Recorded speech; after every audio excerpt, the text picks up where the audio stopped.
A little bit of classic plus, chat. That's what we're gonna do. He's back. I'm back. I'm back. I'm back. Hello. Hello, everybody. Hello. Hello, chat. Hello. Hello, Hannah. Hello, Soapy Monkey. Hello, Toke. Hello. Hello, Mess Forest. Hello, Darkstar. What's up, guys? Yeah, we're gonna kick.com/dashboard.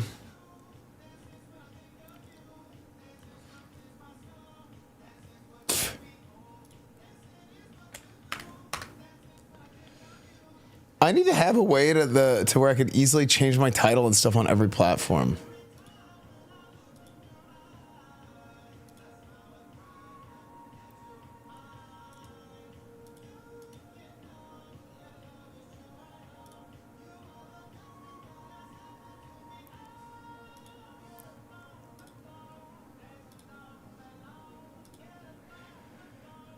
Still waiting for a live stream on OnlyFans. True.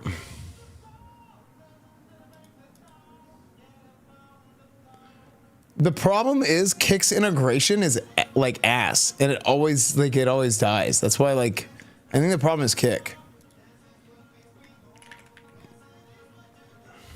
Just chatting.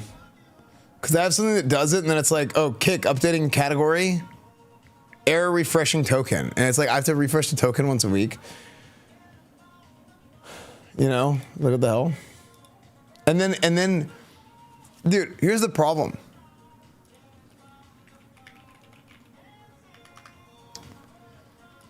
'17, which is why we're not going to show it to you. Now, with that said, we have...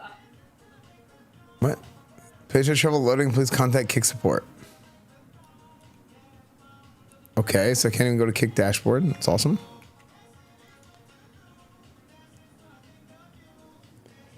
Kick better. So there's a couple things actually. Actually, I'll talk about this. Is Kick better? Is Twitch better? Is YouTube better? Guys, I think they're all bad, and the only good streaming website is MySpace.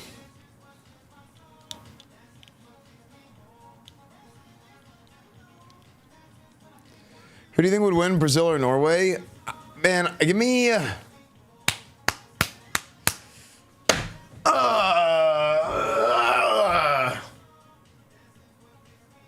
I want to say Norway because of Erling Haaland.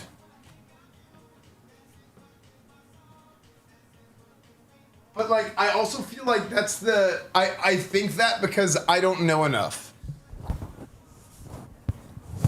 I think I only think that because I'm a noob. Truthfully.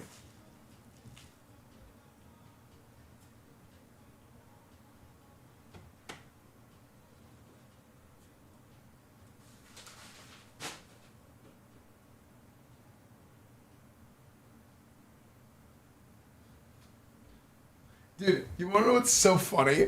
Every time I tweet about soccer,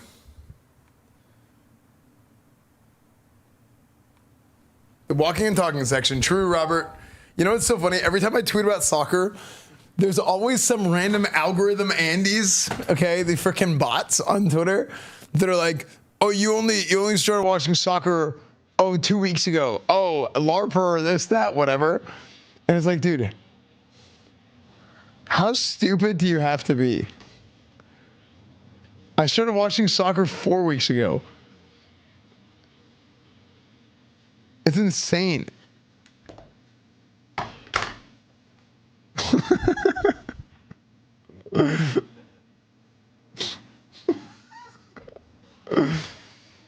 What camera I'm using a Sony a7 IV right now. I'm using the a7 IV with 35mm 1.4 f-stop.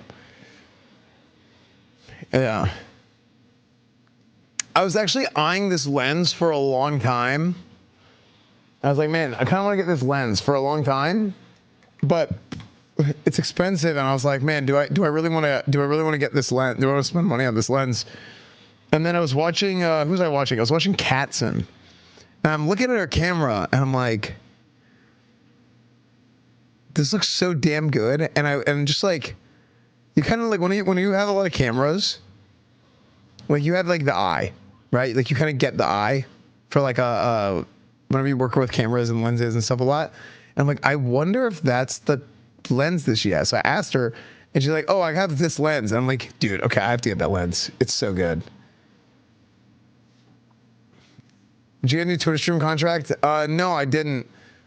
But I'm trying to get a Rumble one, dude.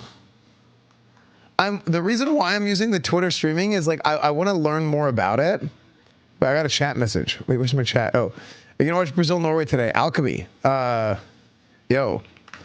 I'm gonna have it on in the corner, but I'm probably not gonna watch it actively. Yeah. Is it me or sound delayed? I think it's you. Do you have two windows open and the one you're watching is muted?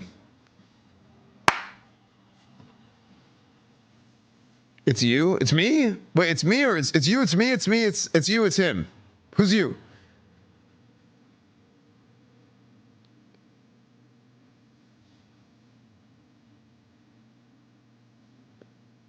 It's they. It's the chatter. Oh, okay.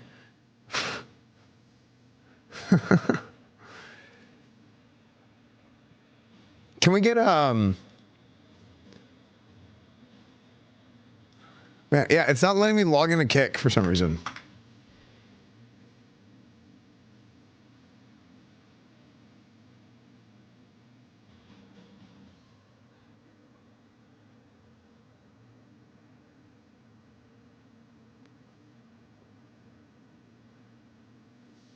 Wikipedia is the only good streaming platform. True. True. 1000% true. Chat, when was the last time you became the bull? Guys, we're going to talk about some things today. Some things being... We're going to talk about games. We're going to talk about Classic Plus. That's what we're going to do today. Hello, everybody. Hello, YouTube chat. Chat, have you watched it on YouTube, Top 1? Have you watched it on Kick Top 2? Any SOD realms actively populated? Some people are playing SOD right now because they're like kind of out of content and they're bored, which is totally valid. It's kind of like what happens with WoW. It's like you're like, oh, I'm going to play another version. However, dude, I don't know. Part of me considered playing it. I just think like I will get. It's just too much stuff, right? And I don't really like SOD. I don't really like SOD. I don't hate it as much as I act like I hate it. But like, man, do I really want to take the time to level again? And it's just for me, it's like, if Classic Plus is anything like SOD, I'm not going to play Classic Plus. Yeah, I think a lot of people feel that way. Part of me thinks it would be good.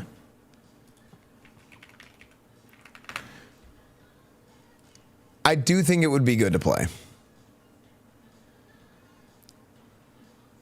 And like be able to kind of use it as like talking points of things that I do and don't like.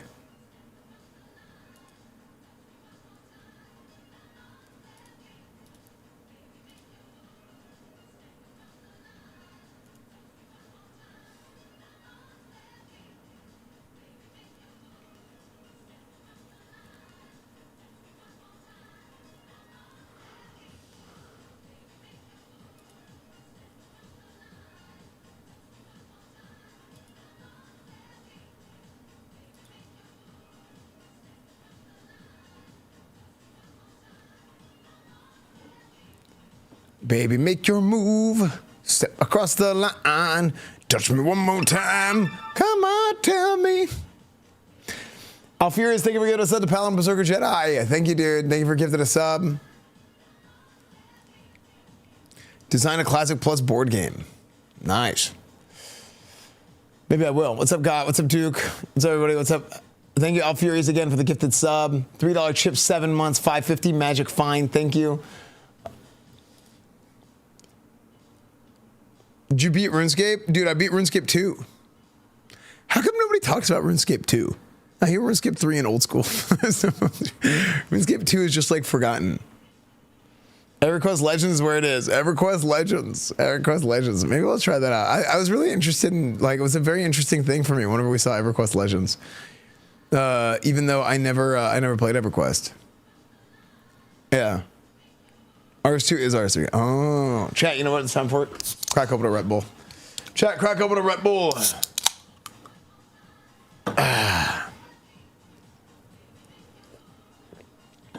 Join. You know what, chat? I think it's time for a Red Bull raffle too. Exclamation point, join. Anybody can win. Anybody can win the Red Bull raffle. I'll crack open 10 Red Bulls in your honor. I will say your name, chat, 10 times. I will click the button and make that noise for imaginary channel points. Not even the ones that Twitch has.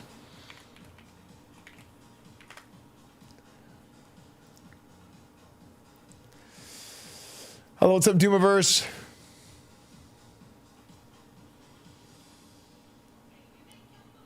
Hey, what happened to that guy Vagrant who won a code? I asked him to enable Twitch Whispers and he didn't. So I could message it to him.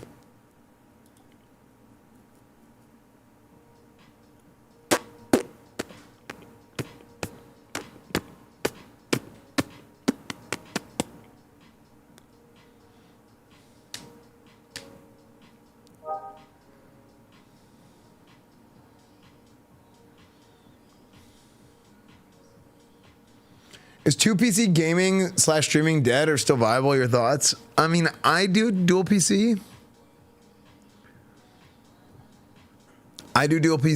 But I do think it might be dying. I think dual PC might be dying.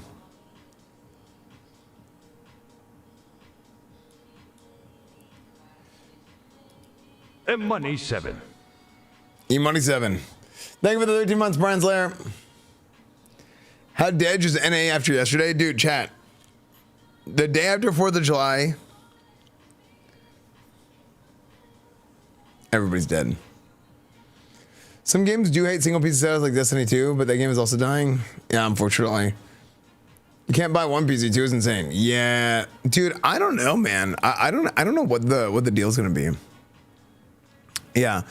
I saw Mad Season made a video.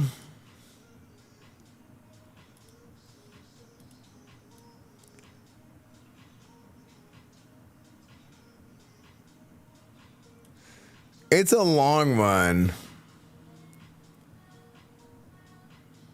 But we'll watch that in a second. We will. Send me some clips from last night. This raffle's always rigged. Wait, who won?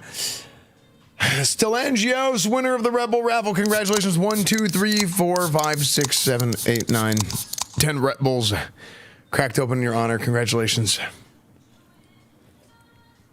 W stream, I love the black segment. Plus shape. Thank you. That's most of my stream when I'm on camera. Thank you. What's up, Cazadores? What's up, everybody? Good to see you guys. Check the Blvd vid. I already watched it, actually.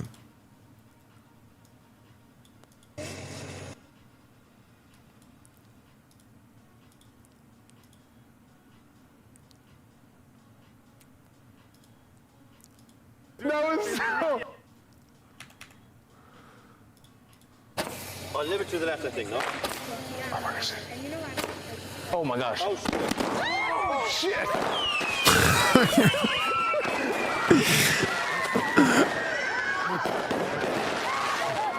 What the hell? Wait, the timing was good on that. But dude, it missed the, like, I feel like that's funny, but it's not as funny as like the actual, or it's not as cool as the actual like blowing it up. But the timing was really good. Oh my god, that was a freaking dud. Wait, this one's okay. This one's like a freaking. I'll leave it to the left, I think, no? Oh my gosh. Oh, Dude, the explosion timing is actually incredible. It's so good.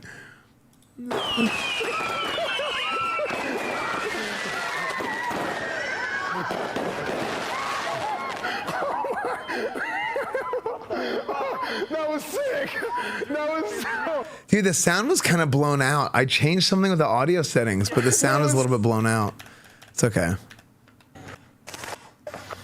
It's not the end of the world. I'm facing the audience. So you guys stand right here and I'll shoot it from the side. oh. We're gonna shoot this there? Yeah. It's massive. It's gonna be so easy for us, though. I don't know. We'll see. You're gonna shoot it at it? Yeah, and see if I can light it.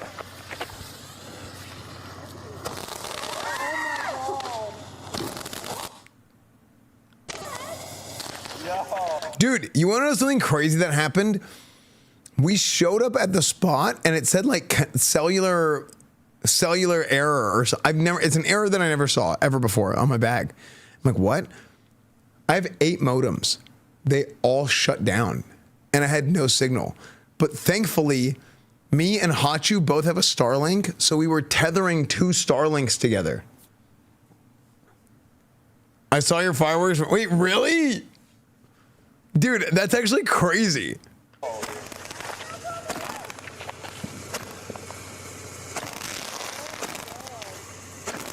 Dude, that would be insane to be watching a stream and you go outside and like you're in the Austin area and you look up and you're like, wait, I think those are Esfand's fireworks. Frick! Shit! The title was so big. I know. Wait, is it out of sync a little bit? Audio? Whatever.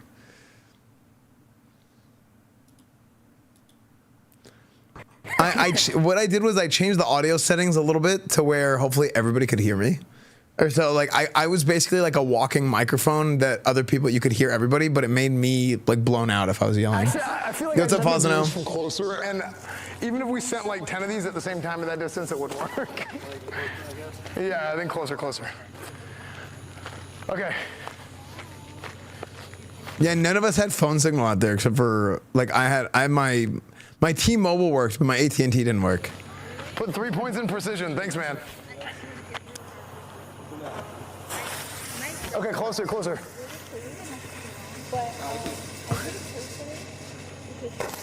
Oh my god, that was a freaking dud. Wait, this one's like a freaking. Oh, a little bit to the left, I think, no? Oh my gosh. Oh, shit. Dude, that's crazy. The timing is actually so good. Well, it wasn't just a dead zone, because, yeah, anyway. That was sick. That was so sick. Oh my gosh. That was crazy. Dude, my heart sank. It's my asshole. Oh. But you know what's crazy? I didn't even see it ignite.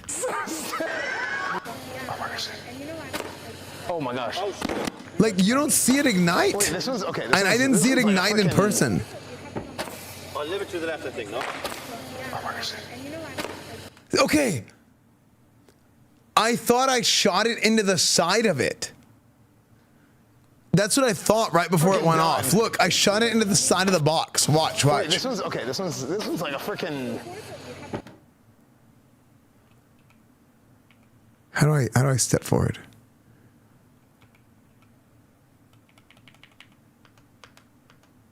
Watch.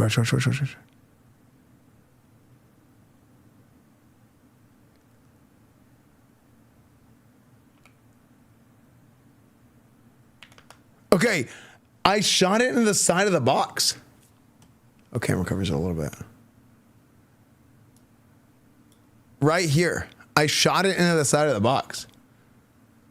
Fire extinguisher is cool. Dude, it's so cool that like so many people are like, this is like it's like a tradition thing for them that it's like, yeah, like it's hey, it's New Year's, hey, it's 4th of July, like time to watch the fireworks. It's so fun. Yeah, it's like a Twitch tradition. Yeah, exactly. No, it's cool, and like people are like really supportive, and it's fun. So I heard about Balagun Shrodes. I did. Yeah. You were doing splash dammers. The embers went to the top, dude. I was playing Kale, dude. Kale League Classic coming soon, TM. But yeah, so like, I think I shot it into the side of the box, and it blew up off of that.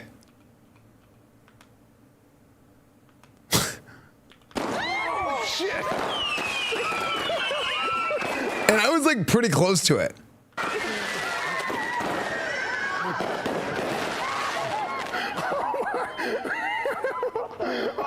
That was sick. That was so sick. Yeah, the timing was crazy. Oh my gosh. That was crazy. Dude, my heart sank. It's my asshole.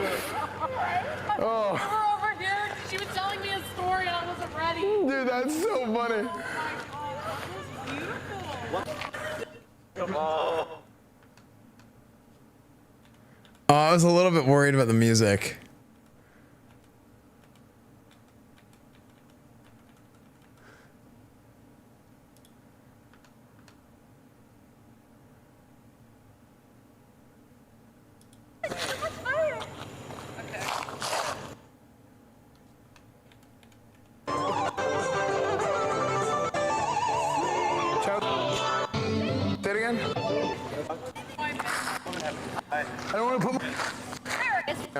we do have a high LED. It stays dark. Like tall. But yeah. Everybody. We speak. Yo, chat. Down. I love. Yeah, okay.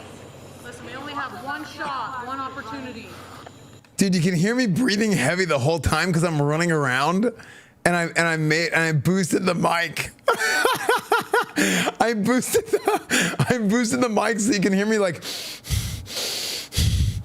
the whole time.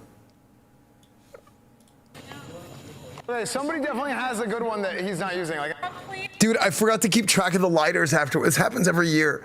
Dude, I did it last time, so I had all my lighters. I always I forget to keep track of them, and then because people they don't take them on purpose, they take them on accident. Okay. gosh, I can't. How'd the finale turn out? Philly, I think you go way far away and get like a really wide shot. Wait. Is it this one? Yeah, get ready. Ready, 3, 2, 1, go. I feel like maybe Hot Shoe should have been outside and then walked in so you could see everybody. Yeah, whatever.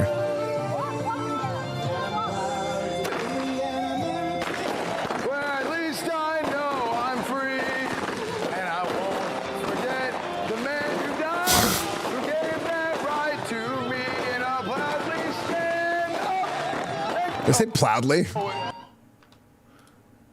To you still today, 'cause there ain't no doubt I love this land. God bless the USA.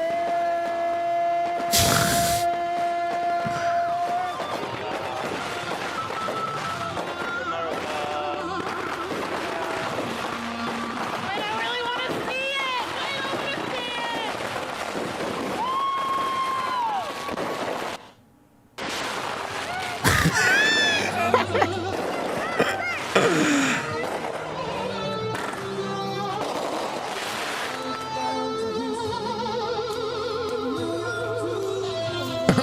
only 2 Americans. Someone in chat said only 2 Americans.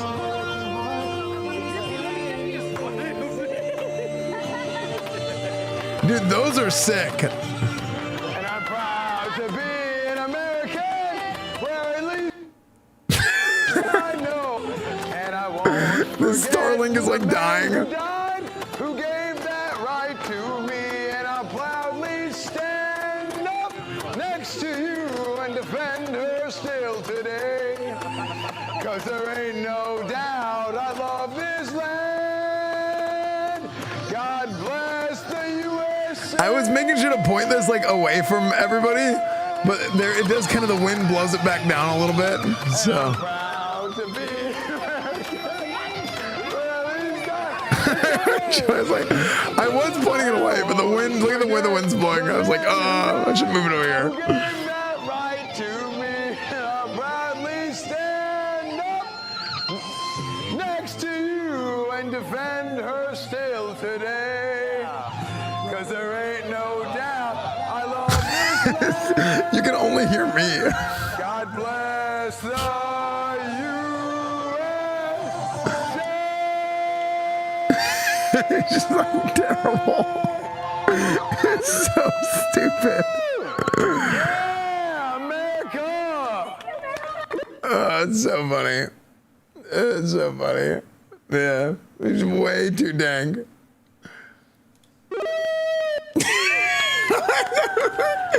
What is going on to the Starlings, dude? Yeah, America.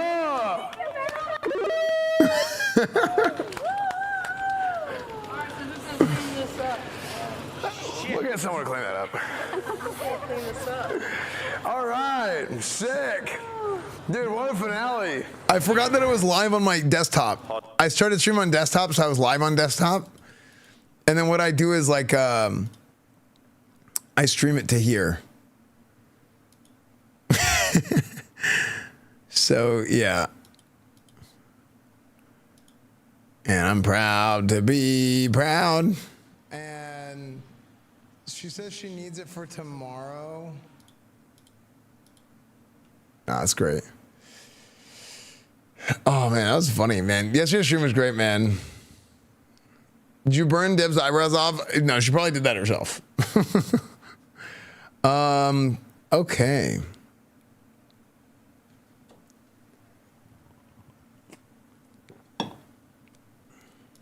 What's this one? Wait, it might stop again.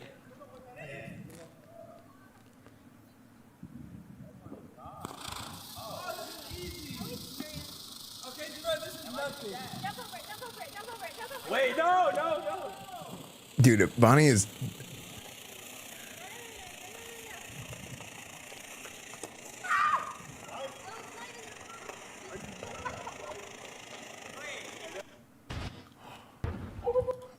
Oh my gosh! What? We jump over them all the time, but we know what we're jumping over. What? Yo, Aim, what's up, dude? Dude, I love it. I love the new CFB. Wait, it might stop again.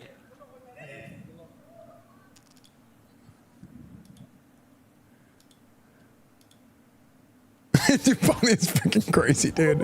Are you okay? We jump over them all the time. Wait, no.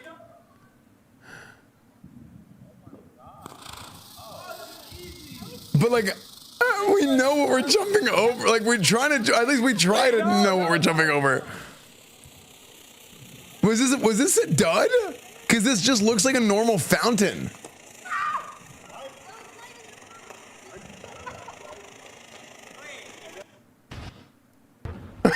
Dude, the sound cutting out is amazing. The sound, the fact that like, dude, like Sonic Boom, it like cuts out the sound is crazy. Where are they lighting these? They're like just in a neighborhood. I mean, this is how we did it when we were kids. But not like this. But we do them outside our house. But like, I had a friend who lived kind of out in the country, and his house was in like the county area. And if you lived like in county, then you could light fireworks there. Like if you weren't like in the city. And we would go at the end of his cul-de-sac, and it was like people would just, all the neighbors would just be in the cul-de-sac like lighting off fireworks.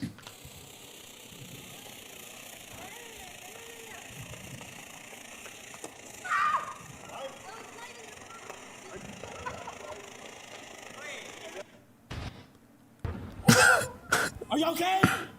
Arky, Bonnie.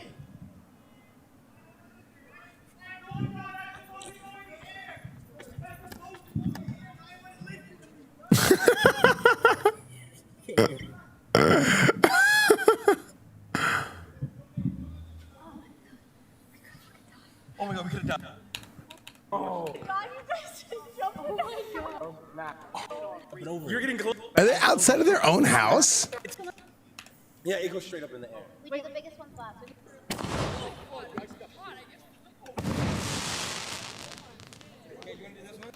Are they outside of their own house? It's not as bad, right? It's not like gonna be the one that you guys did. No, fuck, that shit me in the head. What the fuck? Thanks. All right, bro, we do that. The power line. Oh, down. It's 4th of July, bro. I bring them inside, but like. As long as we just do it all at once. All at once, we'll literally blow something up. Dude, Bonnie is crazy. It's like a universal thing. I was like, what is wrong with you? We're gonna blow something up. It's so funny.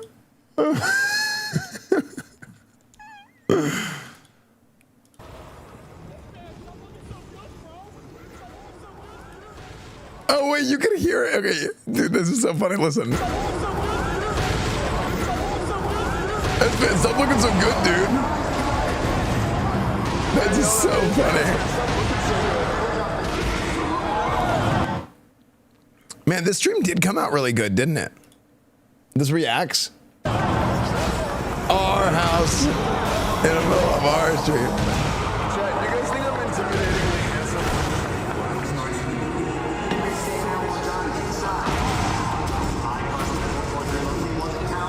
FUSA Gringos Putos. Hey, I'm cheering for Mexico today. Take that back.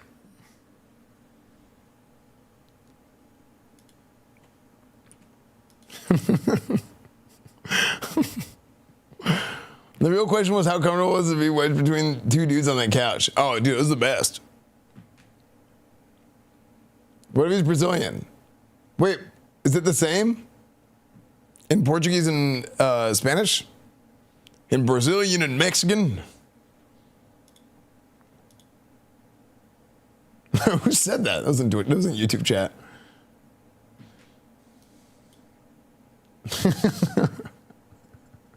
Right in the middle of the uprights there. That slices the lead to 2. Hey, why am I on the wrong sideline?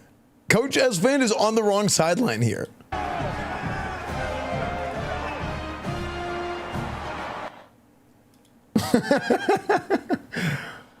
I do have another team picked out, chat, by the way, for college football, and we're gonna I want to talk about some other things. We're gonna talk about some WoW stuff. We're gonna do a little bit of Classic Plus WoW talk. I'll go in the WoW section for that, and then we're gonna play some games. I don't know, maybe some college football, maybe some Baldur's Gate. Man, I love SMU, chat. I freaking love SMU, and I part of me, I'm like, damn, maybe I shouldn't have done the SMU franchise the way that I did, but it was cool actually getting the Heisman for Kevin Jennings. But I kind of bricked the franchise because I didn't do any recruiting stuff. Now I've been seeing on Twitter and looking around and whatnot, and apparently like people are just like, there is nothing going on here. For small schools, like if you're a small school and you're doing recruiting stuff, it is like bad right now. Yeah, it is rough.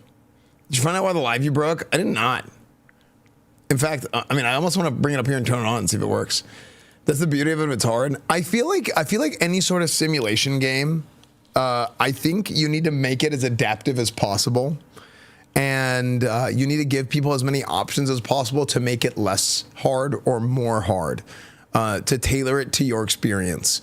So in a mode like a dynasty mode for a game, for like a PvE mode, just give them, it's a simulation game. Give them as many options as possible and let people tailor their simulation experience to however they want the role play to play out. Now here's my freaking conspiracy theory. Apparently they like snuck some microtransactions into dynasty mode, and there's no option for, you know how it was like Coach XP, it was like normal, slow, slower. There's no option for like fast or faster XP like there used to be in the past.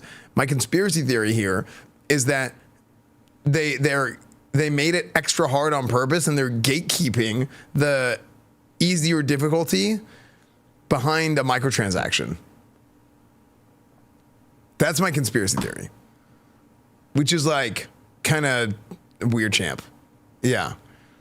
And then it's okay to do that because there's going to be people who quietly are like, they're too embarrassed to say that something is too hard because everyone's like, no, it should be hard. Everything should be harder. And they'll like, they're kind of taking advantage of like gamer peer pressure of like everything should be as hard as possible always, no matter what, even if it's like a PvE game, that doesn't matter.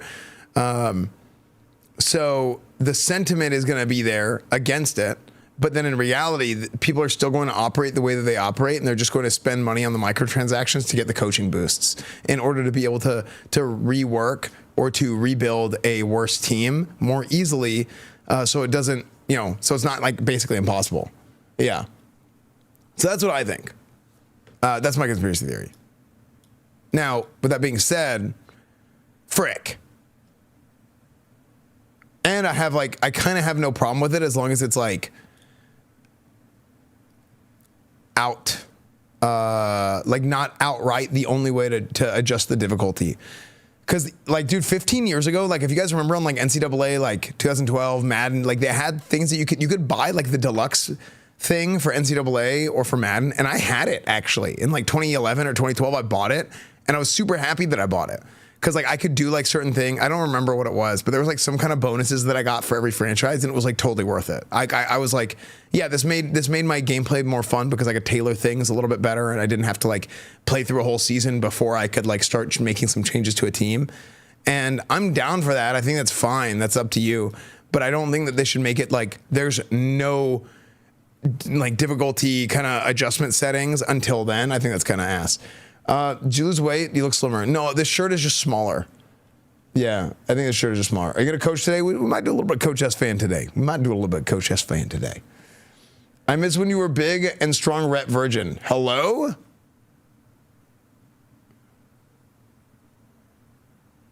Two of those four things are still real. Okay?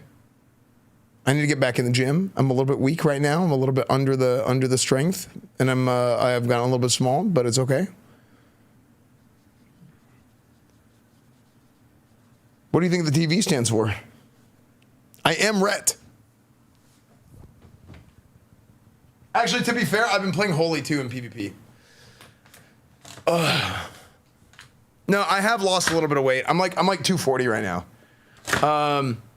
I feel like part of me feels like 240 is like my weight. I want to be 220. For a while I wanted to be 220, but I think 240 is like my weight. I don't know. Like I worry that at 220 maybe like I like look too skinny at 220. You know what I mean?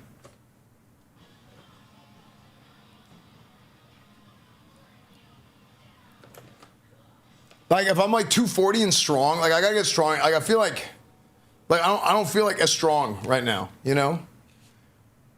Like I look at some of my old, like whenever I first started streaming pictures and like whenever I look at clips, I was like, damn, I was like big. Like my chest and traps and stuff are like, I'm still like real big. APC got you? What's APC? Athletic Performance Center. Wait, like the Red Bull APC? Dude, I would love to go to the Red Bull. Yeah. Oh, Anakin, I didn't see your name. Yo, what's up, dude? Yeah, I wanna go out there and like go out there like once a month. The thing is, I live in Austin, but if I go out like once a month and I'm like, I train there and I would love to like make content out of it. Yeah.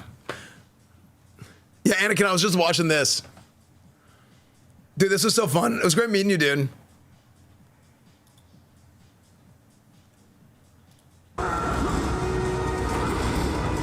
Yeah, chat.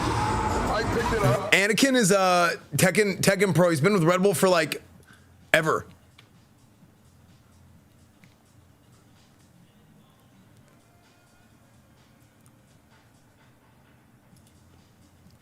Yeah, maybe someday I learn Tekken. Maybe Anakin can teach me.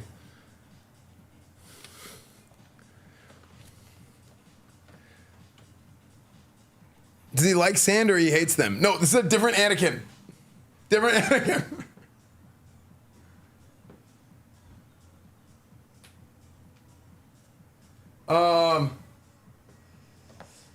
I've been wanting to play Tekken for so long. Yeah.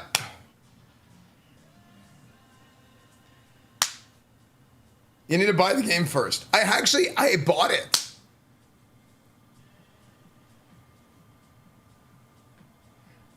I got you anytime you decide to jump in. Yeah, dude, I'll let you know. I'll let you know 100%. I think 240 and strong. Like, for the longest time, I wanted to be 240 and strong. But now I kind of want to be 220 and strong. But, like, if I'm 240 and I can, like, bench, like, 400 pounds again. But I don't think I'll ever bench 400 pounds. Like, I used to bench, like, 430. But I don't know if I'll ever be, like, that strong again. Because, like, I got to get back to, like, working out every day. And, like, the body is, like... It just doesn't work, you know? Like you're over years, like you take on so much damage that like, I even like, if I try and run now, I notice like, I just don't got like, dude, I used to have like pop. I don't got the pop no more, dude. I just don't got the pop. You know what I mean? Like I used to be explosive, you know? I had like 30-inch vertical at 290, which is okay.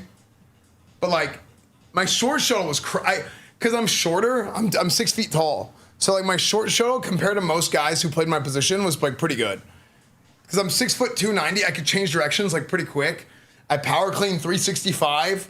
I squatted 600 pounds. So like my low center of gravity ability to change directions. No, I'm not 4'11". But I just don't have, like, I noticed this. I was like trying to run the other day and I'm like, why are my legs moving so slow? I said the other day, this was like a year ago. I was like, I felt like the $6 million man. I was like, why is everything so slow? What the heck?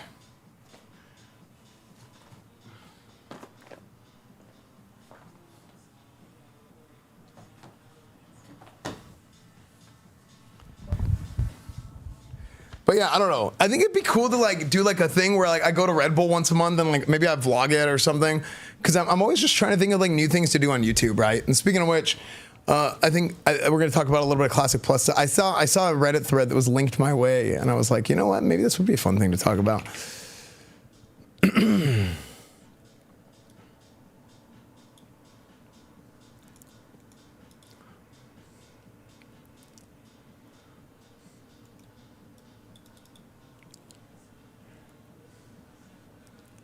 Instead of trying to be 220 strong, you're trying to be 700 pounds and ripped. Sick. Poor behind you is sick? Yeah, dude. Frugo made that for me. Isn't that amazing? I love that thing. That is like a prized possession. Have a great rest of the day. Thanks, Alma. All right, let's talk. The Classic Plus waiting room is in session. Well, ladies and gentlemen.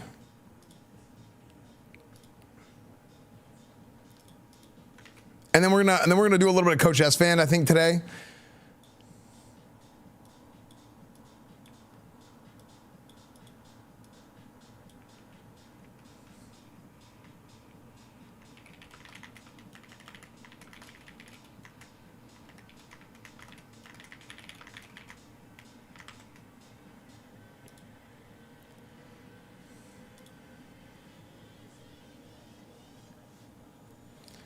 Oh, I forgot. Let me turn on the music on YouTube. Cause you guys need music too, chat. I always play like video game music on YouTube.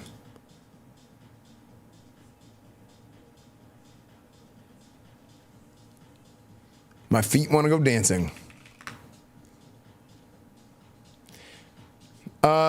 Real legit question. Do you think you could have made it into the NFL? I don't think I could have made it in the NFL as a water boy. Okay, that's not a damn shot. Yeah, that's what I think.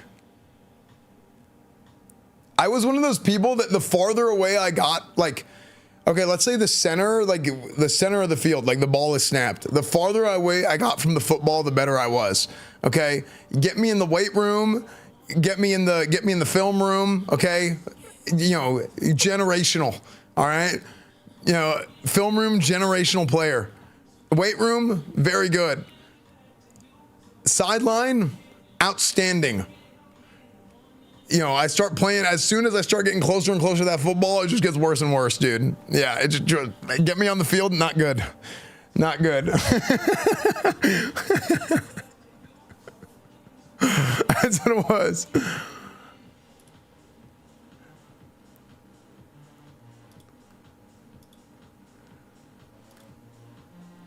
You know what's funny? I saw, this is like a while back. I saw a comment. I don't know if it's on Twitter with like a bunch of likes or something, but this guy always talks about this guy's always lying about how good he was at football and this. And I'm like, when have I ever done that? Like, hello?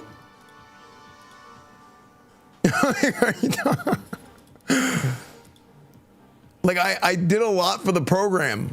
You know, I did do a lot for the program while I was working, but not anything beyond that. I was not this great player or anything.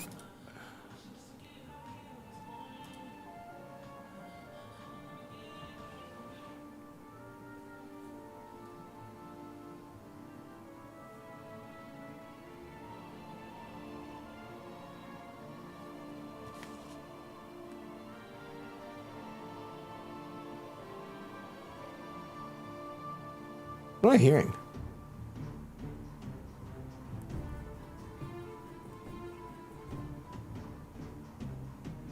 Can you guys hear it?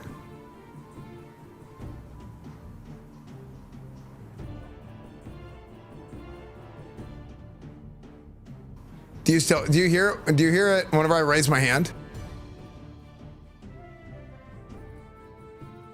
Yeah, I mean it's playing on a speaker.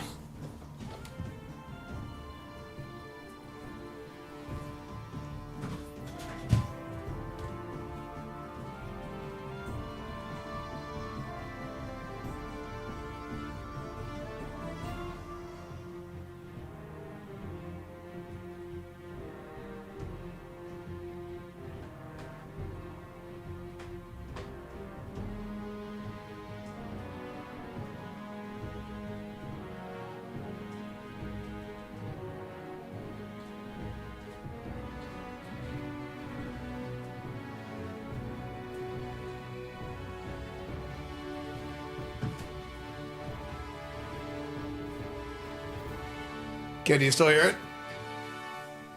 I actually kind of like that it plays on that other speaker, to be honest. Because it allows me to... Yeah.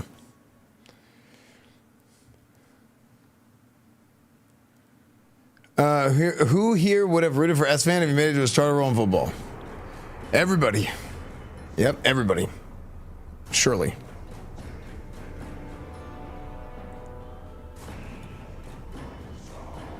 Only Seth, thank you for the 3 months. Classic Plus hype. Yes, sir. Yes, sir. Yes, sir. Brian's Lair, thank you for the 13 months.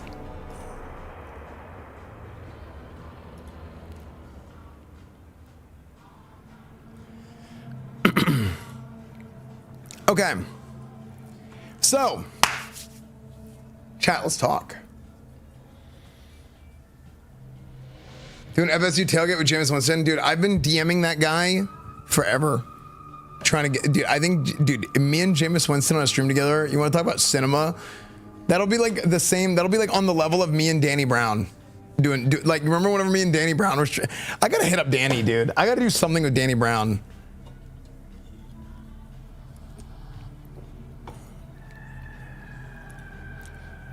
Jameis, I think, dude.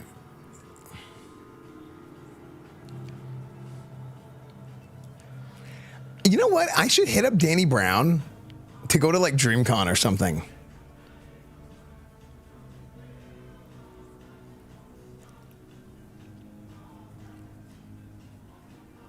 Or like RG3 to go to DreamCon. Actually, I'm gonna text right now.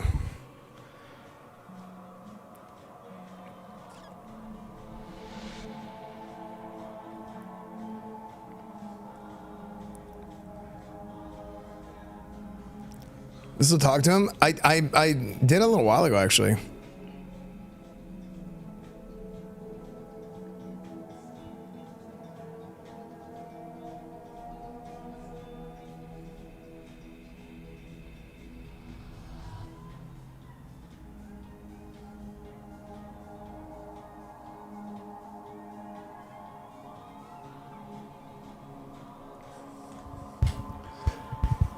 I went to Baylor with RG3. He didn't know that I existed.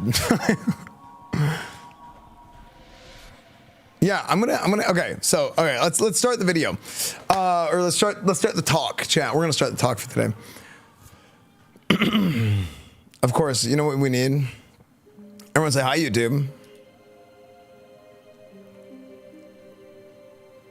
We gotta play our WoW music for our WoW talks, chat. You know what's funny? I'm always wearing glasses in these videos. I noticed.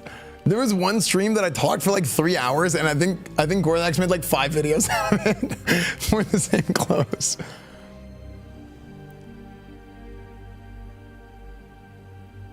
They were talking about Ascension briefly. I was blown away by the Ascension stuff, because like people were like mad because I was like, oh, why are you so happy? I was like, I wasn't happy. I was just like shocked. Every stream when I say Paladin is that my Paladin. I'm doing it in the voice of General Kale from the 1988 movie Willow. Thank you, Dons. Appreciate them. Thank you for the $3. I need this more than you, I think. Payne Gretzky, thank you for the 64 months. My dick is little like Payne Gretzky. But Gretzky's got a big dick. Clarification. Okay, thank you for the 64 months, dude. It's my first time seeing Esfand with glasses. Yeah, my eyes, dude, I looked at, I asked Dr. Google and it said that I might have something called blepharitis. That was when you were talking about physical media too? Yeah. Yeah, man. Okay, actually, I guess before we start the video, so couple things, chat. Couple things. Man, okay, actually, I guess before. So, I want to do a little bit of this, by the way, before we start talking about the talk today.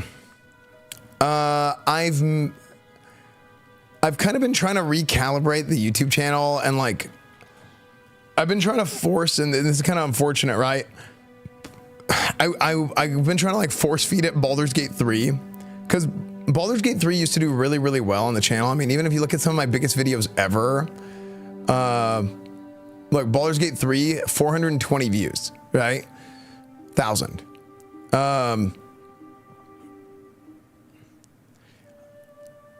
You know, there's this Paladin guide, Baldur's Gate 3, 340K. Some of this other stuff is like IRL videos, right? IRL, some reacts, the thing with my, yeah. So like some of my biggest videos ever have been, actually a lot of it's been IRL. Here's a WoW video, here's the reacts, AI reacts. So I've been trying to like kind of force feed it Baldur's Gate again. But Baldur's Gate's kind of like out of the algorithm recently, like in the greater YouTube algorithm. And I think it was like doing well then. I still want to finish it because I just want to finish it and put it aside, but it's kind of not getting like fed to the right people, I guess. Even though some of them have kind of picked up recently, but I'm trying more and more to do more. I don't know. Like, I don't really know what I want to do with this YouTube channel because I want to do like gaming talks, gaming reacts, and that kind of stuff. Because I feel like I have a lot of good thoughts on these things. Because I have a huge ego. I mean, you gotta have like a little bit of overconfidence, right? To think that like you have things that you have things to say that people want to hear. But like, I thought this was like an amazing talk. Like, I thought this stream was so good. I talked for like an hour and a half. I mean, this got cut down to 30 minutes, but I talked for an hour and a half on this, and I had like a lot to say about this, and I think particularly in like a way that was like, I mean, I think I did a pretty good job, you know? But it just doesn't do well. It just doesn't do well. And I don't know why, but there's going to be a lot of, just like trial and error and trying new things, because I care a lot about YouTube doing well. And I think that it's like, it's a very important thing for me on a personal level to have YouTube do well. And I think this is kind of like my wheelhouse, is like talking about games and talking about like industry stuff like this.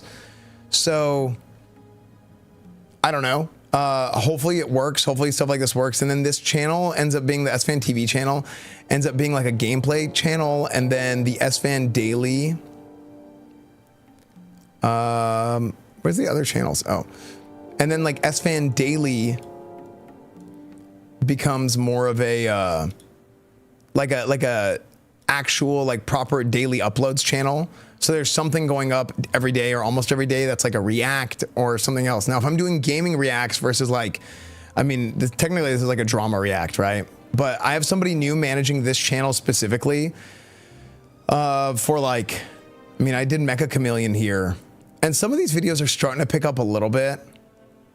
We got to fix these thumbnails though. I messaged him, I was like, look, like this one's good. This thumbnail's good. But I'm like, bro, like, what is this one? Like, what the frick is happening here? I mean, yeah, we got to fix some of these thumbnails. Because this channel wasn't getting posted to enough before. And originally this channel was going to be like short uploads of like clips and reacts and then IRL shorts. But I don't know. Basically, we're just trying all kinds of different stuff to like categorize the YouTube channel and everything else. So, any sort of feedback that you guys have, which should be thumbnails. Yeah. Well, the guy managing this channel is actually like, this guy does stuff for like IShowSpeed actually. So like it's a guy who I think knows what he's doing. It's just got to be just being candid, okay? It's easier to edit and do things for different types of people based on the content that you understand and the content that the person does as an editor, right? So like, we'll see how it goes. Yeah, is his name Greg? His name is not Greg. Yeah, Evo Trip was a great stream and trip to see. Yeah. Now we did certain things like the Evo Finals. This is normally like a pretty big video for me, like doing the reacts to the Evo Finals. This is normally, especially Tekken is always a pretty big video, and we put that on the main channel normally. Like on this channel, it's straight algorithm, so it only gets fed to certain people. It only gets fed to people, and like it has 130 views, which is that's insanely low. But then there's other ones that have like thousands of views, and that's just we need to change this. We need to change this. One, I'm not sponsored by Game Fuel, and two, Game Fuel doesn't even exist anymore. So yeah, this is my old header. This is my original YouTube header. Whenever I first started my YouTube channel, one of the GMs for Elysium private server made this for me. That is true. And then whenever OTK started, they just added the logos onto it. Header goal. Slant, thank you for the 33 months. Thank you, dude.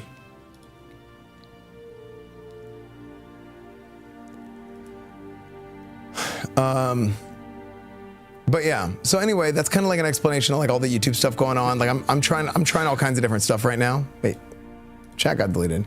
YouTube chat, no. I love Baldur's Gate 3 content live, but watching it back feels different. I don't know why that is. Well, so the goal, so Gorthax is like my editor, and he's been my editor for a long time. Gorthax used to run like a WoW arena channel, and in my opinion, I do think this. I genuinely believe this. I think in the WoW section, Gorthax is the best editor. That's why I started working with him. I think he's an insane WoW editor. The train of thought got lost. So the goal is whenever we do these, like if I do something live, I need the video to be edited in such a way that it provides a different experience than watching it on stream. So the video needs to be edited in a way that like provides like a whole new kind of different experience. So that if somebody watches on stream, maybe they'll go back and watch the video again, or like have like commentary and like there's actual like discussion that happens in the comments. That's my goal. And like I look at a lot of people like for example, Legendary Drops does great videos, but he's like strictly a YouTuber, right? And I think this is the kind of like I hung out with Legendary Drops a good bit at Summer Games Fest. And like, there's kind of like this community of games discussion, games commentary kind of guys, like Legendary Drops, Mighty Keef. Like I like these guys a lot. Like that's like a fun kind of community to hang out with and talk to. So he streams once a week. Yeah, but I mean like he's a YouTube main. He's a YouTube main. But yeah. I subscribe to daily, but it never shows up in my feed unless I go into it. Yeah, and that's just the nature of YouTube. Like, you just have to make it an algorithm. Yeah. Esfand, how were the fireworks last night? It was so fun. It always is, man. It's just fun to get people together. And, I mean, this year, not as many people could go because, well, usually what happens on 4th, here's the problem. 4th of July, a lot of these guys go to Anime Expo, which I think is un-American. And I have a huge personal beef with Anime Expo for doing this, having a convention during 4th of July.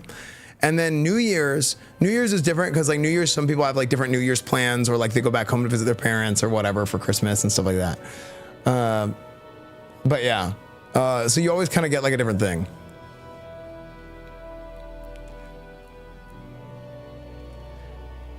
Scumbag Anime Expo, true. I love when you talk with Jeff. More dev chats could be great. Yeah, dude, I was talking to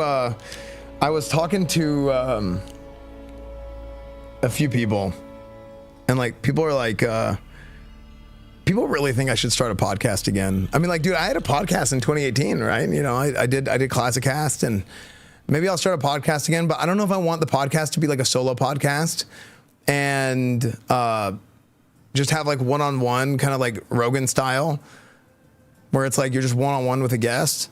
I think that's kind of the problem with a podcast like that is you always have to get a guest, as opposed to having like, to be honest with you, I think the way that Nick and Soda do the podcast with Finn is like, I think it's really good to not have a guest every week because there's no expectation that you need a guest every week. Because that was kind of a problem whenever we had Classic Cast 2. Not that we had a guest for almost every episode, but there was like an expectation, oh, who are you going to have on as a guest this week? Whenever we did Classic Cast with Stay Safe and Tips. And man, I'll tell you, I look back on that era and we just had like, I felt like me, Stay Safe and Tips was truly like the perfect trio. And things are different now and everybody's kind of doing different stuff. Very different stuff. But like, man, you go back to that time and it's like, damn, like we had the perfect mix of personalities that, you know, with different takes and like a level of understanding and expertise of like the design of the game. And it was just so good, man. You and Tips are good vibes. Yeah. Classic Cast Air will never be duplicated. It'll be so hard, man. I mean, that was, and it made such a big impact that I didn't even know at the time. Yeah. Take it back now. Wait, what happened? God Bless America Anime Expo. Dude, you know what this reminded me of?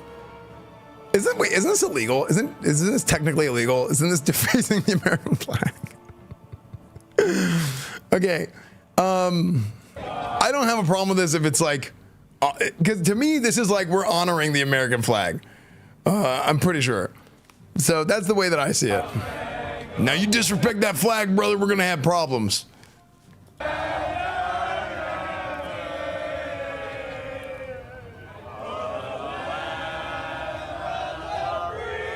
For the weebs, dude.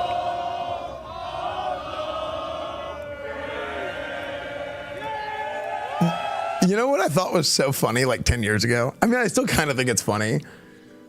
But like, you guys remember the 2015, 2016 sort of like the 2015, 2016 era of like internet meme culture that was the internet meme culture of like 2015, 2016, like during the election time and like the anime girls with like America. I thought that was so funny. Cause like it was all funny because it was like ironic, and then it like kind of wasn't ironic, and then it was like, oh, are there like weirdos out here? You know what I mean? I just thought like the America, I just thought it was funny because it was just so stupid and antithetical to like, I don't know, it was just, the dichotomy was funny. But yeah, I think it's only for burning it or back in the day when people would mock. Yeah, probably. What is this?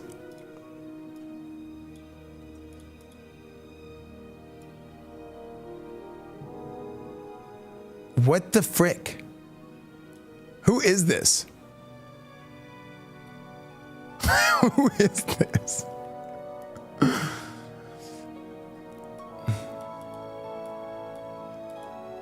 Wow, streamers make Azeroth great again hats. All of them became political streamers. No, that was me. I started that. That was me. I used to sell those hats, and I'm not a political streamer. I don't know, but I'm pledging my allegiance right now, brother.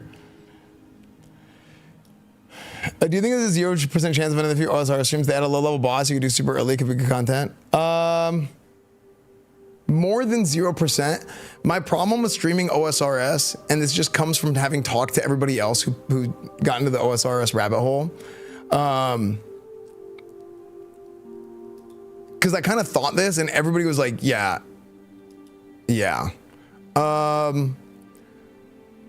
When you play RuneScape, when you stream RuneScape, that's like your content for the next 3 months minimum. Provocateur? Oh, wait. What was that? Oh, man. What? I know what you're talking about.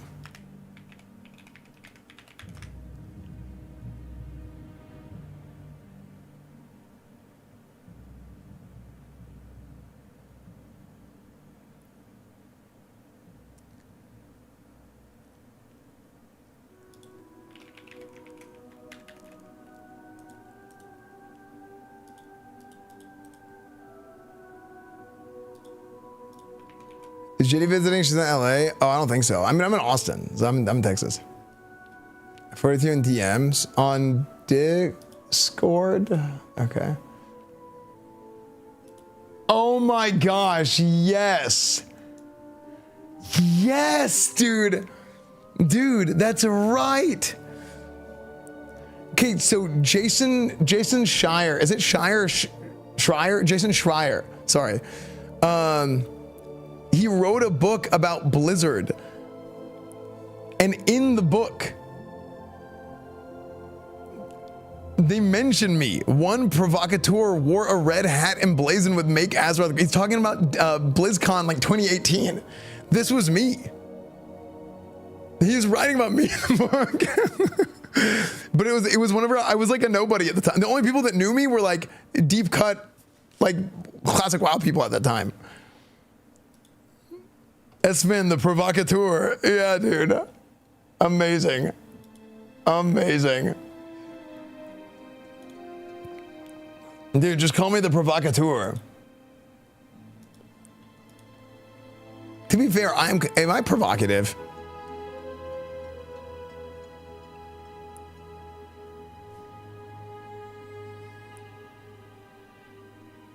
This is lasting way too long.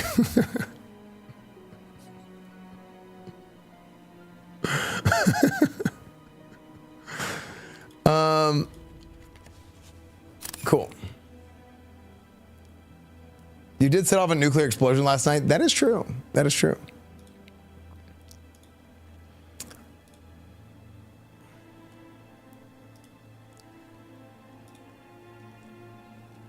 But yeah. So if you guys have any, by the way, so back to kind of like the YouTube thing. I mean, this is like my old channel. I don't know what I'm gonna do with Coach Esfand because I don't know how to make these things into YouTube videos. This channel kind of got like tabled.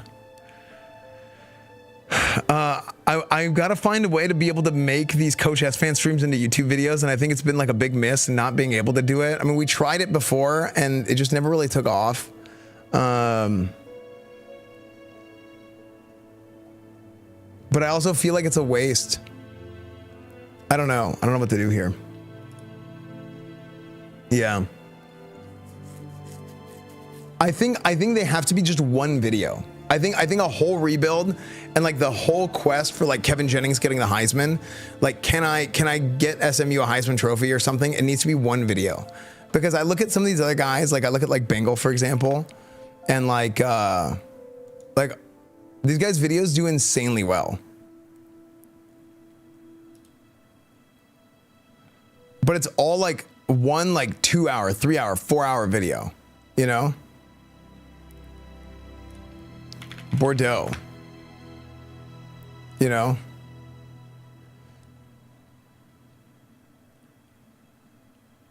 And these guys, but you know what's crazy is like these guys do so well on YouTube. Like it's just so interesting like how like the audiences translate. Cause it's like, they do super well on YouTube. They do super well on like Twitter, for example. But like my whole everything is like more like Twitch.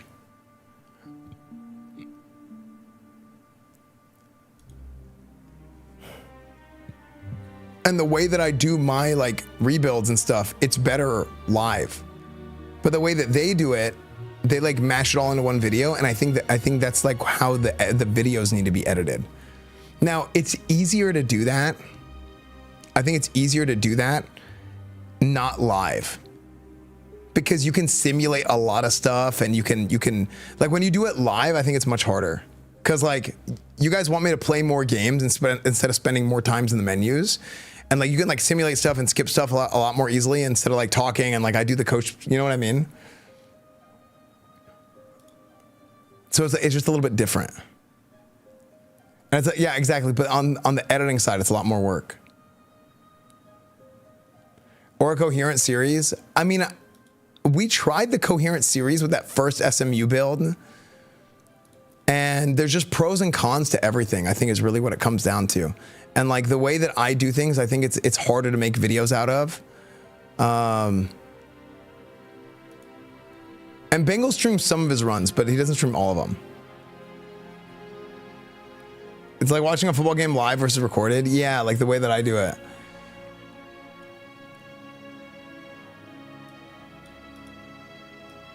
You know what's crazy is how much more different types of stuff gets streamed on YouTube. Like there's a channel that live streams getting rid of killer beehives. It's crazy. I look forward to the day we sit in a wild classic and just level like the good old days. Take me home. Yeah, man. Why does your max prep say you're 6'2"? There's all kinds of fake information on the internet. It's a bunch of fake news on the internet, man. Oh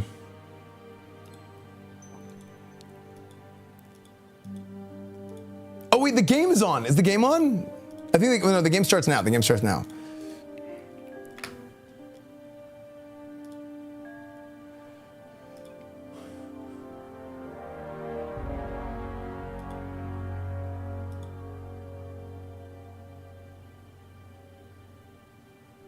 Matches, and today faces his arch rival from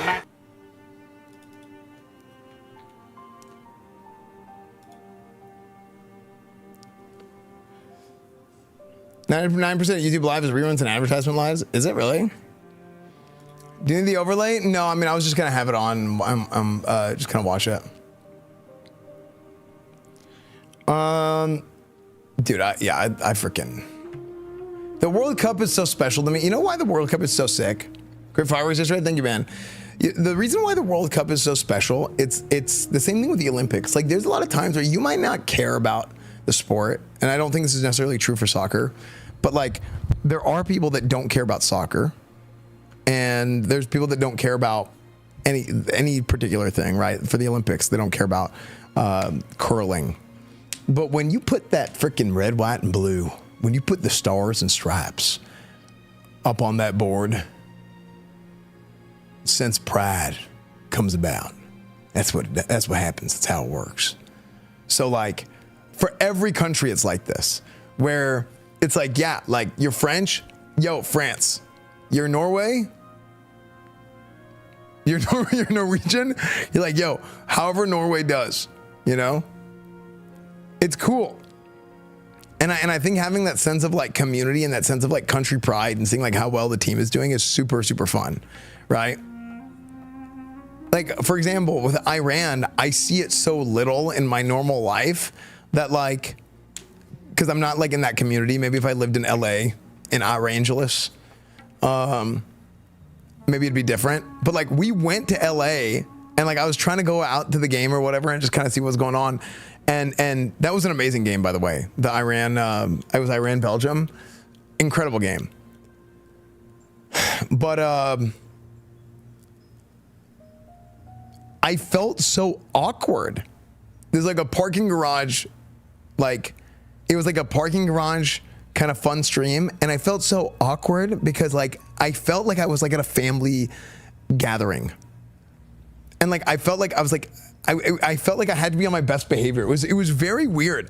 For one of the first times ever, like I felt shy. Like I felt totally out of my element because like on stream normally I'm like, yeah, I'll go up and talk to people, whatever. I'm like, am I being annoying? Am I being, you know what I mean? Like this is just weird to me.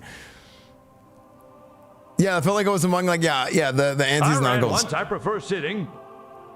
I think watching that stream was really funny for a lot of people because I was so just like timid, and it was like a very different sort of like the dichotomy of like my normal personality was just like not there. Yeah, I felt like a fish out of water. Ratham, thank you for the 75 months, man. Slat, thank you for the 33 months. Thank you guys. Thank you guys for the subs, man. Of the World Cup in the US, but the fact that I mean, I don't think that's why. But if it is, yeah. Yeah, I'm Iranian. I say Iran because I'm a K Kona Anelli. That's what y'all gotta realize about me is I'm a K Kona Anelli. So like I say Iran instead of Iran. Yeah, that's what I am. I'm KK Anelli.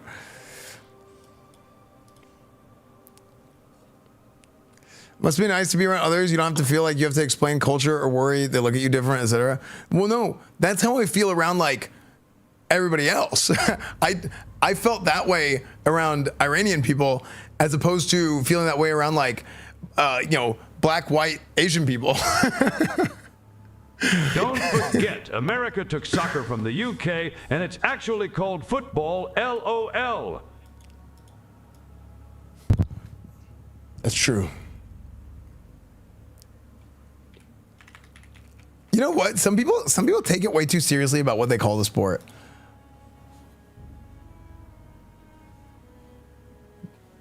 What? Were they offsides?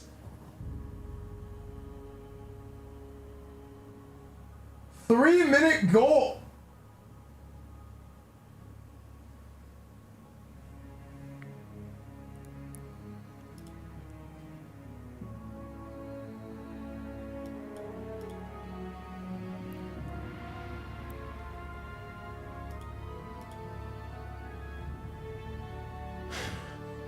I think Australia and America call it soccer. But like, who cares? I don't care what the sport is called. I care about how it's played. Technically, like, here's what happened. Whenever they first invented the sports, football was the name of like, oh, this is a sport played on foot instead of on horseback, because like they did like equestrian horseback sports, you know? So then they called it football, and then there was association football was like soccer, and then eventually that's what it was called. It was association football, and then the British called it soccer for short. And which actually, the more and more you think about it, soccer is like a very British type of abbreviation, is it not? I feel like soccer sounds like a very British slang for association football.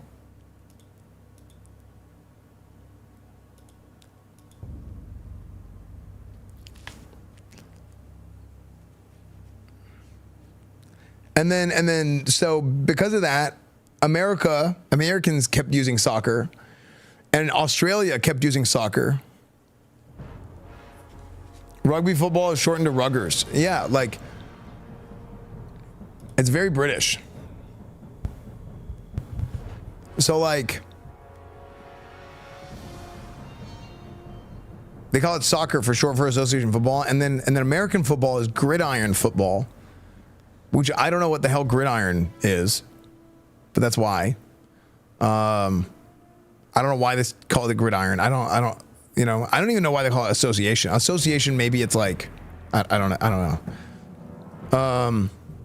Dude, Erling Haaland, he just like looks so funny, dude. Does Erling Haaland not look just funny? Like his body language and like his facial, like his animations, like, not knowing him as a person, his character, and just him being so big, like he's tall, right? The stature, like it just makes it makes his character just so funny to me. Like I posted a video of him. It's like an AI video of like they AI'd him over like some guy getting scared of himself in the mirror, and I'm like, which is kind of like a bad example. But I just feel like he's so funny, like his image is so funny that you could just fit him into anything and it's just kind of funny. Yeah, like there's the Majin Buu one, yeah. Gridiron has to do with the way that the field and the way this field painted mark. Oh, because it's like a grid. That makes sense.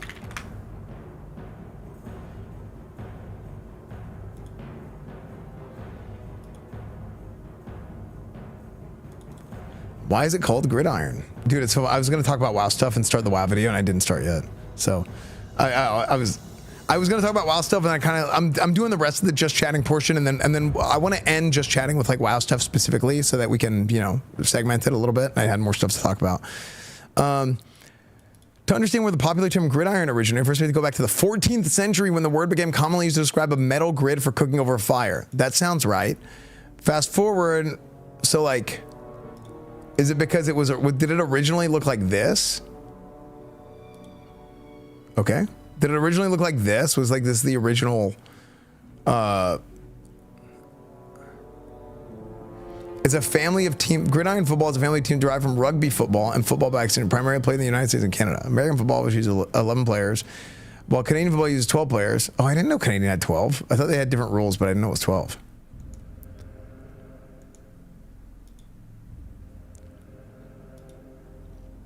So yeah, look at this. These are all the different types of football. Association football, which is soccer. Australian rules football. Gridiron, which is American Canadian football. Gaelic, which I didn't know existed. Rugby league and rugby union, I did not know were different, but maybe that's like NFL versus CFL. Oh, wait. Maybe rugby union is women's. Gaelic football is brutal.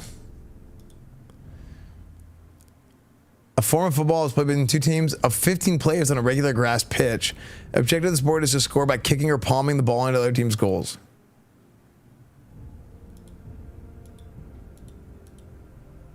What the frick is going on here?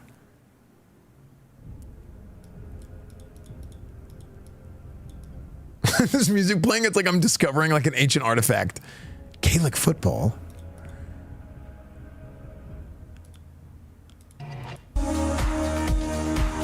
Classic.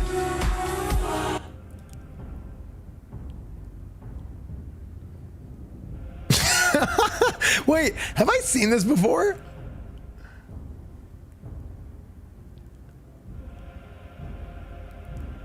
So you have to dribble the ball on grass. It literally looks like it looks like rugby, soccer, football, and basketball combined.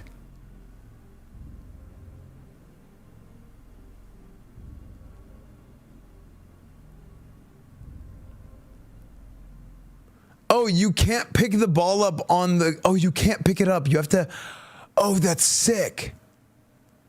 You have to kick it with your foot into your hand. And you have to bounce it every 4 steps. Oh, something has to be done every 4 steps. Dude, this dude.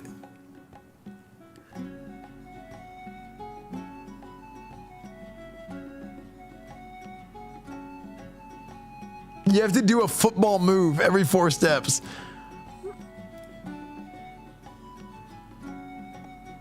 Oh, to pass, you can't just throw it. You have to like, you have to punch it.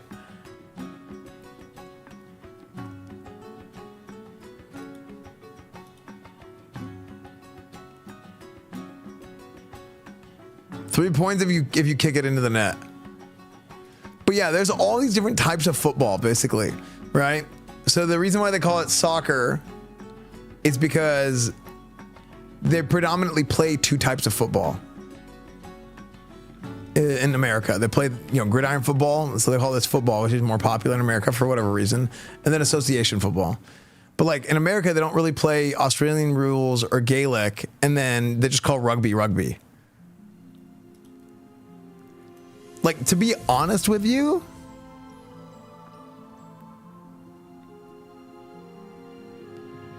I think the naming convention in America makes the most sense. Where you have like soccer, rugby football, rugby league, soccer football, association football, and then gridiron. Now they should call it something else. I mean, if it's like, gridiron football, but like calling one of them football that's like the most popular, sure. And like, they don't play like, you just call rugby, football, rugby, like Australian rules football. What would you call that? Osball, Gaelic, Gabe, but not Gabe.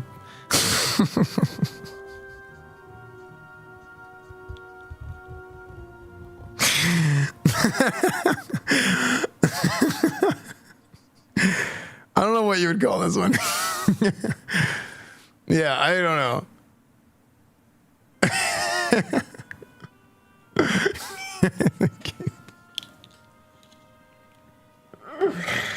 Okay, I don't know where I'm going with this. Yeah. Okay, we're gonna get there. Yeah, we're about to talk about some wild stuff too. So it's Sunday Behave. My bad. What's your opinion on NFL stadiums wanting to put soccer grass? Well, the NFL players, a lot of them like grass more than turf. Whenever I was playing football growing up, I personally enjoyed playing on turf much more than grass. I did not like playing on grass. I think as you get older and the wear and tear on the body and all that stuff, I think that turf, Like, I think when you're younger playing on turf, like turf has like, it's a higher impact than the soft grass that's well maintained. I think my personal experience with playing on grass is a lot of the grass that I played on was not particularly well maintained, so it wasn't super soft. In college, we would practice on like grass, and then we would play on turf. And I think that a lot of players in the NFL, like as you get older and like just the impact and all that, it starts to wear on you. The reason I didn't like grass is I don't think it was one particularly well maintained. So like we play on some like grass fields where there was like crowning, and you would slip a lot on grass. It would get muddy if it rained. Like it was really, really bad. So I was like conditioned to kind of hate grass.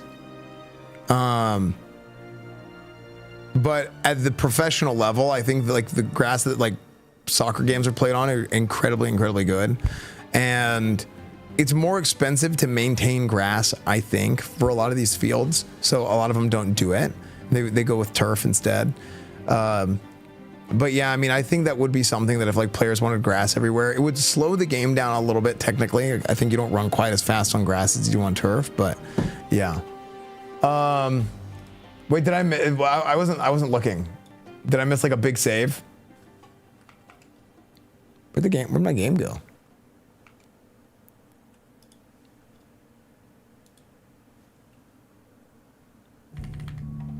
Coach tonight at all? Yeah, I think we're gonna do. I think we're gonna do some coach and some Baldur's Gate tonight.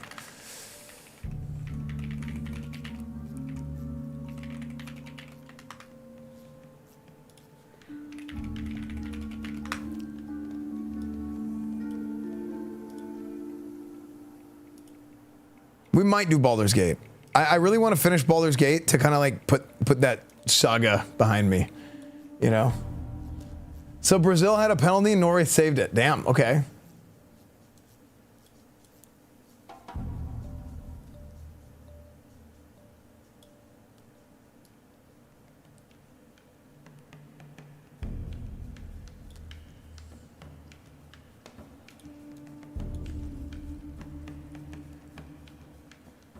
And it looked like I lost some weight. Oh, I got back down to that 240 range right now. I think I want to sit here for a while. Mad Season made this video. Let's watch this Mad Season video. It's a little long, but let's watch it. We can react to this Mad Season video, and then we can talk about some stuff, and then we'll get into some more games, okay? Let me go ahead and Mad Season, he started making WoW videos again soon. Or recently. But he was doing like some RuneScape. I actually talked to Mad Season not too long ago.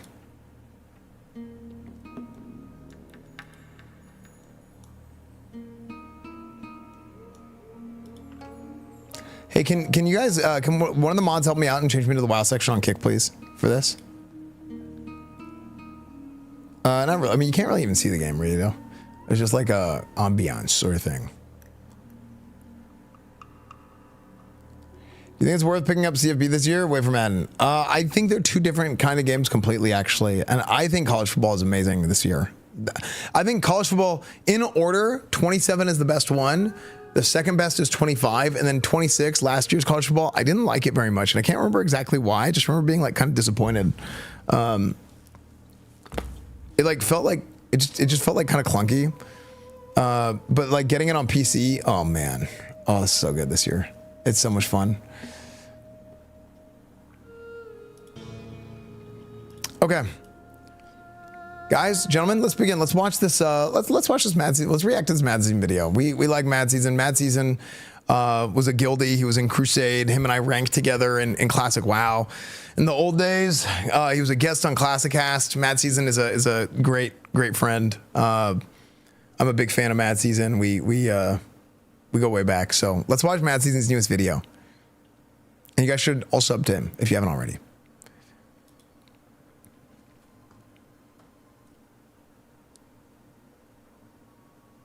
Is it WoW Day? Tuesday is going to be WoW Day. But I just want to talk about this a little bit. Classic Plus cast when? The good old days. All right, let's watch.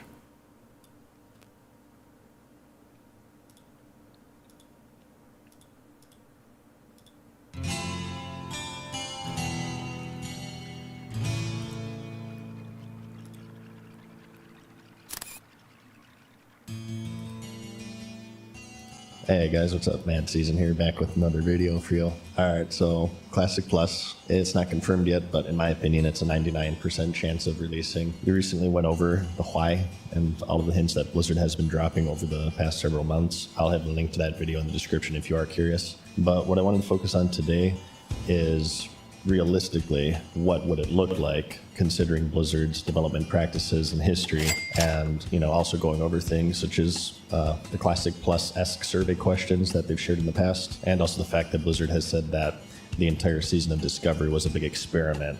But an experiment for what, you may be asking?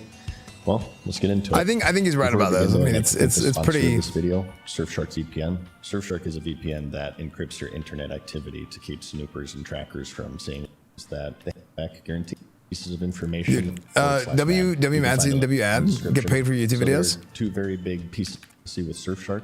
We're going to be going over for this in the comment and description. So they're okay. For if we make a React video out of this, we can just edit that out.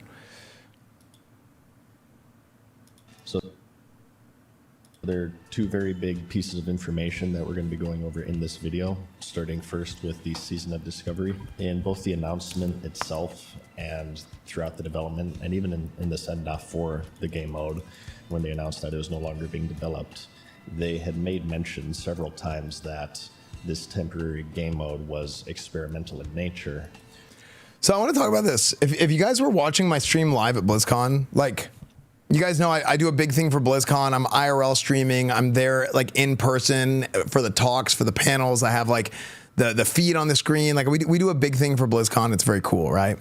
And we're going to be doing more big things this year for BlizzCon. I have a big event that I'm in the process of planning. I want to announce it very soon, but I'm waiting for some key things to get squared away and to do the official announcement. So if you guys are going to BlizzCon, keep an eye out for the day before BlizzCon, Friday night. So BlizzCon's going to be Saturday, Sunday. There's going to be something Friday night. Just keep an eye out. Yeah. Is this John BlizzCon? Yo, nice to meet me. So yeah, you guys know that I do what I do when it comes to BlizzCon and classic WoW Blizzard stuff, and I have for years.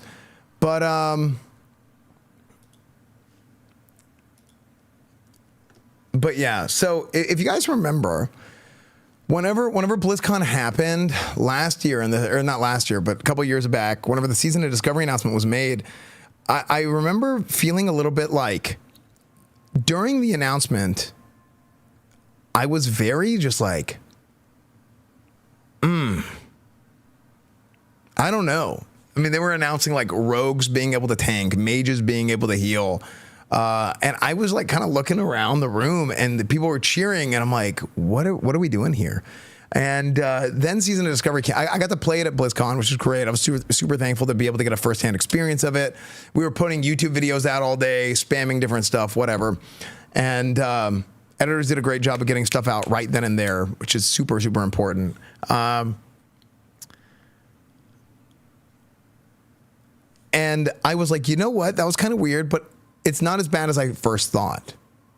There's some things about this that were fun. And I talked to Agrand about it extensively. And I'll tell you, every time I get to talk to somebody like Agrand, and I've gotten a chance to talk to WoW devs a lot over the years, current devs, former devs, whether it's the guys that like originally worked on the game, Jeff Kaplan, Kevin Jordan, Mark Kern, John Stats, like having a chance to talk to the original guys. And I've learned so much from talking to these guys. I've learned so much about not just WoW, but like game design in general and like the way these guys think about things. And they're legitimately like, these guys are like geniuses. Like I have so much respect for not just them, but the amount of time that they spent talking to me about these kinds of things. And even now, like, we'll still talk and I'll message them off stream and it's cool. The current people that are there,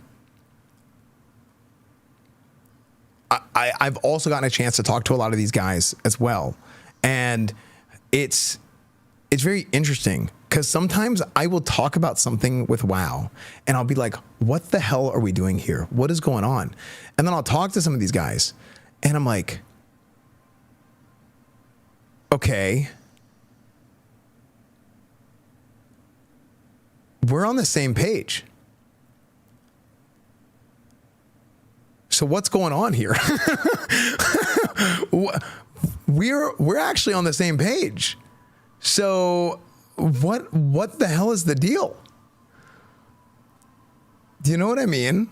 And I think a big part of it is when a company gets so big, when a team gets so big, there's so many different like checks and balances and things that happen, and it takes so long. And like, just because I might agree with like let's say like I'll have a conversation with a guy and like we agree on a concept, but like it's obviously like that's not what's happening. It's like, what the hell's going on here? It's not enough for like one person, because like I might talk to all these people and like I agree with one person here and like we agree on this and I agree with that guy on this and I agree with that guy on this, but then it's like, does that work all the way through?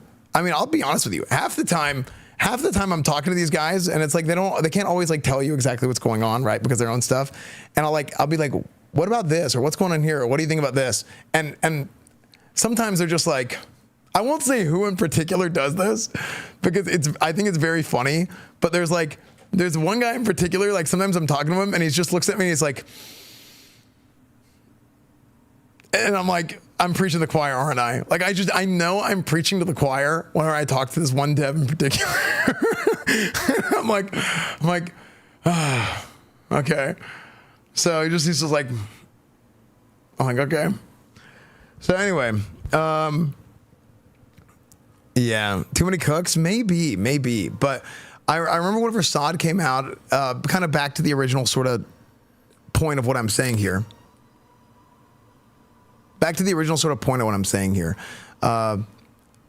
Sod was announced and I was like, this is weird. I played it. I was like, wait, this isn't so bad. But I was worried. I was worried about a number of things. And one of the key things that I mentioned back then, I don't know if this was in a YouTube video or on a live stream or whatever, and this is something I told Blizzard right then and there. I said, I'm so worried that this thing just snowballs out of control and you're going to get so much bloat, and it essentially is going to kind of turn into retail, right? Now, I would call SOD like retail minus in a lot of ways because there's so many systems and weird things that are introduced to the game that they did kind of use SOD as a testing ground for Classic Plus Beta. And I said this years ago. And I was like, I think during the announcement, I was like, this is 100%, this is Classic Plus Beta, 1000%. And I still think that. And I still think that things they did in SOD, not everything was bad. Don't get me wrong. Not everything was bad. But I do think that the way that they approached a lot of the problems or the things they wanted to have a solution for, I think it was kind of the tale as old as time sort of issue with Blizzard, and it's a Band-Aid fix. Everything kind of has a Band-Aid fix where they don't go and they don't try and fix a problem from the root. They go and they're like, oh, well, people don't like this, and this seems to be an issue. So let's kind of like slap a new system on top of this, or slap a new system on top of that, and kind of just deal with it and figure it out. And it kind of works in the interim. It works in the short period of time, but it causes other problems down the road, and it eventually will change the game entirely into what retail is. And by the way, retail is fine. And I think there's a lot of people that like retail for what it is. But I'm coming from a very specific audience of person. Okay? Put it on a vendor syndrome. I love that term. I love that you called it that, because that's a lot of like how I feel. Thanks for the fireworks yesterday. Yeah, thanks for watching, dude. It's my generation of WoW player. I'm a very specific generation of WoW player that Blizzard has lost. Do I still play WoW? Yes, I love Burning Crusade. I love vanilla. I'm doing what I think is my last run of Burning Crusade right now. I do think that. And there's certain things that would make me want to play classic vanilla again. a couple things, if they changed, I would be like, you know what? Let's run it back. There's a couple things that if in Blizzard's version of Classic, if they did, I'd be willing to send it. And then the other is a Classic Plus done the right way. I feel like if Classic Plus comes out, I will play it no matter what. It's a new launch. It's hype. It's something we've been asking for years. It's something that I've been like begging for years. It is how my streaming career started, kind of being the guy pushing for Classic WoW in the first place and it leading into Classic Plus. There's no way that I'm going to not do that. But for how long? It all depends on the meat of the game and the gameplay, the gameplay loop and the systems and stuff that keep you in the game. The nostalgia is the hook. The spectacle is the hook. These are all things that it's a layup. Anything that Blizzard does next for WoW is going to be Classic Plus, if that makes sense. I think whatever Blizzard comes out with next is going to be seen as this brand new reimagining of Classic WoW, whether it's Classic Plus or whether it's the next retail expansion. I mean, everything but the next retail expansion. They're going to see it as that, and it's going to have this hype, right? Anything, as long as it's not the next retail expansion, is going to be seen as this hype for like Classic Plus, right? Like if Season of Discovery were to come out now, it's Classic Plus, because of what this community has done to itself. The community has hyped this thing up. So Blizzard needs to understand that whatever they're doing here, the stakes are high, bro. The stakes are high. If they come out with a Classic Plus and it is not up to par, if it is not there, if it doesn't hit, excuse me, if it doesn't hit, they're in very bad shape. Because I don't think they can afford to have something with this much hype end up being like Season of Discovery was as far as the results. Season of Discovery was very popular at the beginning. Everybody tried it, and it's going to have that. But this taper off that every MMO will have, every game, every MMO in the current year will have this big hype period, and then it's going to taper off. It's just the nature of it. And then slowly, hopefully, if it's good, we'll slowly build back up, right? That's what you want. That's what you're looking for. The hope is that it's good enough to keep people in, that it doesn't taper off, or it tapers off as little as possible. That's what you're hoping for. So, retail bot got hit the hardest with the wall guard. Diversity was only way to stop it is to vote with your wallet and voice of your concern. I mean, I think that stuff, surprisingly enough, while you might be right, I think some of that stuff, this might sound crazy because it's kind of antithetical to what I think personally. I think they're going to do it anyway.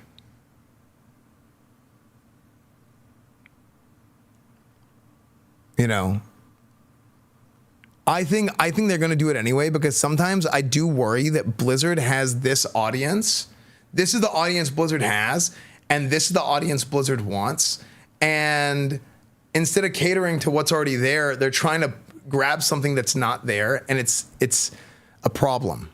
What I think Blizzard needs to do, Blizzard needs to go after me, my audience, where I came from, right? I'm the 2004, the original vanilla WoW player. I'm the Burning Crusade player. I played the OG versions of the game, right? I played them a lot. You know, I was a kid.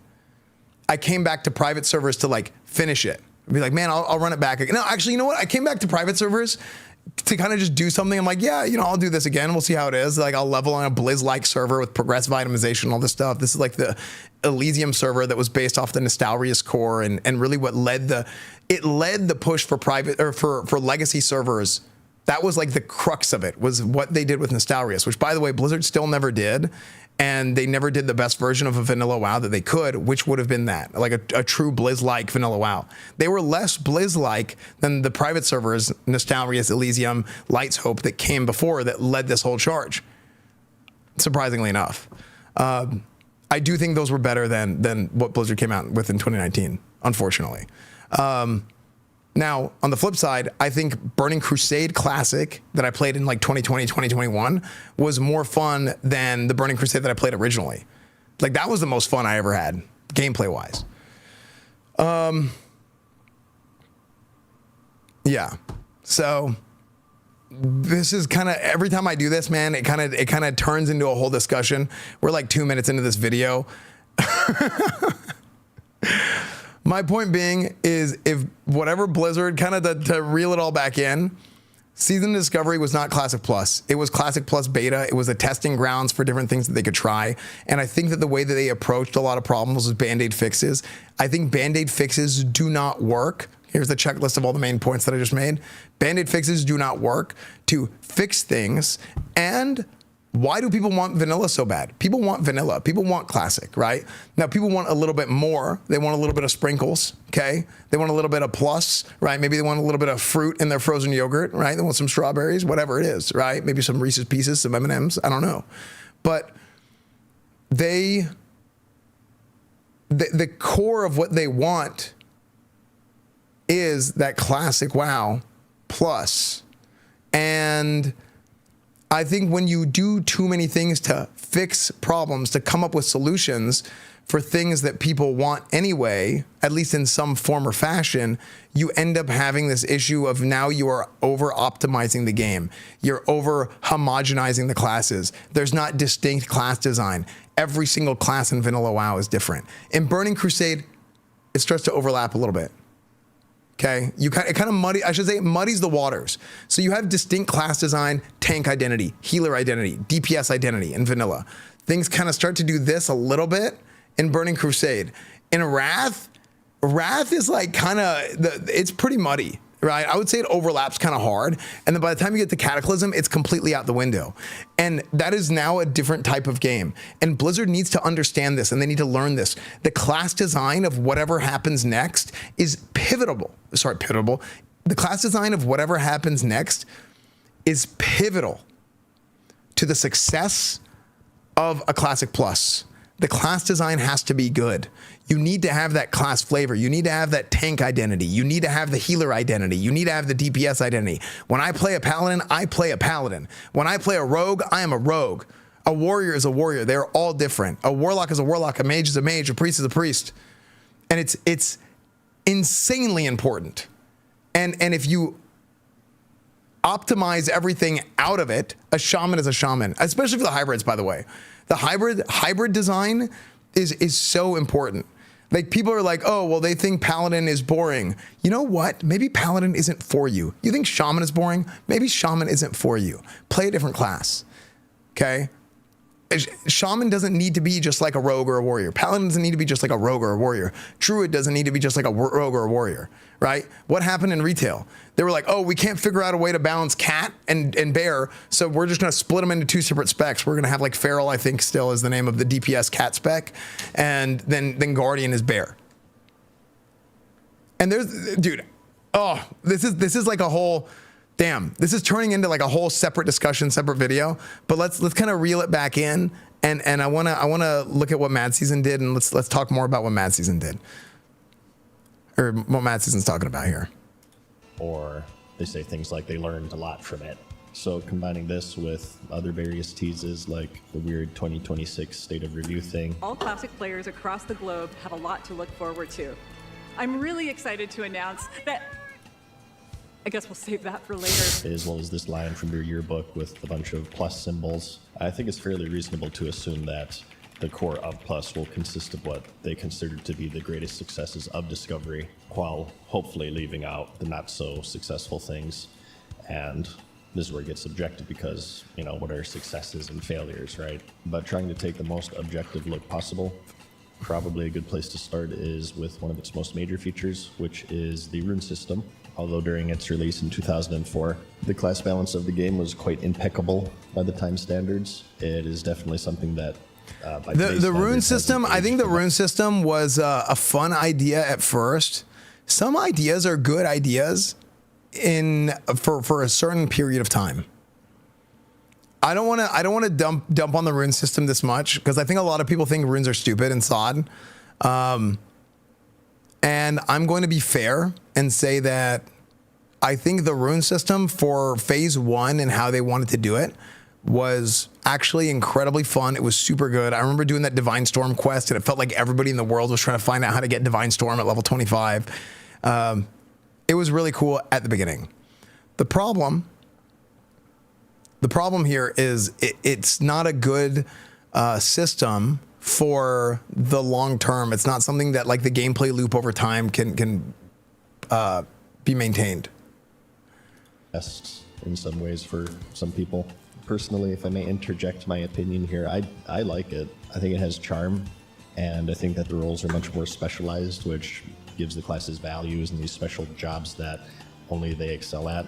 Like, I think it's cool that mages. I played a little bit of level 60 sod. Class, or warriors are the best tanks, and you know, you have other various classes and specs being great at some things and bad at other things. I think that weaknesses are often mischaracterized as flaws, but they're just as valuable as strengths in the identity of classes and specializations. And if you treat weaknesses as flaws to be fixed, eventually everything just kind of melds into one another, and the classes no longer have these interesting identities that separate them from each other. Because eventually everybody's mobile, everybody's good at AoE, single target tanking. Yeah, I think this is a big dude. Oh my, I love Mad Season, man. Like Mad Season, like, he's a great friend. We don't agree on everything, but I just, yeah, like I think this is a big problem. I want to play this back one more time. Classes no longer have these interesting identities. Class identity. Because eventually everybody's mobile, everybody's good at AoE, single target tanking, and the balance becomes better, but it also becomes balance is boring.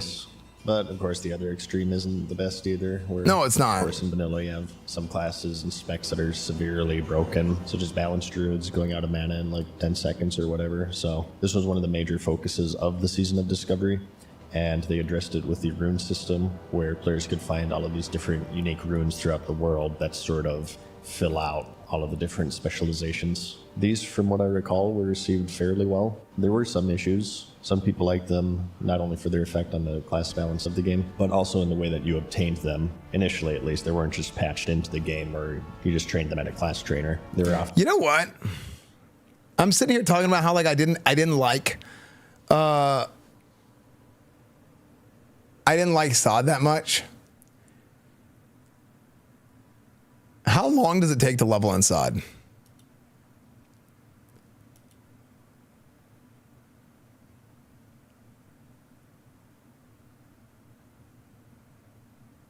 Hours, okay. It doesn't. 3 hours, okay. 15 to 20 hours. Okay, Zeroji. Okay, hey, listen. Zeroji, listen. Not for you, okay? You're Zeroji is sitting here like 15 to 20 hours. Oh, it's 11 hours for me. Oh, okay. All right.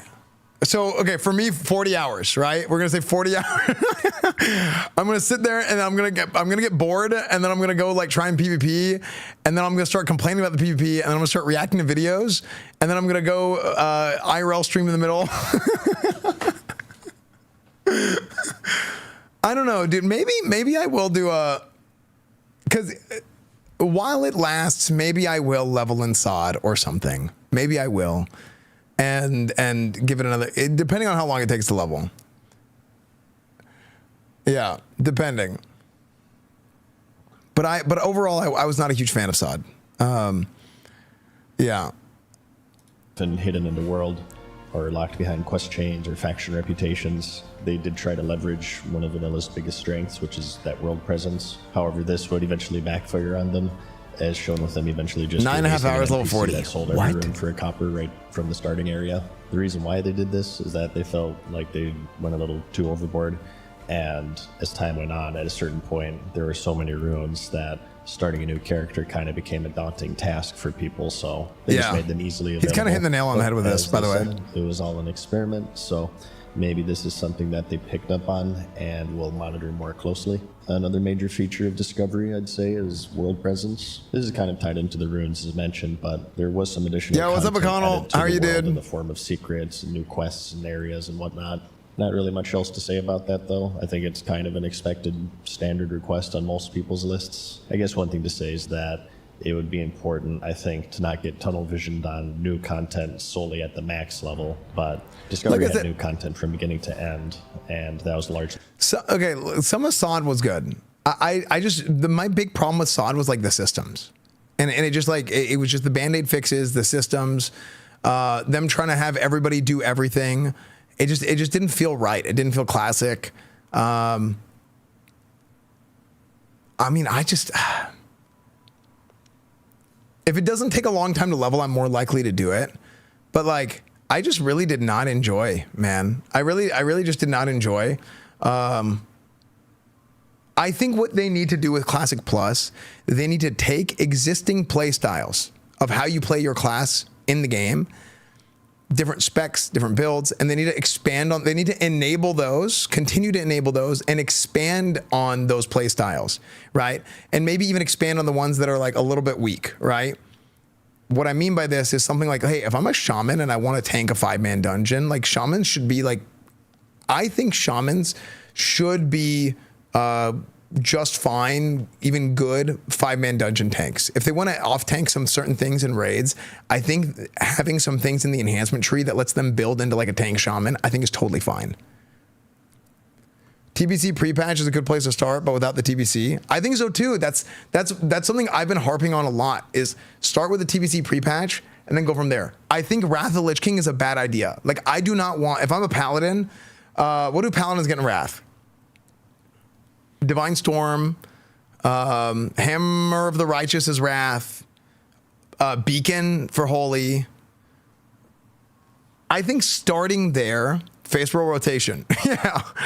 I think starting there with the design being Burning Crusade, I think is fine. You know?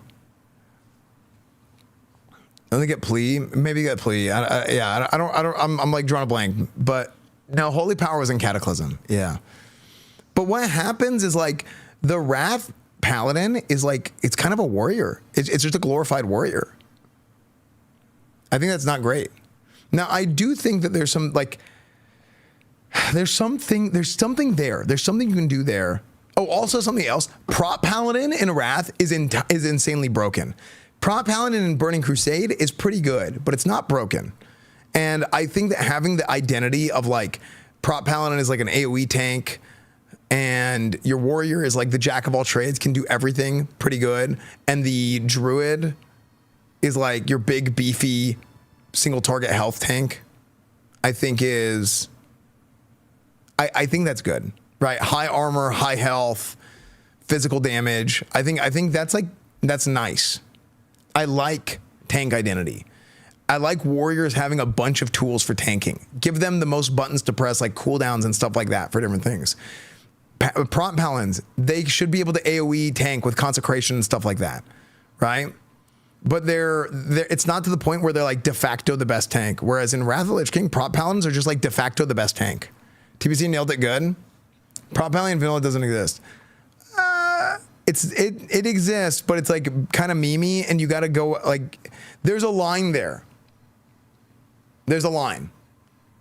I mean, I tanked a lot of things in vanilla as a prop paladin. Like I think I tanked. Man, I wish I had a list of everything that I tanked as a prop paladin in vanilla. I think I tanked all of Molten Core. I think I tanked all of BWL. Did I tank all of BWL? Because I remember whenever we found out how to tank Firemaw without a taunt.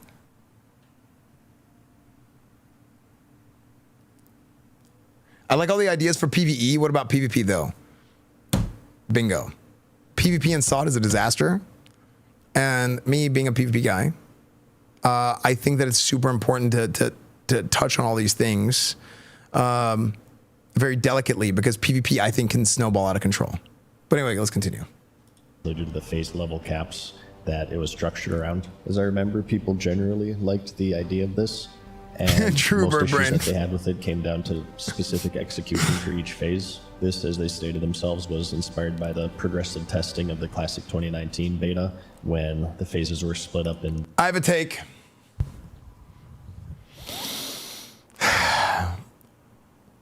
And I think most professionals would disagree with me on this. Well, there's two parts to this take. I think the WoW Classic level 30 beta was one of the best, most fun hype times in the history of World of Warcraft. But with that being said,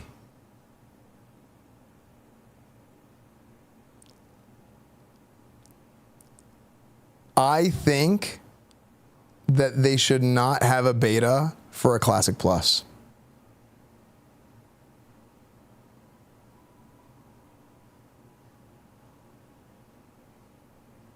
I think they should not do a beta, but most professionals, I think, would disagree with me.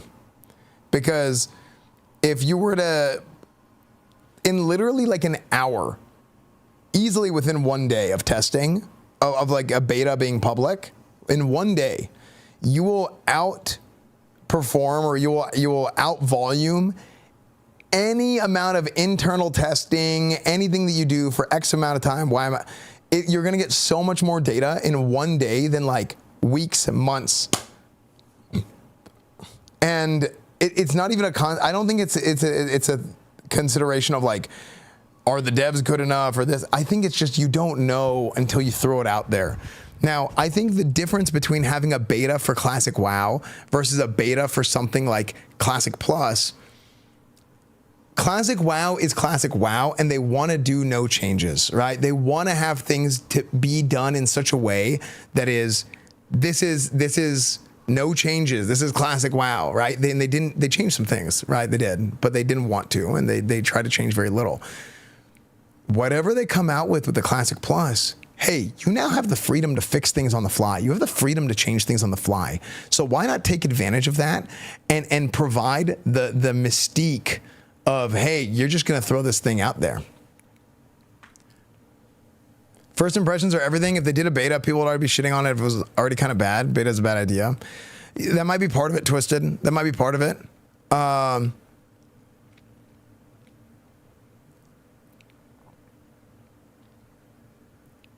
But also, here's the other side of this argument. Beta gives them an excuse, right? So beta will also give them an excuse for things not being good.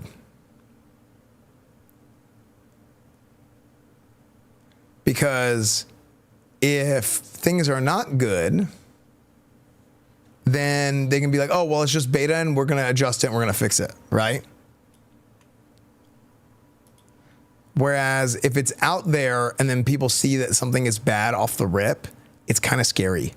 And people are like, oh, this sucks. And then they quit and they don't give it a second chance. Now, is that going to happen anyway? I think a lot of times people see something first impression and they quit anyway and they don't even look at it again. And people are not in touch, man. People are not in tune with what's going on in the world. Like, not everybody is a power user. What the hell? How my stuff all get tangled? Not everybody is a power user, power whatever of any game or platform or whatever. How many people, I'm playing College Football 27 on PC, and how many people are like coming in here every day and they're like, wait, it's out on PC now? When it was like huge news and they were talking about it for months, you know? Now, I would say that the gun and ball gamer is probably a little bit less in the know, generally speaking, than the MMO turbo nerd, to be fair. But yeah, that's just kind of what I think about Classic Plus beta and all that. Anyway, continue. Different level caps. It introduced some interesting new metas that weren't really explored as much since, the game is hyper-analyzed, but of course primarily at level 60. So by having progressive level caps, they aim to add an additional layer of a fresh and unique feeling, which I do think that they largely achieved, with a lot of the criticisms of this dynamic being tied more towards the level upgrades associated with them rather than the level caps themselves. As far as I remember, Gnome Rigon and more so Sunken Temple in particular were kind of received poorly, with Sunken Temple in particular being kind of a moment where a large percentage of the player base did see a drop off. And getting into the end game here, you may remember Karazhan Cribs was fantastic. It was kind of scuffed. I mean, a lot of Season of Discovery felt like I was playing on a fun server. Like a fun server is a term that people used for like kind of scuffed. A fun server is a term that a lot of people use as a like scuffed kind of private server where like you had like the vendors and you get this off this and like there's just like random different assets or like kit bashed together and it's like what's going on, right? Nothing is really made on its own. Season of Discovery majorly felt that way, big time. But with that being said,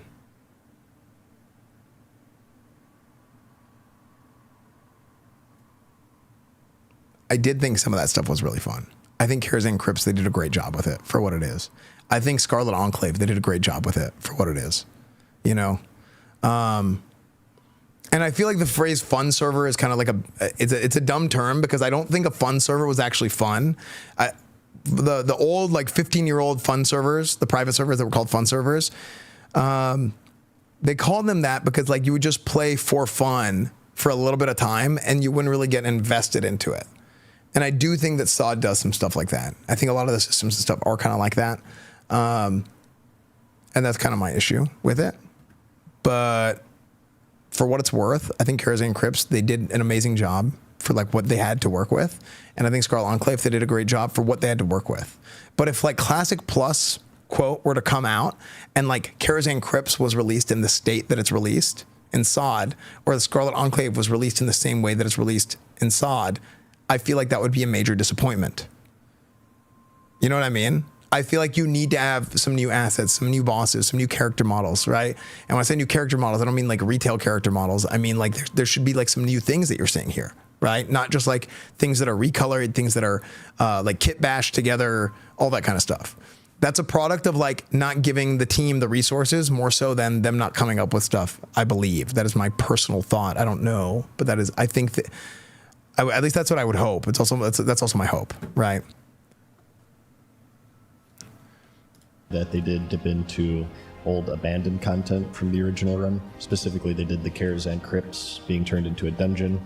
They did the Scarlet Crusade raid, as well as a quest line for the legendary Ashbringer, to name just a few examples. But these are extremely common requests within the community, so there's no real insightful information to glean from this. It's just kind of an automatic thing, but still worth mentioning, I thought. So the Season of Discovery holds some information, and if you did play it, chances are that the skeleton of Classic Plus will be fairly similar to it. Yeah, the fact that they kept saying over and over again that it's an experiment, we're testing stuff, we learned so much from X, Y, and Z for the future, I think is very indicative in the role that it will play for Classic Plus. But beyond this, we also have the survey. In 2025, Blizzard sent out a survey to players asking about a hypothetical version of Classic, and they pitched many different specific features. So we don't have answers to these, only Blizzard has them. However, there has been a community-run survey called the Classic Plus Project, which I'll have linked in the description. I hated this, dude. I hated this whole thing. Like, I mean, I want to skip this because like this is such a, okay, here's the problem with the survey, right? The problem with this survey is it pigeonholed, so like the question and answer, like it pigeonholed things where it's like all the answers here are bad, but people are going to fill it out anyway. Also, who's filling this out? Is this Classic WoW players? Is this retail players? Is this people, like anybody in the world? Like there's no, oh dude, it's so insane to me because this isn't the community. This isn't, you're not serving the community. What is the community? You're serving a populace of people that happen to see this thing, but it's a lot of the people that you need to get this information from are people that are not in the know, right? It's the layman, you know?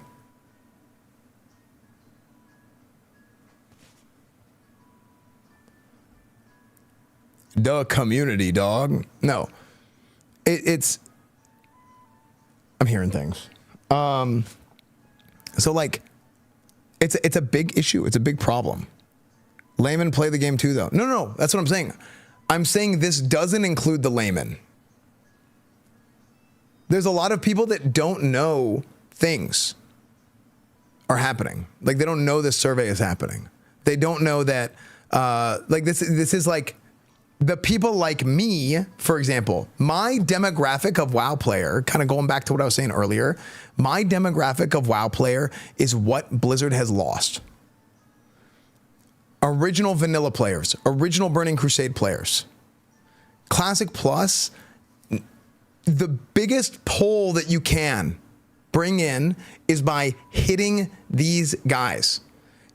That's your target audience for what's going to bring people in.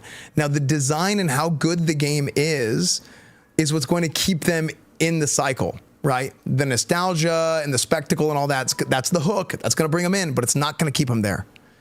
the type of player that quit the game whenever Wrath of the Lich King came out. The type of player that quit the game whenever Cataclysm came out. The type of player that, you know, hey, you played Mist, maybe you played WoD, you came back to WoD, and you were excited about WoD because in Warlords you were going back to Draenor, and you loved Burning Crusade, and you loved Original WoW, and you wanted to give it a second chance, and you thought that Blizzard was going to learn and take inspiration from the old version of the game, and then you were handed garrisons, right? And then you were like, what the hell is going on here?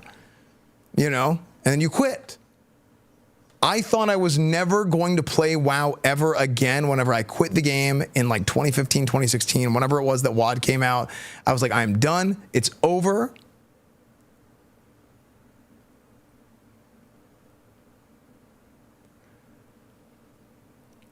And then I played private servers. Not because Legion was bad, not because anything that came after WoD was bad, by the way, and I don't think it was necessarily, okay? It was that you now lost me. Blizzard lost me as a customer, Blizzard lost me as a player, and private servers brought me back.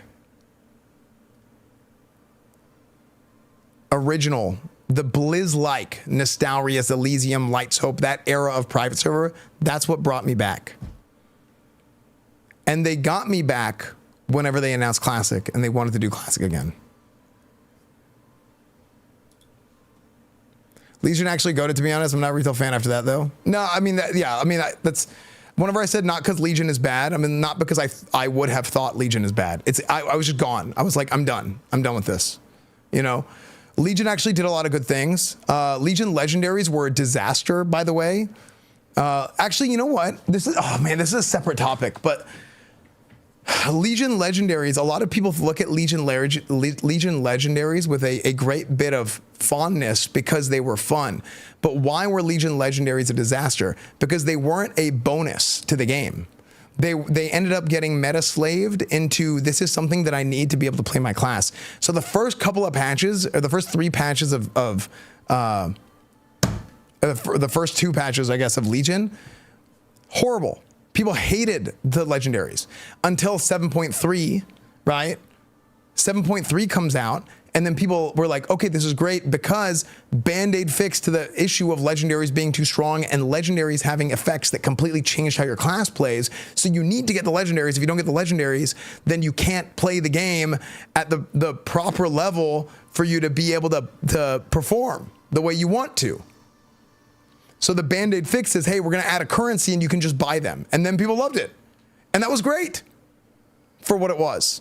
Because it's the end of expansion, it's a fix. But that shouldn't be the issue in the first place. The crux of the issue is that you are now adding an item in the game that changes your class so immensely that it literally changes the way your class is played and performs in a version of the game that is so balanced to be so cutthroat that even like a 5% differential in performance and throughput is enough to make people think that a class sucks when it's performing at 95% of another class. And that is why this over-optimization and the over-homogenization of the game and these Band-Aid fixes, things that happened in SOD, these things happened in Season of Discovery. They are bad for the game because you're not fixing the problem at the core, you're fixing the problem at the top with a Band-Aid. And it causes other problems whenever you want to add more and more things into the game. That is like why, like for example, things like, this set bonus completely changed my class so much that I have to use like a tier 1 set bonus. Okay, what's the Band-Aid fix to this? In tier 3 gear, when I need like a tier 1 set bonus, the Band-Aid fix is, okay, let's add something else that they can buy that can pull the set bonus from something else and put it on a new piece of gear. These are not really good systems for the game because it turns into just put everything on a vendor and let's change this. And like, no. The set bonuses should not do that. The Legion legendary effect should not happen. Look at SOD DPS meters. All the classes are super close to each other. SOD was good. That is not good. That is not bad, but it's not good. Because looking at damage meters and things being balanced on the meters is not something that is inherently good. And sure, if it happens in a way that like it's built into the class design, that's what happens, I think that's fine.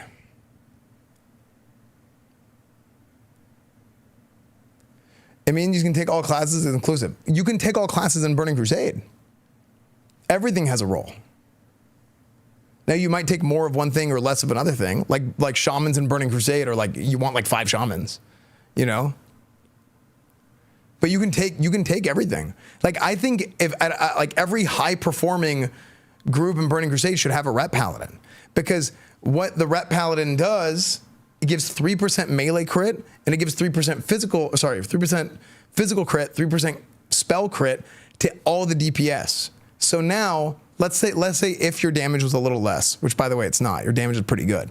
Let's say you take this and you take 3% damage, roughly, for 3% crit from all your melee, 3% damage from all your casters, roughly.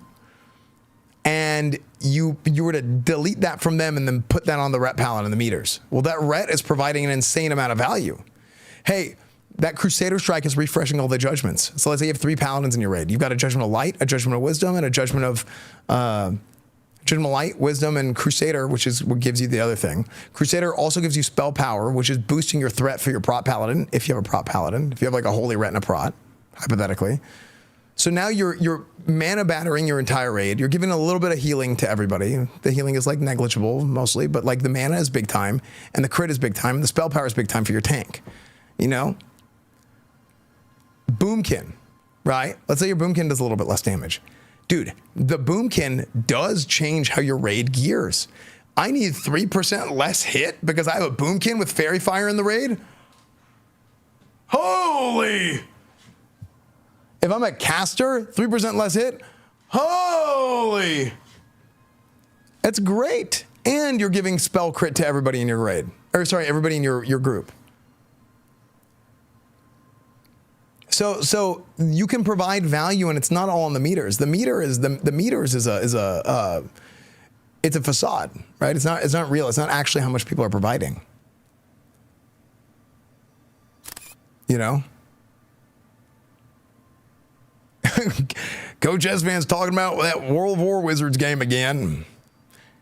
I would argue that Sod is actually not balanced. Druid is top tier healer, tank, and 2 strong 2 DPS specs bring so much useful buffs, while Warrior is generally 1 DPS spec and tank spec not strong. Yeah, I mean there's a lot of like cutting hairs and stuff like that. But anyway, I hated this survey. I hated the results. I don't think you can't really take any of this survey with similar or even any value questions, so we can kind of compare. And something that's really I think the survey is a disaster. I hated this entire thing. There's another content creator on YouTube named Jordy who makes classic World of Warcraft videos, and he made a video about this survey, and in the comments was Agrand, who's been like the main classic guy. And if you did see my previous video, because you're not surveying the right people. Like you're not getting like a good thing, man.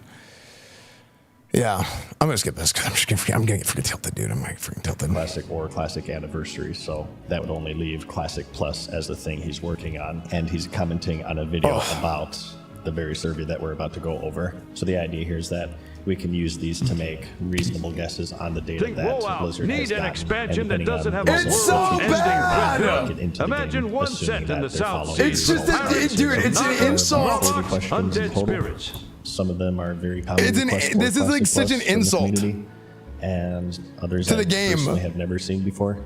So like it's like the questions it's asking, they're all like pigeonholed into like half the answers are bad. Like it's just like okay, so the reason why it's bad is one, I already talked about like the anybody has access to the survey, and it's not even like the average player. Like a lot of people are like not in tune with this stuff, right?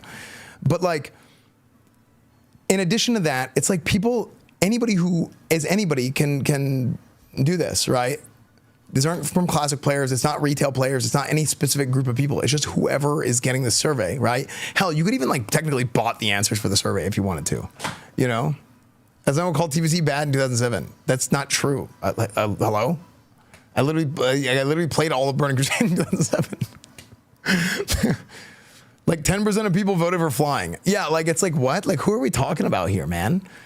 And on top of that, like a lot of the way that the questions were asked were like they're pigeonholing you into a certain answer because it almost feels like it's written with like ulterior motives. Like that's how like frustrating it was. I absolutely hated the survey. Cam Dreadsmine, thank you for the 73 months, man.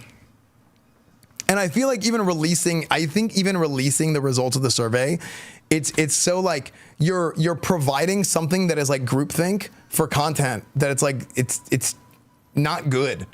I actually think it's not good to release the results because they're so bad and people are like, well, the community wants this, but it's like, who is the community? It's not like, what? You're just whoever happened to do the survey. It's not the layman. It's not the average person that plays the game. It might not even be somebody who plays the game. It might be somebody who plays retail. It might be somebody who doesn't play WoW. Oh, it's just, I can go on for days, man. Let's go over them one by one here, and then we'll go over the community score to see how people answered them. Starting with the rather popular one here, we have cross-faction shamans and paladins. Dude, did I just get bait? Oh my God, Mad Season, you're gonna freaking bait me into freaking just being mad for like 30 minutes, man. This was, of course, a feature released in the Burning Crusade expansion with the Draenei and Blood Elf races, where Horde got paladins and the Alliance got shamans, which was a major change to the map. You know, deep inside, the team at Blizzard can't make a good Classic Plus. Dude, I'm just gonna get depressed, dude. I want to believe, man. I want to believe so bad. I want to believe so bad, dude.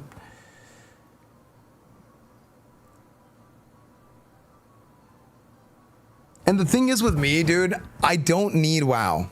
In fact, you could argue that I should have let this shit go like 5 years ago, you know? And I haven't mained WoW for a long time. I would say until this year, I haven't played WoW hardcore. Like I haven't played WoW at like a serious level since Burning Crusade Classic.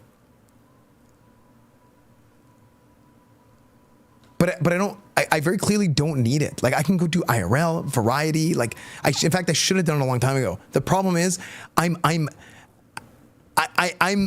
obsessed. I'm literally obsessed with this game for whatever the hell reason. It's how I started streaming. It's so weirdly important for me for this game to be good. I don't know why. I don't know why I care so much. It doesn't make any sense to me. It goes against every sense of my own personal well-being. I'm just obsessed with wanting this game to be good and wanting the most amount of people to be able to enjoy this game in the same ways that I've been able to like fall in love with this game. I'm so passionate about it, right? And sometimes that passion comes out in such a way that seems like I'm being a doomer or seems that I'm being mean or that I'm being aggro towards people. And I try really hard to just be honest, right? And I don't go out of my way. I'm not like freaking, old Addison Gold, these people should be fired and this and that. And then the next thing you know, freaking every dev in the industry hates Asmund, right? Except for whenever he's playing their game and they get their freaking view count, right? That's not who I am, right? I'm just very, very honest. And sometimes when you're being honest, you have to speak with a degree of, hey, this could be really bad, right?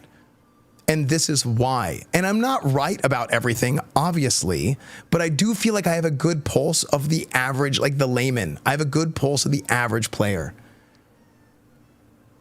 WoW calls to you like a goblin mask. It does. When Burning Crusade is coming around the corner and I'm like looking at it, dude, it's literally like the freaking Green Goblin mask is like, Crusader Strike, Gladiator, Seal Twisting. It just happens, dude. The average player doesn't like Classic Ret. Classic Ret is not for the average player. It is for the Classic Paladin player. And that is it. You need identity. You need to have the classes be different.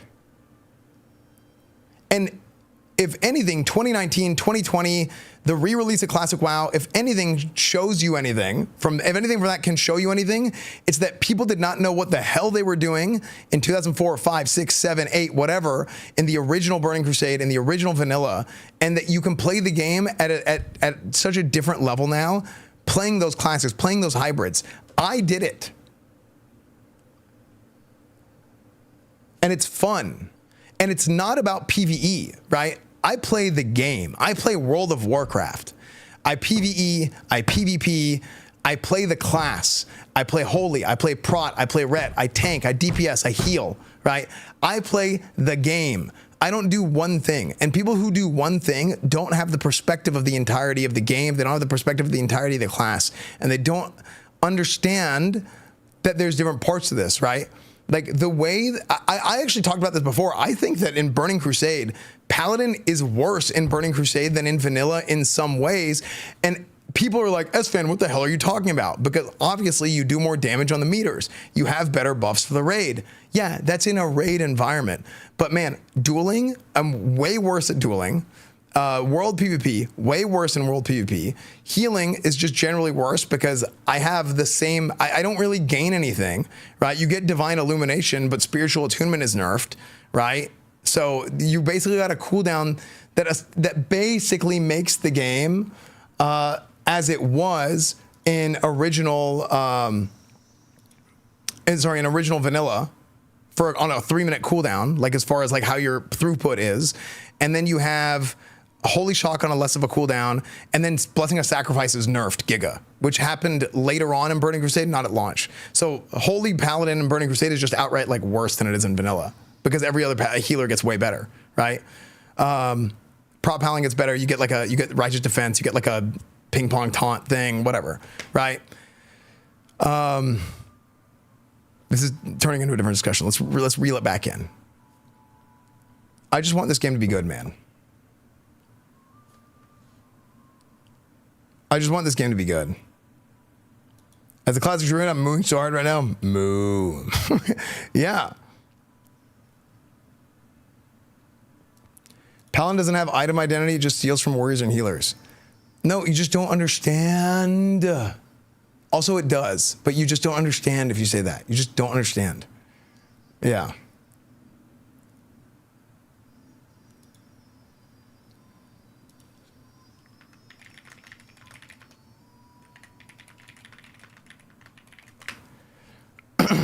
I'm right, but I don't understand. No, I said you're not right.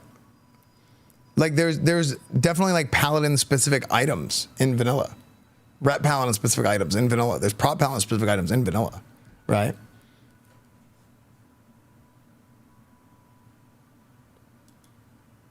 You're saying I'm right. I literally said you're wrong. What?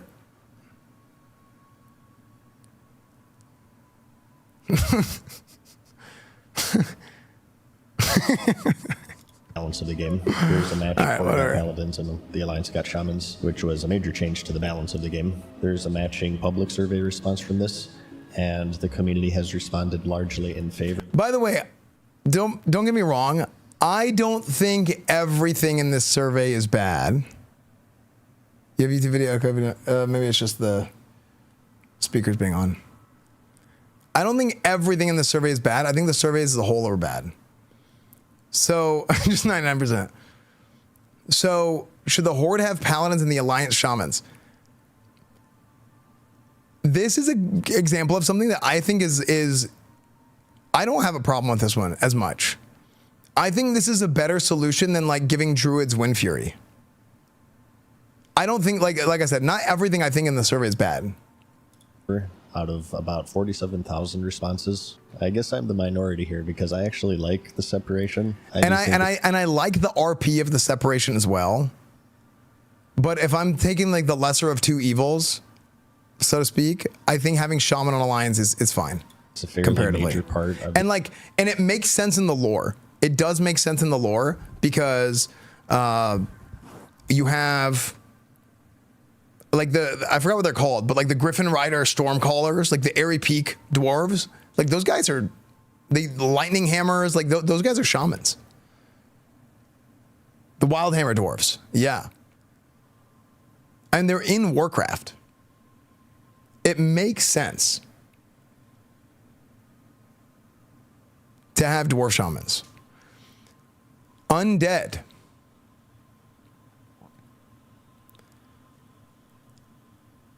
Undead Paladins would be, I think they might be broken. They might be too good. With a Will of the Forsaken. I mean, that just sounds insane, man. If I had a Will of the Forsaken, like a break fear instead of perception. Oh my gosh, 'cause perception and vanilla is like, anyway. God, That'd be insane. Undead can be priest. Undead can be warrior. So why can't they be paladin? Was kind of like my initial thought process. But even like from a lore perspective, like the undead are like the Forsaken from Lordaeron, right? Like these guys they were humans. So it kind of makes sense that anything that a human can be, an undead can also be. So it does kind of make sense for an undead paladin. Now,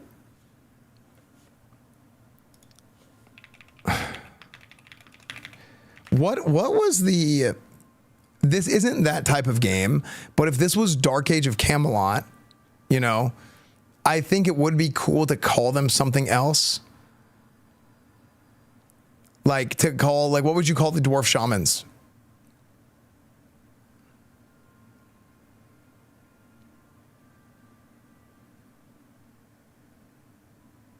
Like Stormcaller.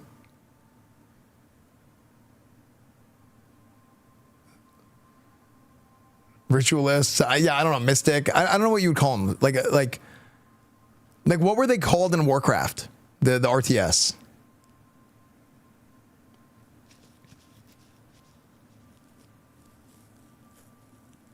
They're just Griffin Riders? I think it were Griffin Riders. That's what I thought they were too. Protoss. Okay. But yeah, I mean, I think in a game like Dark Age of Camelot, they had like similar classes across the different factions, but they had different names. Like for the warrior class in WoW would be similar to a hero in Hibernia, an armsman in Albion, and a warrior in Midgard, right? So that's like what that character archetype, the class archetype was. Something like that would be cool. Now the thing is, all those classes actually do play different. They were designed differently.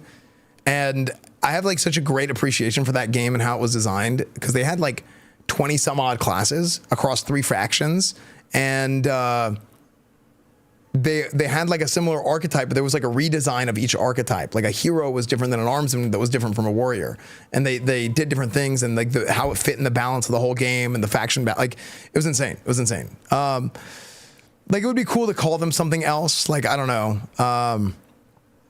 But this isn't that type of game, right? So they would still just be paladins, and the dwarves would still just be shamans, right? But yeah, Camelot equals New Classic Plus, yeah. I don't care about shamans in Alliance, but they should remove mages from both factions. Yeah. A visual difference would go a long way. Oh my gosh, can you imagine if you're a dwarf shaman and instead of a lightning bolt, you throw a lightning hammer? Like it's like essentially like the Hammer of Wrath. Oh, that would be cool. Like, you know what I mean? They have different animations for both. I think that would be sick. So there's like a little bit of flavor there, but the problem is Undead Paladin, what, Death Knight? But then Death Knights already exist in the future, you know? They should also get flying mounts. Yeah, I don't know about that one. Like Ghost Wolf. Like instead of Ghost Wolf for a dwarf shaman, they would ride a griffin in combat. And it would fly, but it wouldn't actually go in the air. Like, dude, I think that's cool. I think that would be great, because you'd be like a griffin rider. You know? But I don't think Blizzard would do that. That's like a wish list type thing. Mr. Novocaine, thank you for the 37 months, dude. Fun little changes like that for RP are awesome. Yeah. If Undead Paladin pops wings, they should get a ghost human visual form back and fill in their bony parts. Yeah, like something like that could be cool. That's it. It's time to put up $100 million like Ashes of Creation and make your own WoW game. Nope. Nope. It's cool for 5 minutes from a certain perspective until players get annoyed and want quality life improvements. Yeah, I mean, it's just crazy. Like the Flight Master? Yeah, exactly. The identity of vanilla. I know it's done for balance, but again, some imbalance can be interesting, and it kind of gives the factions different identities in both PvE and PvP. I've always been a fan of having different strategies and the different areas of the game, depending on what faction He's not wrong. While the balance of vanilla can definitely be improved, I think, again, it's also important to not go too overboard Next we have collections, UI-based storage system for pets, mounts, and toys to free up inventory space. The community responded again with I agree with this yes, too. Inventory space is probably Mad Season is approaching this, I think, with a lot more tact than I will. I get very passionate about this. I think he's like picking out like the things that are actually like good discussion points instead of the things that are like, why are we talking about this? Well, plays a pretty big role in vanilla, both as an annoyance, but also as a form of balance to limit like how many consumables or gadgets you can bring if you're an engineer. But at least for the more collection-based stuff like mounts, pets, and toys, the community wants a dedicated storage / That's not; those are not my bags, dude. My bags are not. 1v1 duel arenas. The ability to go into a special dueling arena for 1v1 contests that are viewable by spectators. The community responded mostly receptive, with most saying yes. Like, okay, this is a good example of like, I'd be interested in seeing it. Yes, and let me bet gold on the outcome. No thanks. So there's like 2 yeses. There's yes with this weird stipulation. You know what I mean? Like that. This is my problem with the survey. Like, what kind of answers are these? What kind of multiple choice answers are these? It makes no sense. You know. Now, even if it's like, yeah, cool, but this is just like an example. And the next saying yes and let us bet gold because gambling culture has taken over the world, with the last 23% saying no. I am a fan of this. I also think this would be something cool to see, and this is something that they could even add in a later patch or something as like a feature. Saying this for years, actually. I think that community events are huge for the game. Some of you might remember the OTK tournament that was hosted a while ago that pulled in like hundreds of thousands of viewers. Dude. I think it gets more eyes on the game. It gets more people playing. And I was so proud of this thing, dude. This was like, you know, they said this was the biggest WoW PvP event ever. I think it was the biggest WoW event ever, right? But I was so proud of this thing, dude, because this is something that like, this was like my baby. This was like, this was something that like, I was so proud of this thing, man. I do kind of wish I got a little bit more credit for it, but from the people that know, the knowers know. Like I went to BlizzCon the next week and everybody from Blizzard was like, dude, that was amazing. Yeah. I just think it lends itself well to the whole idea because everybody always says vanilla is about community, right? So making it easier for these organizers to make these tournaments and have spectator tools and whatnot. I want to host more events. I want to do more things. Areas to avoid interference will make it so they happen much more frequently, which I think can be really good. Yeah, I mean, it does kind of suck whenever it's like something is yours, but then other people are, you know what I mean? Further and have. That's what it is. I'm still really proud of it. Island that you can only get to through a GM teleport and have it filled with, you know, vendors for food and drinks, class trainers to respec, basically everything to support some sort of PvP dueling tournament. I don't know. You could really leverage it in huge ways, I think, but that would also require Blizzard to hire an actual human employee to work as a GM. And I did actually calculate the chances of this happening. It's really interesting because it just happens to be 0.016% chance, repeating of course, which completely coincidentally is the exact same chance of the people who swore up and down that the WoW token wasn't coming after the level boost released, you know, actually coming back to my channel and saying that they were wrong because... I think this is going to happen, by the way. I think they will have some kind of WoW token. Here's the problem, man. The problem with the WoW token, like, I was a big WoW token hater years ago because I didn't quite understand it, and I still don't like it, right? But I'm not as big of a hater. The problem with the WoW token is they just can't beat these bots for whatever reason, okay? And they can't beat the gold sellers. They just get rid of people, right? They get like, you know, they don't permanently ban them, but they slap them on the wrist. And, you know, catch and release, then they let them free, right, for a couple weeks. But like how the WoW token works is there is a real person, allegedly, out there farming the gold. So they farm the gold needed to go to the auction house to somebody buys a WoW token. So you pay $20 and then you get an item like in-game mail, I think, and you have that item. So let me preface this. I've never bought a WoW token, so I don't know exactly how it works. I don't think I've ever bought one. I think you get it in the mail or something. So now you have a physical item in game that you can use to gain 1 month of game time on your account. Or it's tradable, right? Or what you can do is you can, because it's tradable, put it on the auction house, and then somebody else is out there who farms a real gold, real money, not real money, real gold in game, not like botted gold. And that gold that they spent farming, and they were actually in the economy, in the world, out there doing stuff, they take that gold and they give it to somebody else in turn for a $15 a month, 1 month subscription that costs $20 from the other guy. It's not tradable, it's only auctionable, and you don't pick the price. So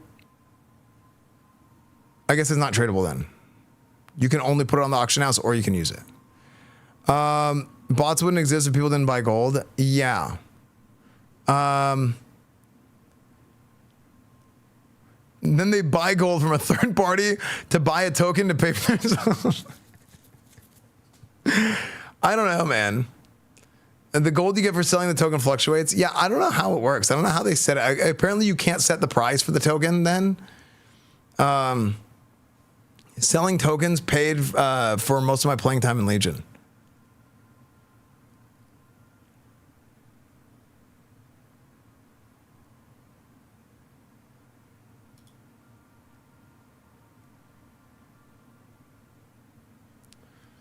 Yeah, so Blizzard sets the price. Is that worse than the community setting the price on their own?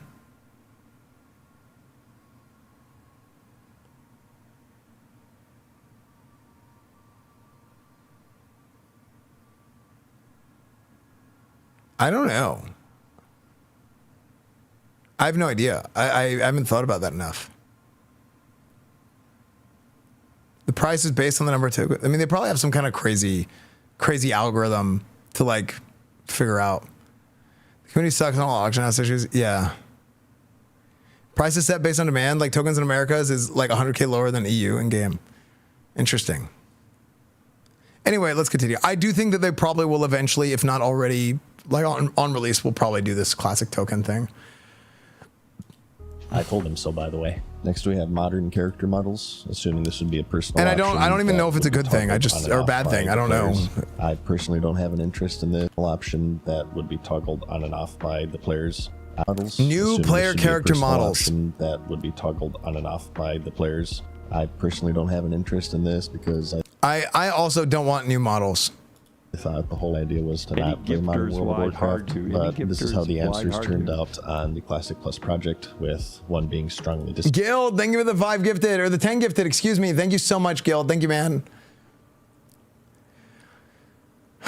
What? Oh, hold on. Modern WoW character animations. Wait, what? Hold on. But this is how the answers turned out on the Classic Plus project, with 1 being strongly disagree and 10 being strongly agree. Next is leveling profession improvements. Oh yeah, the animations and the models and stuff is just more usable gear for yourself as you level, and to be able to craft it at level appropriate trade skill levels. So here we have a resounding yes. This is actually a pretty common criticism with vanilla World of Warcraft, is that if you're really on top of your trade skills and you go super out of your way to level them. So here's the problem with this one. Should gear crafted while you're leveling be more relevant and accessible? Yes, no opinion, no. Okay.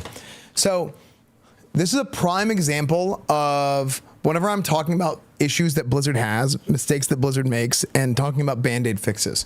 So I want to hear what do you guys, and because I agree with this, like I said, I think Mad Season has done a good job of like picking out some of these like actual legitimate things to talk about. Should gear crafted while you're leveling be more relevant and accessible? I think the overwhelming majority of people would say yes to this, because you're leveling your professions while you are leveling is not super rewarding.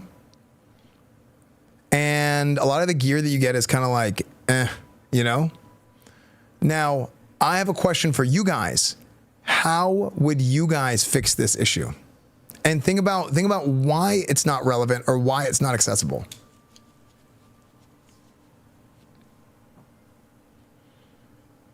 Expensive enchant that increases XP gained.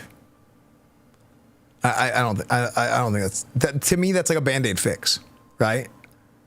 That's like you're throwing systems on top of systems, right? You're adding something that is like, okay, well now everybody is going to want that enchant for leveling, you know? Make crafted gear that is crafted by you ever so slightly better than quest rewards. See, I don't think that's good either, because then it's like, well, everybody should craft everything, you know?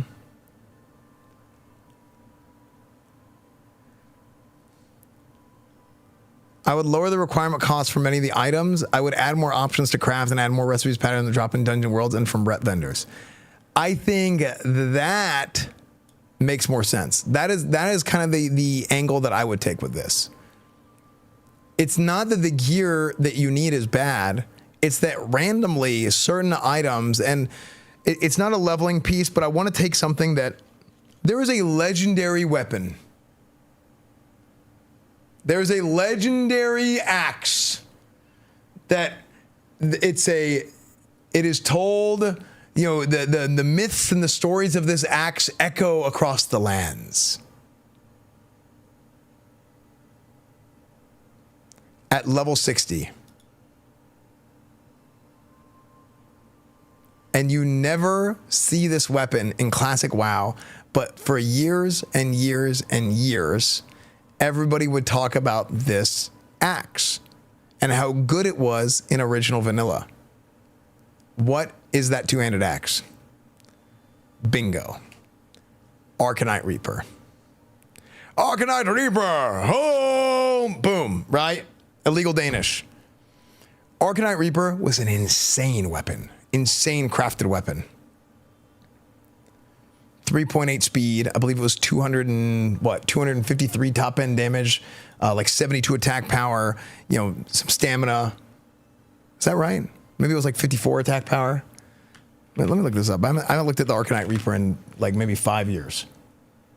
62 attack power, 256 top end damage. Okay.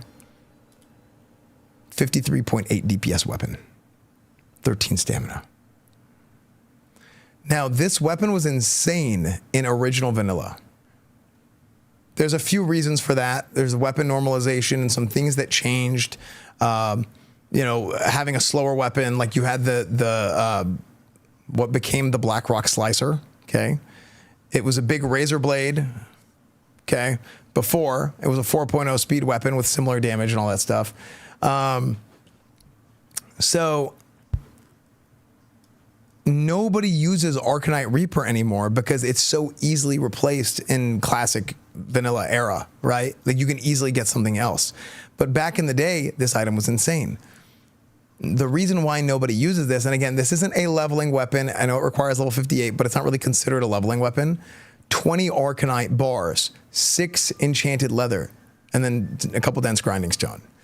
These are very expensive and rare mats. Enchanted leather is like whatever. But Arcanite bars is insanely expensive. It's rare. It comes from thorium veins, rich thorium veins. Then you have to get the transmute, and you know what I mean? Like that is an insane amount of mats for a weapon like this. And the amount of time it would take you to farm the gold that you would need to craft an Arcanite Reaper versus the amount of time it would take you to just farm the gold for an Arcanite, the amount of time it would take for farm another item that is equal or even better than an Arcanite Reaper is so little. So that's why in current classic WoW and era and stuff like that, you never see anybody using the Arcanite Reaper. That's like 2,000 gold in bars. Yeah, it's an insane amount of gold. So I think the issue with gear not being relevant and accessible, I think it has less to do with the relevancy of the gear while you're leveling. You know, I think the gear that you can craft while you're leveling is okay. It's just that some of the mats are so expensive and they're so rare that I think there needs to be adjustment of the requirements to craft that gear, maybe even an adjustment of the drop rates of the materials needed for that gear out in the world and like how it affects the entire economy of things. This is a very, very delicate process that takes like somebody has to treat this thing with so much care, right? In any living, breathing MMO, it's like a 2-year-old baby, okay? All MMOs are like a 2-year-old child and they're just trying to find a way to get themselves killed, okay? They're trying to run around, do everything, and they're putting forks in outlets, and This thing is trying to kill itself. And whoever is in charge of the MMO needs to take care of this thing, right? And make sure it doesn't kill itself. And don't shake the baby. You know? Let's plug in the outlets. Yeah, you know, get some of those freaking safety things for the outlets. Just like a baby, Microsoft might abort it. That I don't know what you're talking about. Okay. If you're really on top of your trade skills and you go super out of your way to level them, you can make some useful gear. However, usually for the average player, by the time you get to the trade skill level to make something, you've already gotten something better from a quest or a dungeon or whatever. So assuming that this feedback matches what Blizzard has and Blizzard listens to the feedback, there's a very high chance that this would see a change. New class abilities and spells, brand new class abilities or spells unique to this version of Classic. This was something that was in the Season of Discovery. Many of the runes, in fact, I would say the majority of them were abilities from other expansions like Burning Crusade and Wrath and whatnot, but they did have some new ones here and there from what I recall. It's also a very common request, and as you can see, it holds a resounding yes from the independent survey at almost 21,000 responses. Next, we do have a question relating to the honor system. Move honors, 21,000 responses. Should classes receive new or adjusted abilities to make the rotation more interesting as they did or tried to season their future expansions? Now, this is such a loaded question, and like this whole thing is filled with leading questions and loaded questions, right? Because it's like, should classes receive new or adjusted abilities? Okay, is that 1? Is that 2? Is that 3? Is that 10? Like how many abilities is that? You know?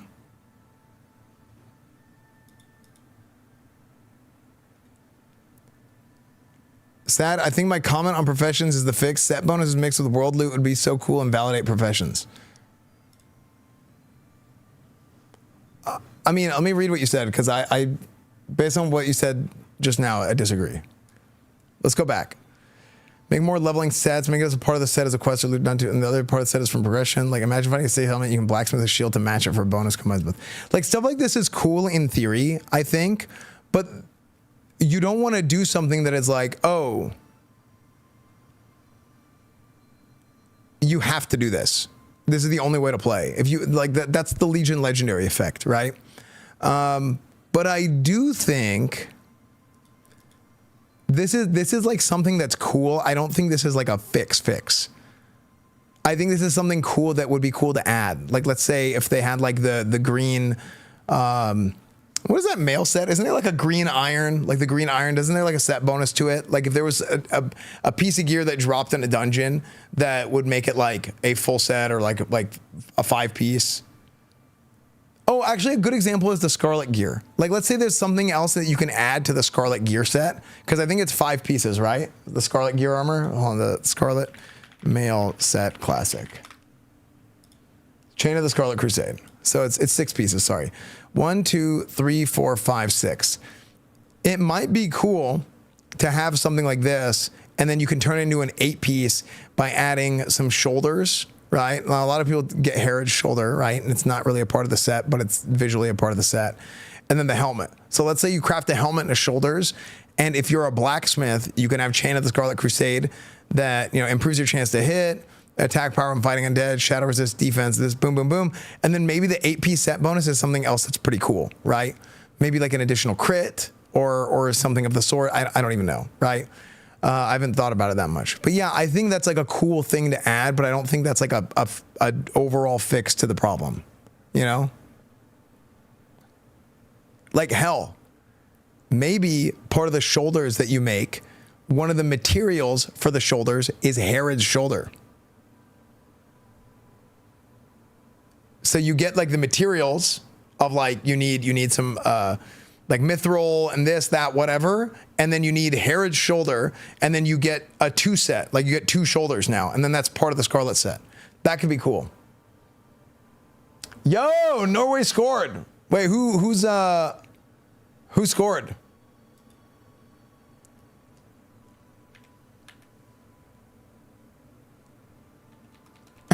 New Herod's shoulder, double the stats. Erling Haaland? Nice. Oh, here it is. I'm watching the replay. Outside cross. Damn. Dude, a rocket off the head. God, he's just so big, dude. He's just so much bigger. Look at him. This guy's like freaking 6 inches taller than the other guy. Insane. Pow. Dude, right in the opposite corner. Dude, running this way, ball's coming this way, and being able to head it into the back corner. Damn.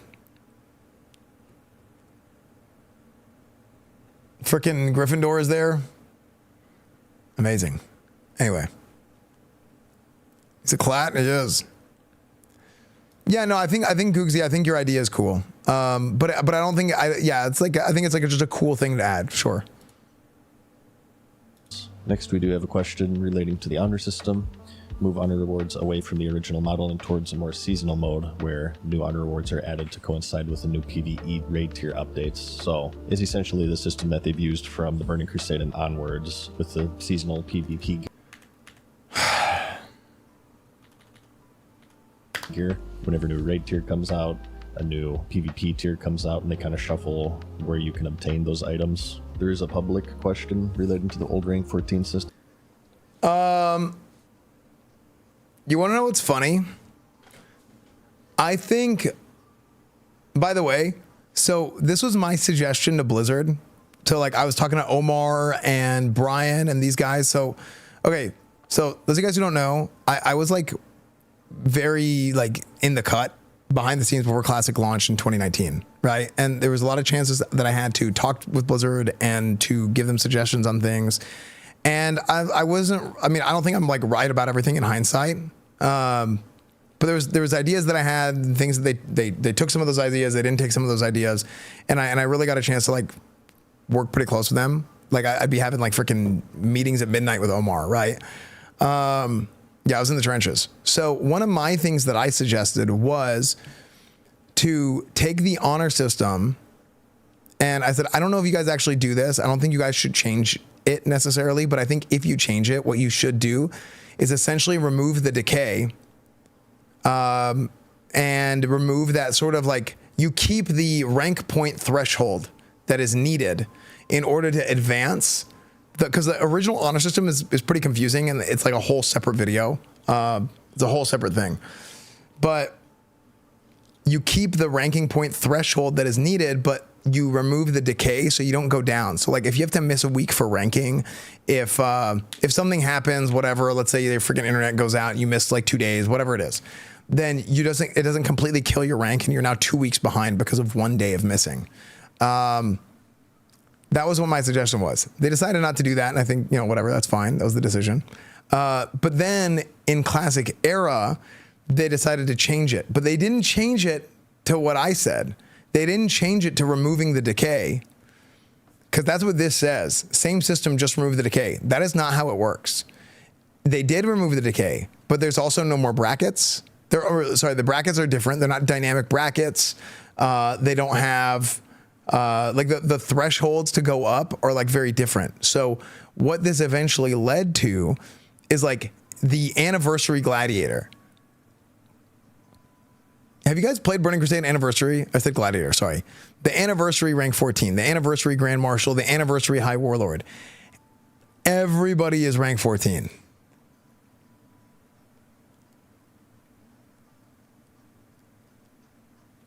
The decay is gone inside. You just rank up based on total honor game. No, wrong. That's not how it works. There's more to it than that, because they still have brackets. They still have brackets, but they're set brackets. So everybody is bracket 1. So everybody eventually hits rank 14. Not wrong. I played it myself. I didn't explain it fully. Yeah. Then listen to what I'm saying before you type. Because I'm saying that this part isn't wrong on its own. There's more to it. Okay? I'm sorry for being mean, but it's like, come on, I'm literally talking about it, and you're saying that that's how it works, but it's not how it works. Because you still need to have the threshold at a certain point. Or sorry. You don't have the decay, but you still need to hit like certain bracket caps. They can't remove decay and keep dynamic brackets. It doesn't make sense. It does, because you would still have to hit the threshold. 500K auto cap reaching for the store brackets. I think we're saying, yeah, that's what I'm saying. It's the brackets are different. The brackets are, that's what I'm saying. It's not how it was. Yeah. So what eventually happens, the thing is, this community poll has 0 merit and 8 in the Classic Plus results design. You're not the devs and have 0 experience. Wait, the thing is, Esfand and this community poll have 0 merit and 8 in the Classic Plus results / design. You're not the devs and have 0 experience doing so. Your glass looks sick. Thank you. Their XXL Trojan is the brand and the type. So if you can hit a rank early when it's easy and later, it'd be harder. How's that better? It's up to them in the end. Oh yeah, 100%. But like, why talk about any of this stuff? I mean, you're not wrong, but it's like, why talk about anything? You know what I mean? It's just something to talk about, you know?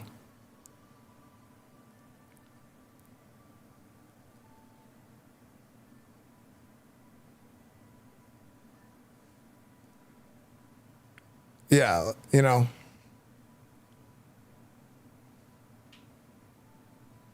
And also, like, I mean, I will say this, even though I do have 0 experience in building an MMO, I feel like I have a pretty strong pulse on like the original design of this game. And like, I've worked with a lot of game designers and talked with people. And even like whenever Classic came out in 2019, like I was very, like I was the only guy, like,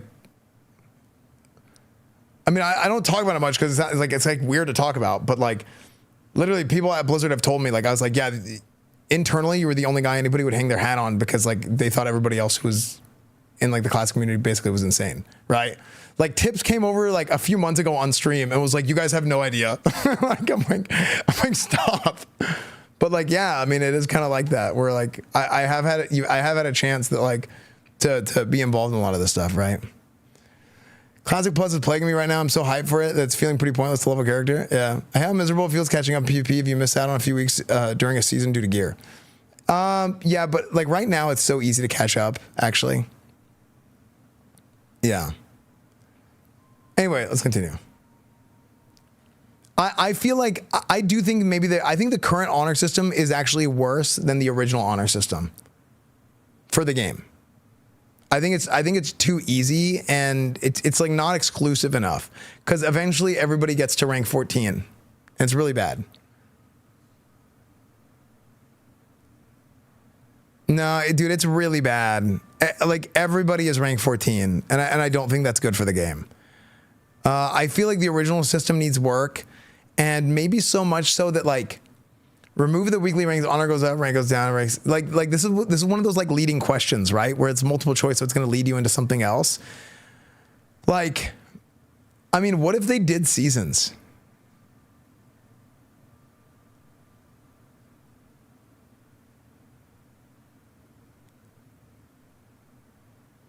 What if they did honor seasons?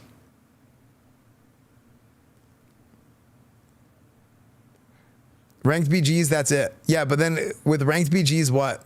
Without seasons, then you immediately get rank 14 gear. So ranked battlegrounds will work. Actually, you want to know, this is kind of a hot take as somebody who's like a Burning Crusade Arena player.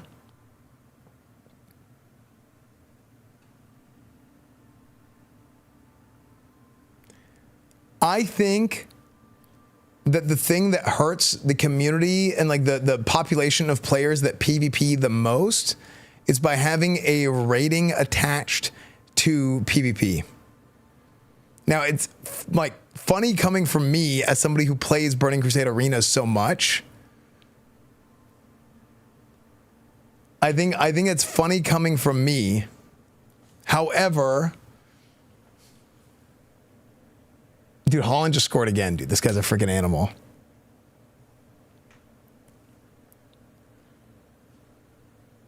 But the reason why, I think as soon as a rating is attached that says like how good or bad you are at something, it impacts people's ego so heavily that it makes them not want to play the game anymore. It makes them not want to do that thing anymore because there's a rating and they're so afraid of looking bad at the game that they don't want to do it.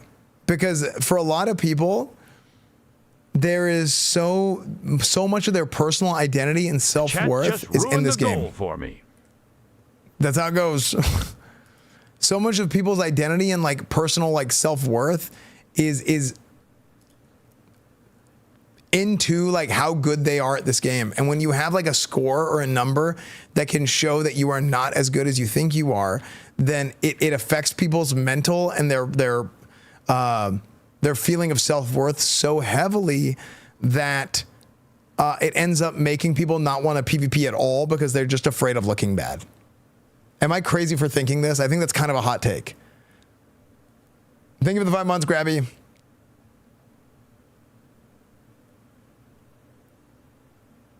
Now, what is the solution is a great question. I don't know.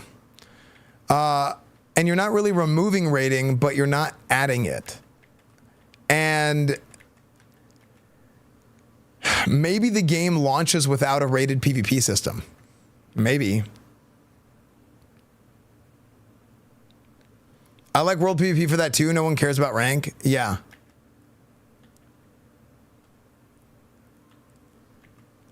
I don't know.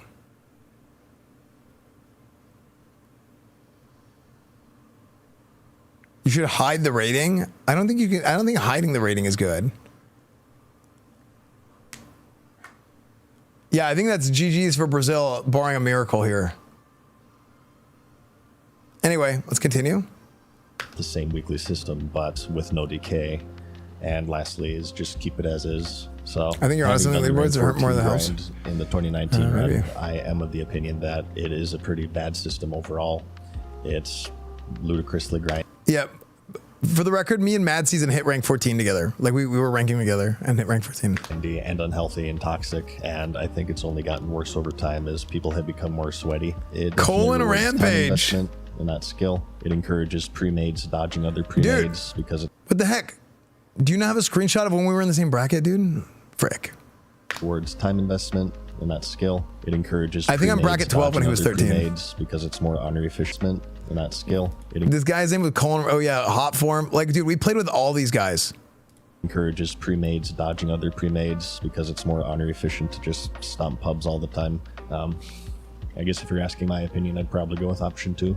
Class talent adjustments, streamlining and improving class talent trees to make weaker specializations and classes more viable while still maintaining the overall feel and flow of classic combat. The closest survey response is in the form of how severely each spec needs a major revamp, with Retribution Paladin leading the charge here. And generally, as you would imagine, it's the weaker specs on top. So just something I think. Clueless. Insane. Like, I think that, like, but here's the thing. What is a major revamp? Don't remove seal twisting. I'm going to be honest. This is my personal opinion. I don't know if seal twisting should be the only way to play the game. I think probably not. I think there should be like some options of like, hey, if I want to seal twist and do that type of paladin, that should be cool. If I want to just like press a button, sure. Even though I think it's like boring. I don't think I would play the game without seal twisting, man.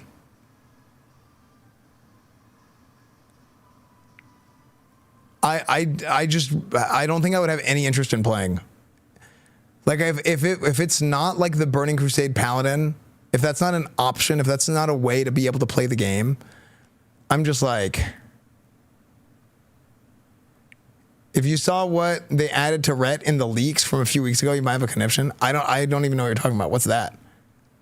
Seal twisting is a bug. Remember that shit? No, it's not. They literally added it on purpose because it's emergent gameplay. It's not a bug. Like I've literally talked to the original class designer about this. Like why do you guys argue with me on this? Like people say it's a bug, but it's like, hello? Like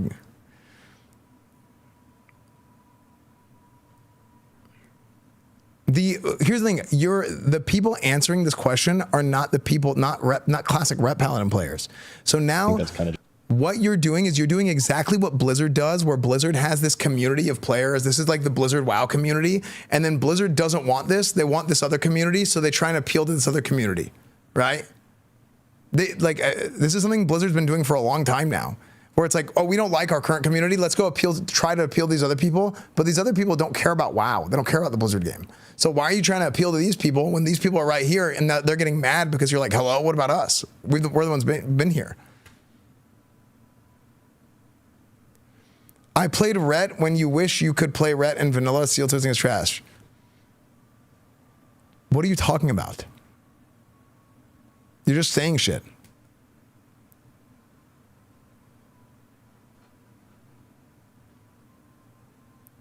Have you lost weight? Looking good. Thanks, dude. I'm about where I was.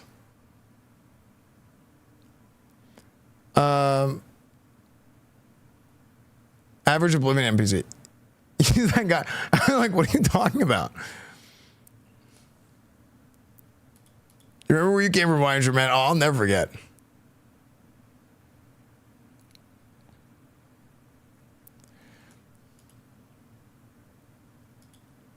You nailed it. Thanks, dude. Be real. Will your enjoyment go way down if seal toasting isn't good? If it's not, yeah. I mean, I'm just being honest, man. Like that's like that is the most fun I ever had playing a Ret Paladin was Burning Crusade. It's so fun.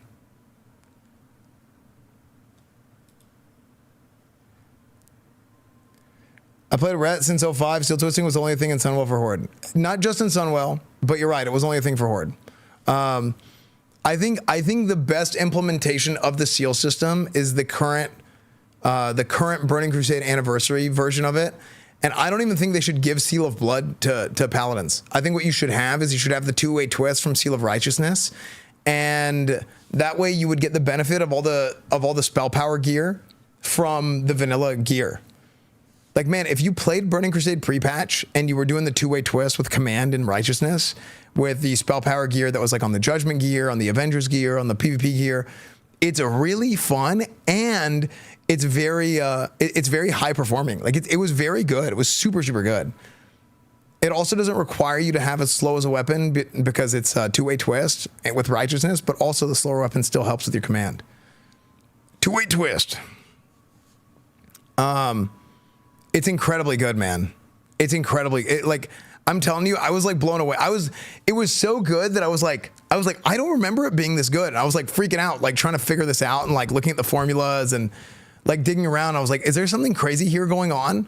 And it turns out there wasn't. It was how it was. But like we don't remember because there's no spell power gear really, like outside of like leveling and like the early stuff because Blizzard changed how Ret works in patch 2.3. Like, I think if they were to add something like a Crusader Strike, adding the original version of Crusader Strike would be really cool, which was a Crusader Strike that had a spell power coefficient on top of it.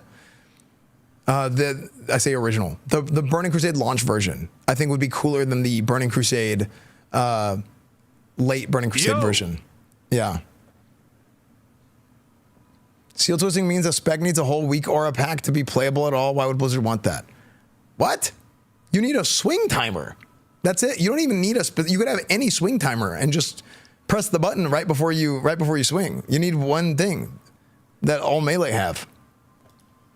In fact, I think Blizzard should make a swing timer in the UI for Classic. I think you should just have it in the UI and you could just have a swing timer, just like a spellcasting bar. You don't even need Swedge timer. You could just use weapon swing timer. Yeah, like I mean, that's what I used to only use weapon swing. I didn't even use Swedge. I've used weapon swing timer or whatever. I think it was still weapon swing timer back in the day. Like in original vanilla, I had it. Remove auto attacks. Retail is that way.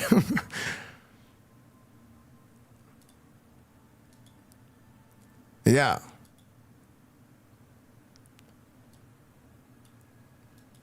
If Blizzard had a weapon swing timer, I'd be more open to seal switching. Yeah, I mean, just add a swing timer. I mean, dude, they just changed all the nameplates in Burning Crusade. You guys see that?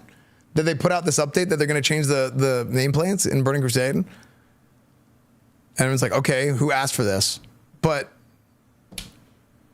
I mean, maybe I'll get rid of my Platinator and just do the default. So they're doing stuff like that. So why not just add a swing timer built into the UI?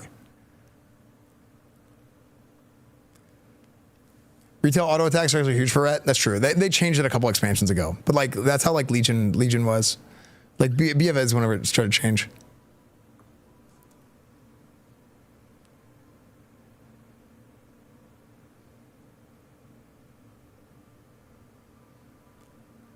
I mean, chat, it's over. Brazil's not going to... That penalty doesn't matter. Oh, dude, that guy's going... Oh, he's talking trash. Who was that? I didn't see... Is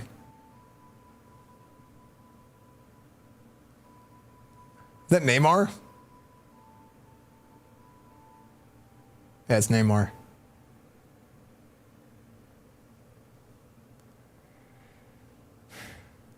Just baked into class changes as a whole, and kind of a boring entry because, again, it's pretty much 100% chance that they're going to be doing class balance changes. But for the sake of thoroughness, I just wanted to mention it. Next, we have playable High Elves for both the Horde and Alliance. So kind of a Pandaren type of dynamic here where, I guess... How do you add a tooltip to explain seal twisting to the average player? Well, that's the beauty of Classic Paladin. Most of how people play Classic Paladin, it's not like in the tooltips. And I've said this forever. Like, people are like, Rhett doesn't do... Paladins don't do anything in Classic. They do. You just don't understand the class. And it was designed that way. It was designed with open globals. It was designed to be proactive or reactive. Like, the class design is incredible. It's so good. Short quest line, and at the end you choose a faction or something. And the closest thing on the survey is this chart for the most popular new race requests, with High Elves landing at the second place behind Blood Elves. Other popular choices are the Goblins from Cataclysm. I mean, I think having some sort of High Elf, I think they should do High Elves, and I said Ogres. I think if you do High Elves, you would do them on Alliance side. If you did Ogres, you would do Horde side. Worgen, you would do Alliance side. Completely new races we've never seen, maybe. I don't like Goblins. I don't like Draenei. I think people just love Elves, dude. People are obsessed with Elves.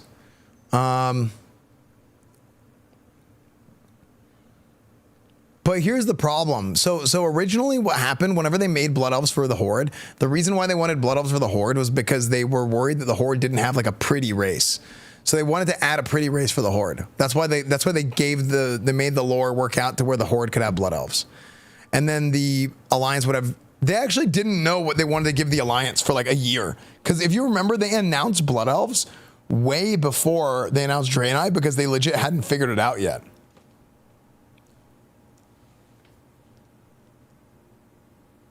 So eventually they were like, let's take the broken Draenei and let's make cool looking Draenei. And then that's what it is. I'd love a brand new race to completely to add some spice to Classic Plus. I think a new race could be cool if it makes sense in the lore.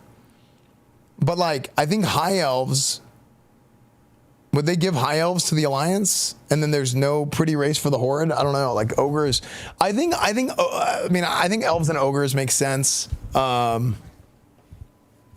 think Elves and Ogres make sense. High Elves and Ogres. That's my opinion. I don't think Murlocs, like, dude, how are 20% of people saying play Murlocs? What? That's what I'm saying. Like, some of these things, I'm like, what is going on here, bro? What?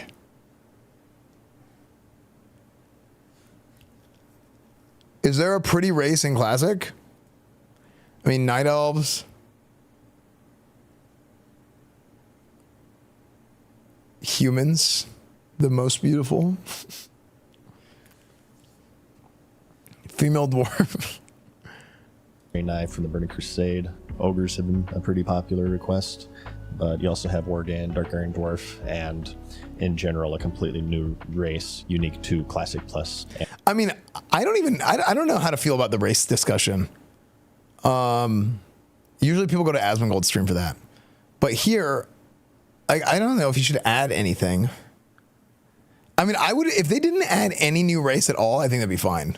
And further down at 14% is no new races. Next is revisiting known but unexplored zones. Visiting zones. Yeah, thank you for the raid, Young history, but were never playable Thanks, man. in the original World of Warcraft, such as Mount Hyjal, Uldum, Gilneas. So another really common request. You'll see this in pretty much everyone's wish list, and that's reflected in the public poll. For the most part, people want it. Oh, you changed your name. One of the options is yes, but only done well. Is that Adonis?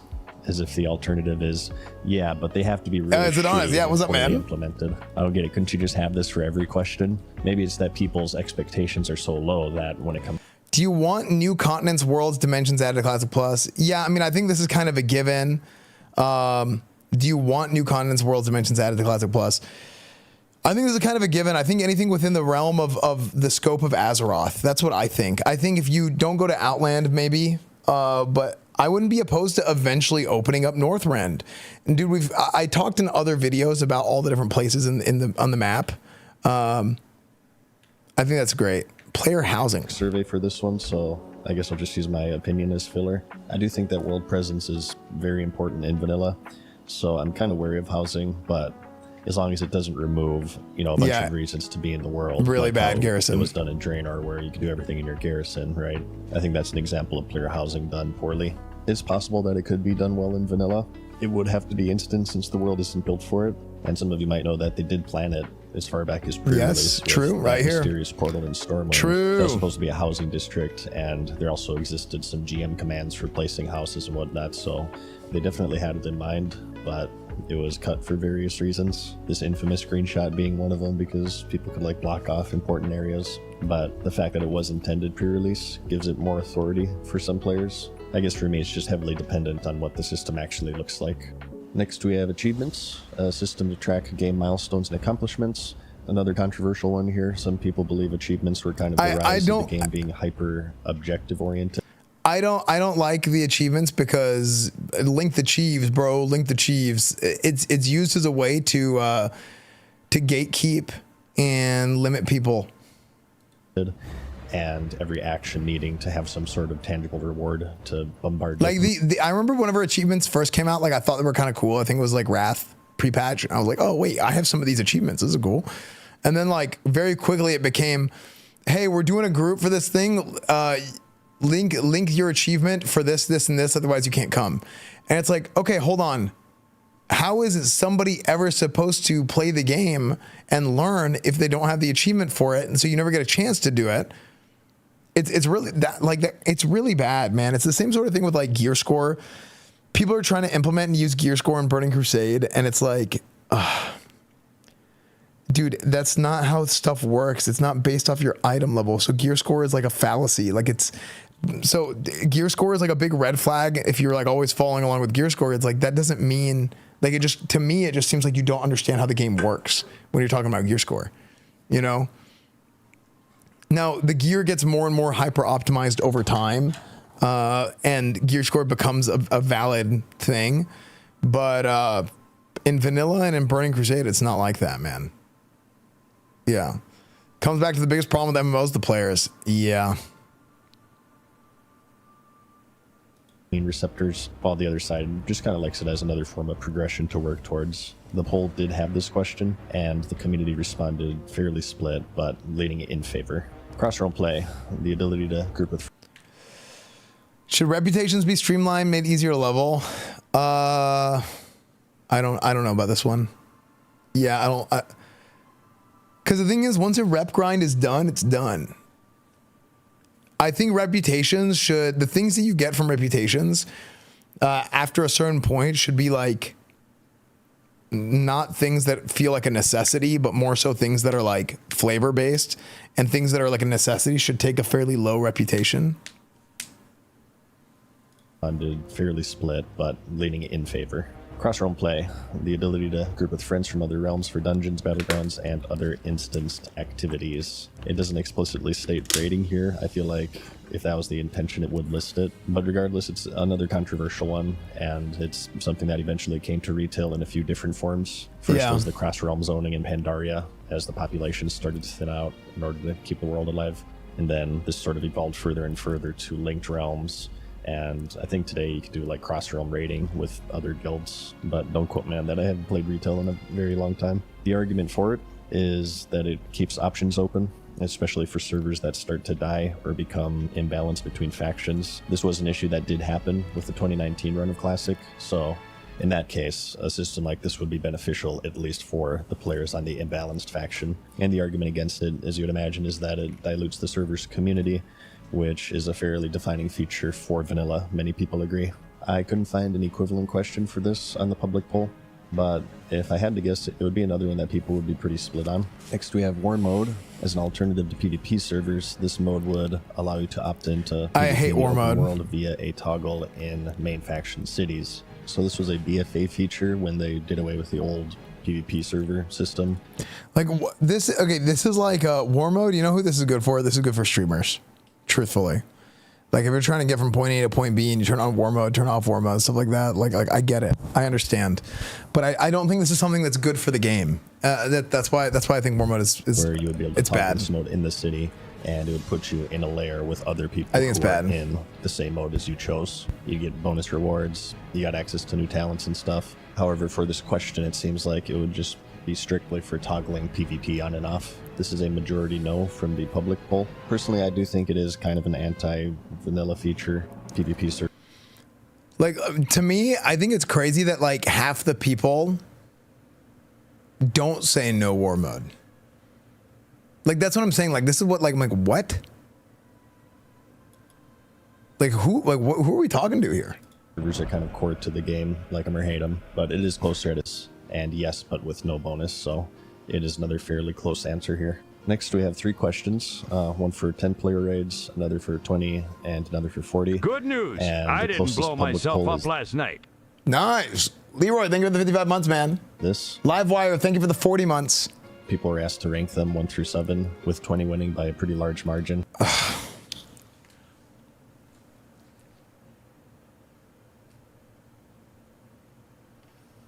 So here's the annoying thing about this question. This is another leading question.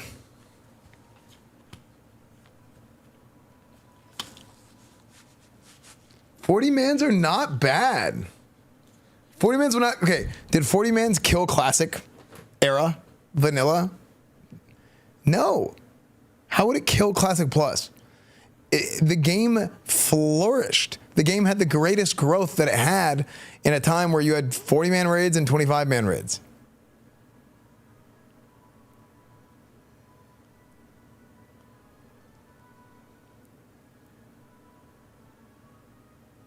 It's great. Go play 40 on era. Okay, with that logic, hey, you like SOD? Go play SOD. We're going to go play Classic Plus. And play Classic Plus. That's not what we're talking about here. Too little loot for 40 people. Yeah, but what if they gave more loot?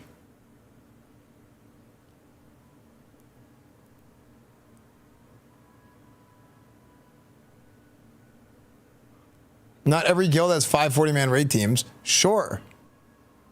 But can you not field 1?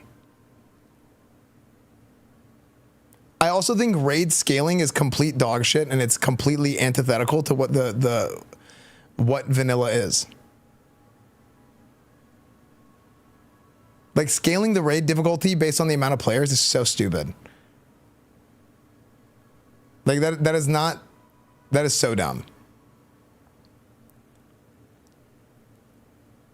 I don't think there should be scaling. I don't think there should be difficulty modes. I don't think there should be 25-man raids. I don't think there should be 30-man raids. I think that this question is dumb because rank your ideal raid size for Classic Plus. It leads you to think a certain thing. Because there's different types of raids.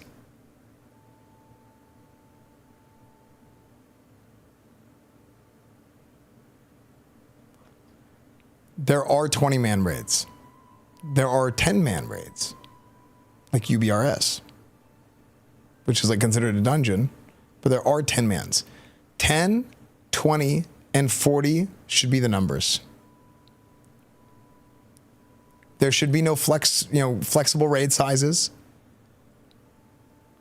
For average guild to get 40 people is a lot. Why?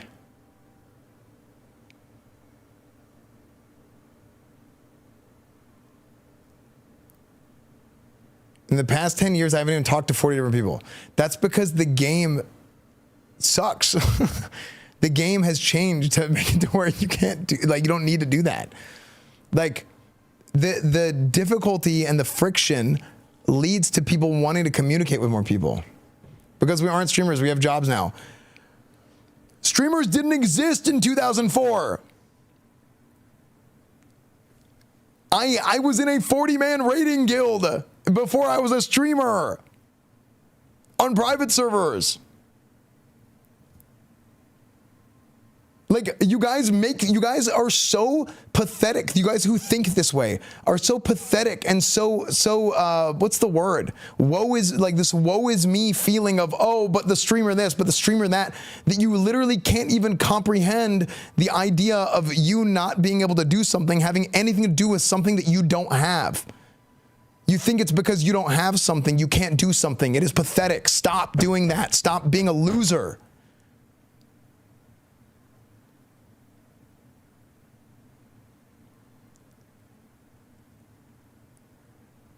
There should be 20-man raids, 10-man raids, and 40-man raids. Not at different difficulties, but the content, there should be different content that is designed for different things. Things like a ZG being a 20-man raid is good, right? The reason why 20, 10, and 40 makes sense is because if you have a 40-man raid team, you should be able to split the raid in half and have 2 groups, and one group does this 20-man, and one group, these 2 separate groups go do the 20-man raids. It has nothing, you not being able to put together a 40-man raid has nothing to do with you not being a streamer, because streamers did not exist back when everybody was doing 40-man raids. 25 is a terrible raid size.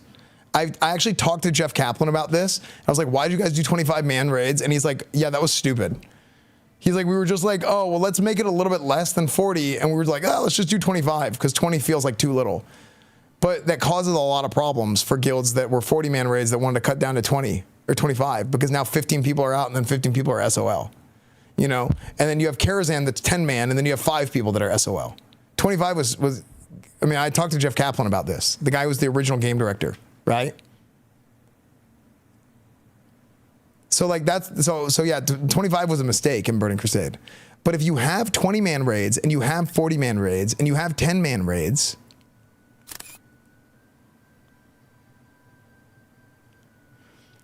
it's good because you can just cut them in half. So because you can cut them in half, you can split your raids and you can do different content.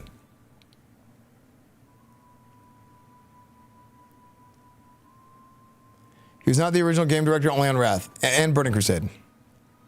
They had a 3-man team for Burning Crusade. And I think it was before Burning Crusade because it was Tom Chilton, Alan Adham, and no.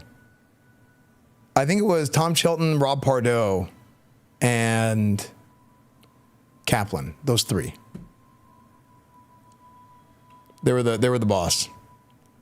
Was it Rob Pardo or Alan? No, maybe it was Alan Adham. I can't remember. It was those 4. Yeah, basically those 4 were like the boss back then. Alan Adham, Tom Chilton, Rob Pardo, Jeff Kaplan. And then you had the other, like, Mark Kern launched the game. Like, he shipped the game, but he was only there for like 6 months after launch. Kevin Jordan was the class designer for everything. You had John Stats, who was like the level design guy. Yeah. Well, Mark, yeah, I mean, he's doing his politics stuff now, you know.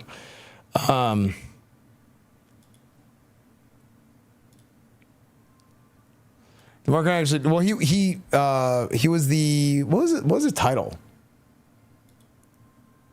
But he shipped the game. Like, it was like he was there for the whole development of the game, and then like 6 months after launch, and then he left.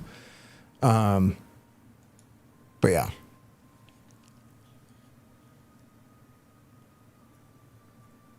Jeff was game director. No, he was the sole game director for Wrath. But they had like a 3-man team.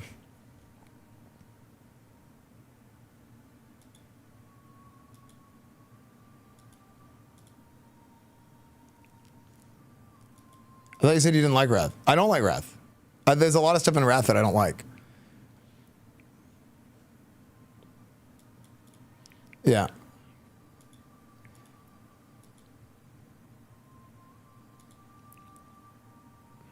.10 is 3rd, right behind the standard since Burning Crusade 25, and 40 is all the way down at 6 with 5.1.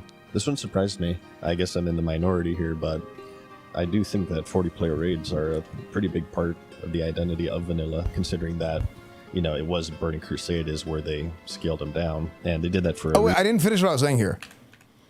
I think that they need to have these 3 different sizes of raids so that you can build out your raids differently. Sorry, so you can build out your raid as like, this is the 40-man raid, and then if there's a 20-man raid that comes out, you split, and then you have 2 20s, and if there's a 10-man, you have 4 10-mans.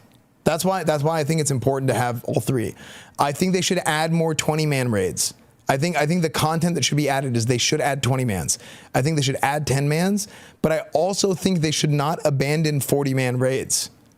I think the concept of abandoning 40-man raids, like if you have Molten Core, BWL, Nax, whatever, AQ40, like if you have these things in the game, I think those should still be 40-man raids. And I think that you should probably add maybe 1 more or 2 more 40-man raids. But then they should add more 20-man raids. So right now, what 20-mans are in vanilla? You have ZG and you have AQ20. I think they should add, like, who knows, maybe 2, 3, 4 20-man raids, right? Add a couple 10-man stuff. Add a few 10-man things.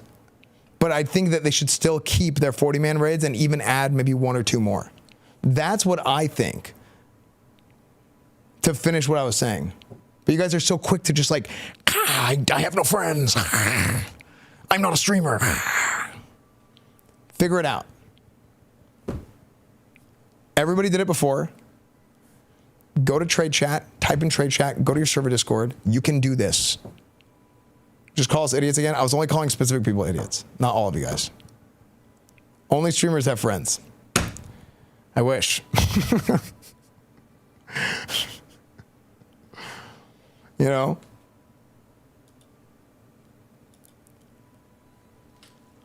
Pain.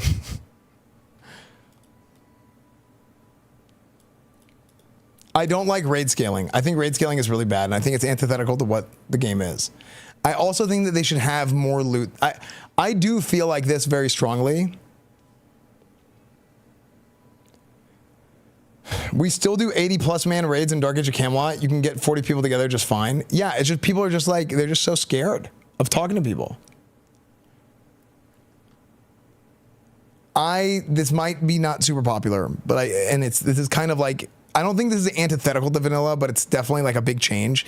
I do think more gear should drop from the raids. Like I think that Burning Crusade, they're doing a good job with adding like 1 more tier token.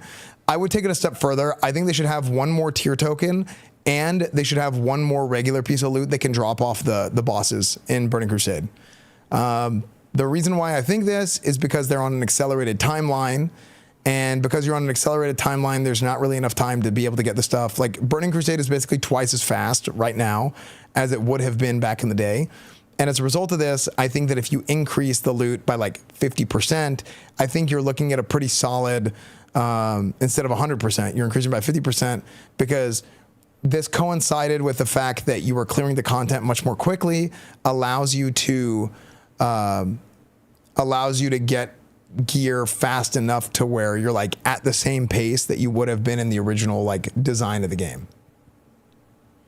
So I think even in Burning Crusade, they should add 1 more piece of gear. So I think in something like a Classic Plus, I think that if you have a 40-man raid, like how many pieces of loot drop off of like, I don't know. Okay, why are you looking at the freaking couch? Ragnaros.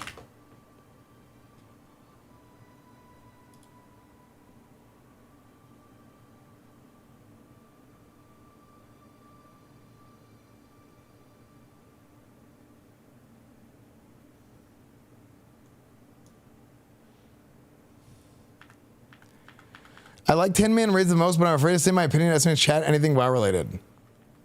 If you don't agree with Esfand or people in the chat, mods and stuff get fuzzy. Wait, what? 10-man raids are fine. Also, like, what are you talking? You know, I have like almost no bans in my chat.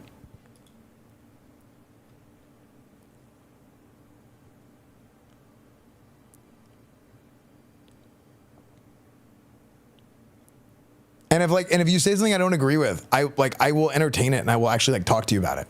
You know what I mean?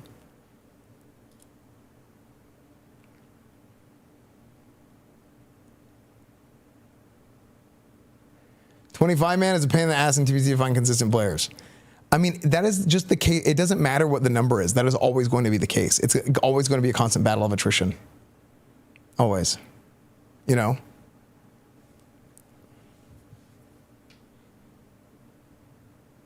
Dude, I forgot that I'm running my own ads, and I haven't been running ads all stream because I wanted to change it. I wanted to change it to run my own ads again like I used to, and I keep like I didn't have ads running yesterday, so it's like freaking. You're getting so people are getting pre-rolls and stuff coming in. It's like super AIDS. Sorry. So I need to take breaks and yeah. Unpopular opinion. I hate watching Esfand.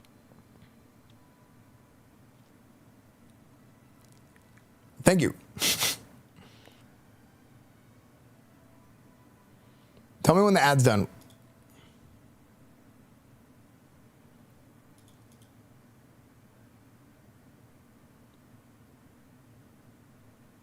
Actually, it should be done by now because I think I just clicked the 30-second. At 6 with 5.1. This one surprised me. I guess I'm in the minority here, but I do think that 40-player raids are a pretty big part of the identity of. Yeah, that is true. Caralucia, thank you for the prime. Thank you.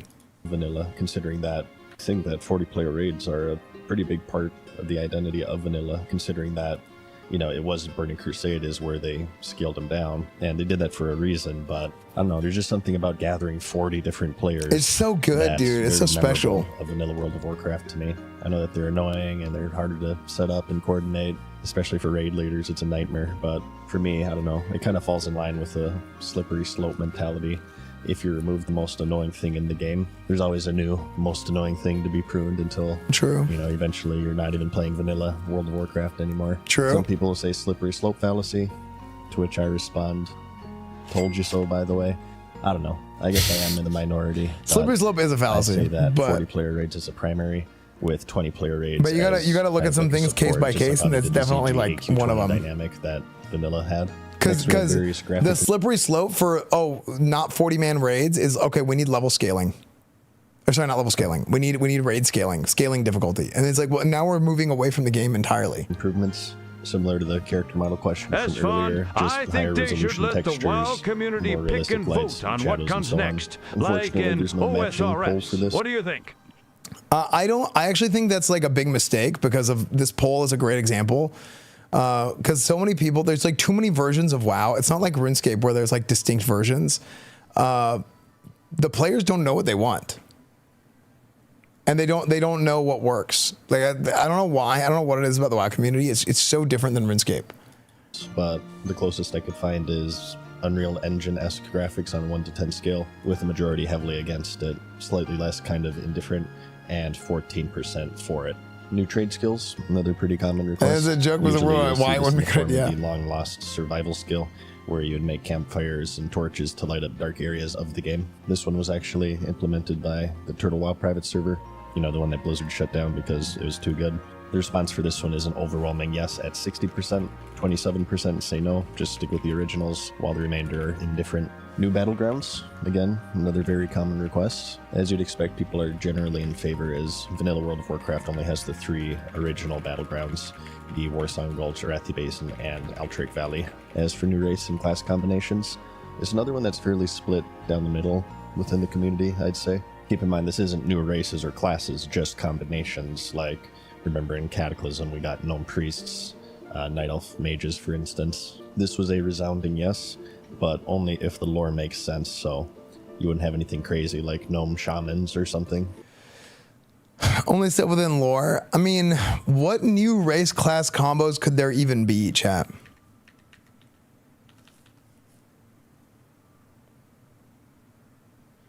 Human Hunter. I don't like Human Hunter because if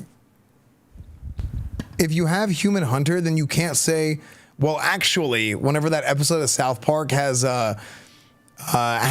it Kyle's dad who's playing a human hunter? He says he's a hunter, and obviously you can't be a human hunter. And then now I can't well actually people anymore. I think that is a good reason.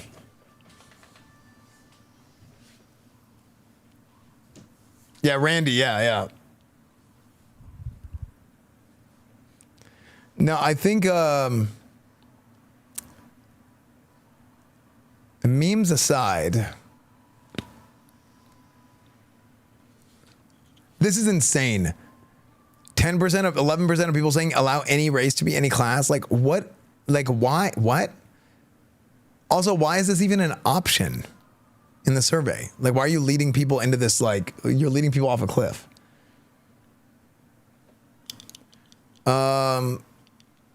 A human hunter is something that could make sense.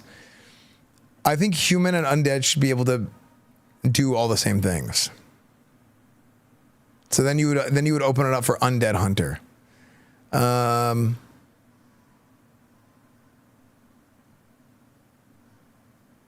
then what else? What else?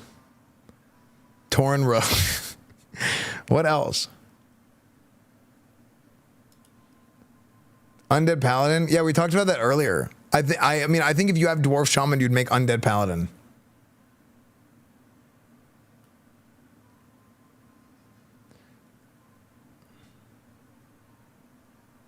No, I don't think you'd add Torn Priest. I don't think you add Torn Paladin. The light literally destroys undead in the lore, though. Yeah, but the undead race in World of Warcraft that you play is not, they're not technically undead, they're forsaken. Because you can't, like, that's why you can't exorcism an undead player. You can't turn undead an undead player. So the undead are actually forsaken. They're called undead, but they're like mislabeled because they're technically forsaken. I don't think they should add troll druid or, because then what would you add for alliance? Troll druid and dwarf druid? I mean, I don't think they should do that.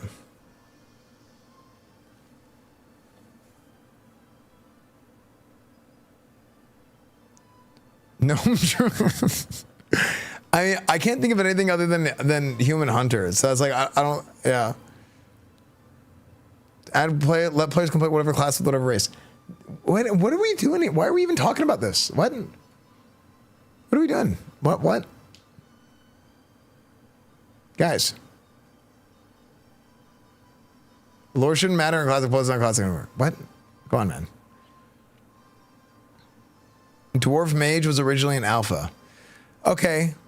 So Dwarf Mage also does make sense lore-wise.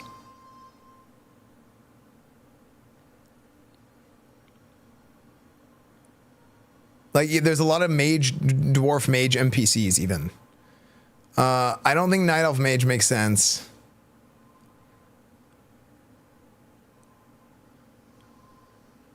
But I think if you add another Dwarf Mage, if you add a Dwarf Mage, they probably got rid of Dwarf Mage because they didn't want to have another mage. Because orcs can't be mages. And Tauren can't be mages. So they probably didn't want to add another mage. They probably didn't want to have like humans, dwarves, and gnomes be able to be mages. So they wanted to have like an equal amount of races be mages.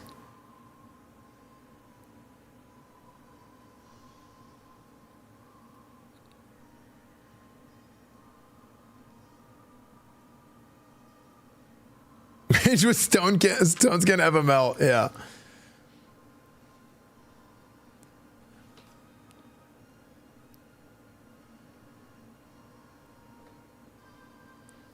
Why does it have to be equal amount of races each side? We already got. No, I'm saying that's probably why they did that. I don't know. If I just had to guess.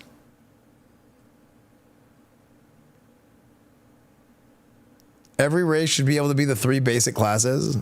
Warrior, mage, priest. I don't think so. I think everybody should be able to be a warrior. That's what I think. I think warrior is the only one I think everybody should be able to be.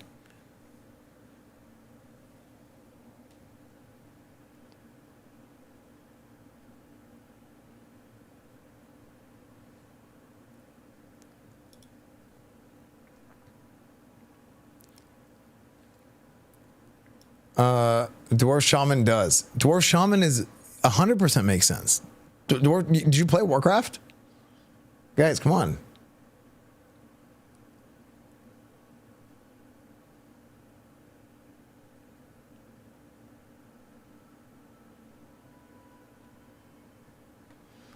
Dwarf mage shouldn't. But dwarf, okay, didn't they have dwarf mages in Warcraft?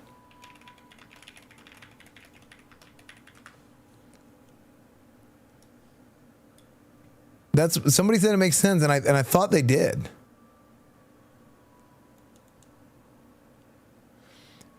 Dwarf mages were in the beta and they were removed because Alliance had too many options to where the Horde was very limited in terms of class choice. Look at that. There's a bunch of dwarf NPC mobs.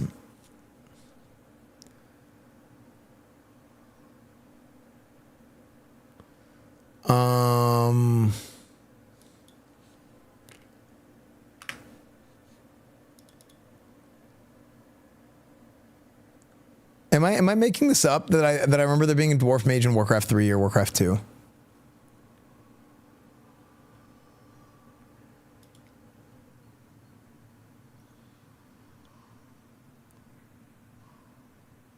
How fast is the burnout going to be for this version of WoW? It is what it is, and it'll be dead in 2 weeks.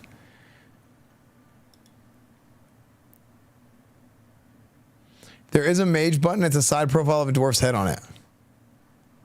Dark Iron is a bunch of mages. Yeah, I mean, they have mages in Blackrock Mountain, and they have mages in Old Man.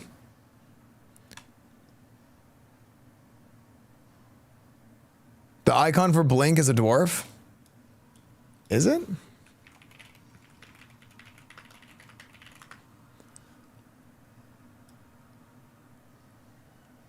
Oh, it is. Yeah, it's a dwarf. Look at that beard and the color.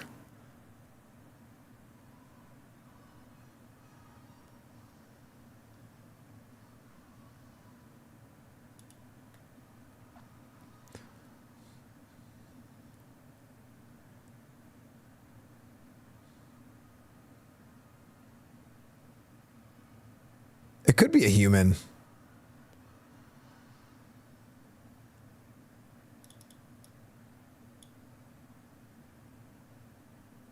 Oh, it's a human mage. It probably is him.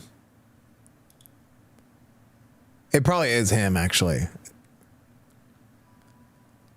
Original icon is a warden's eye flashing through a war helmet. They periodically redid it when they give it to mages in WoW to make it look like a classic bearded wizard. This was the original Blink icon.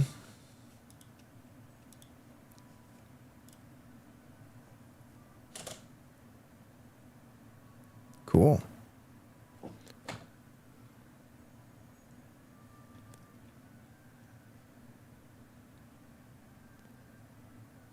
Yeah, there you go. Yeah, it's just a human with a big beard. There was Wildhammer dwarves in Warcraft 3 and Griffin Riders close to Shaman. I don't remember mages. Yeah, maybe I'm making up the mages. For some reason, I thought maybe there's dwarf mages, but there are dwarf mages NPCs in the game, like all the Dark Iron and the Old Man, all that. Only if the lore makes sense, so you wouldn't have anything crazy like gnome shamans or something next to his new class, but specifically one that's unique to Classic Plus. So no. Name one. Hello? I just did. What are you talking about? I literally just said there's a bunch of gnome, there's a bunch of dwarf mage NPCs in Old Man and Blackrock Mountain. You were wrong. Okay. Literally the boss.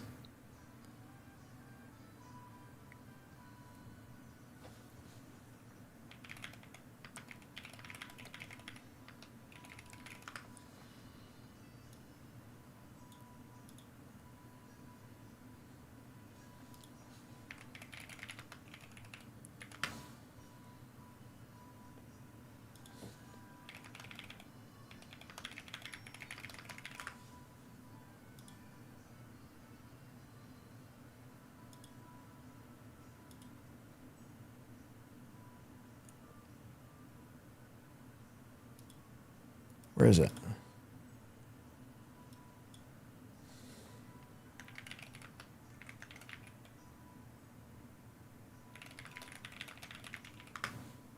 Say their full name, age, sex, live, and zodiac sign. Yeah, like what? Like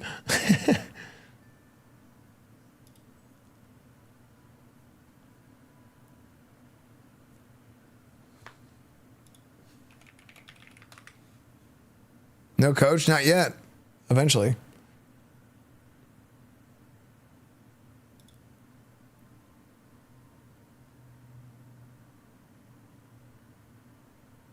No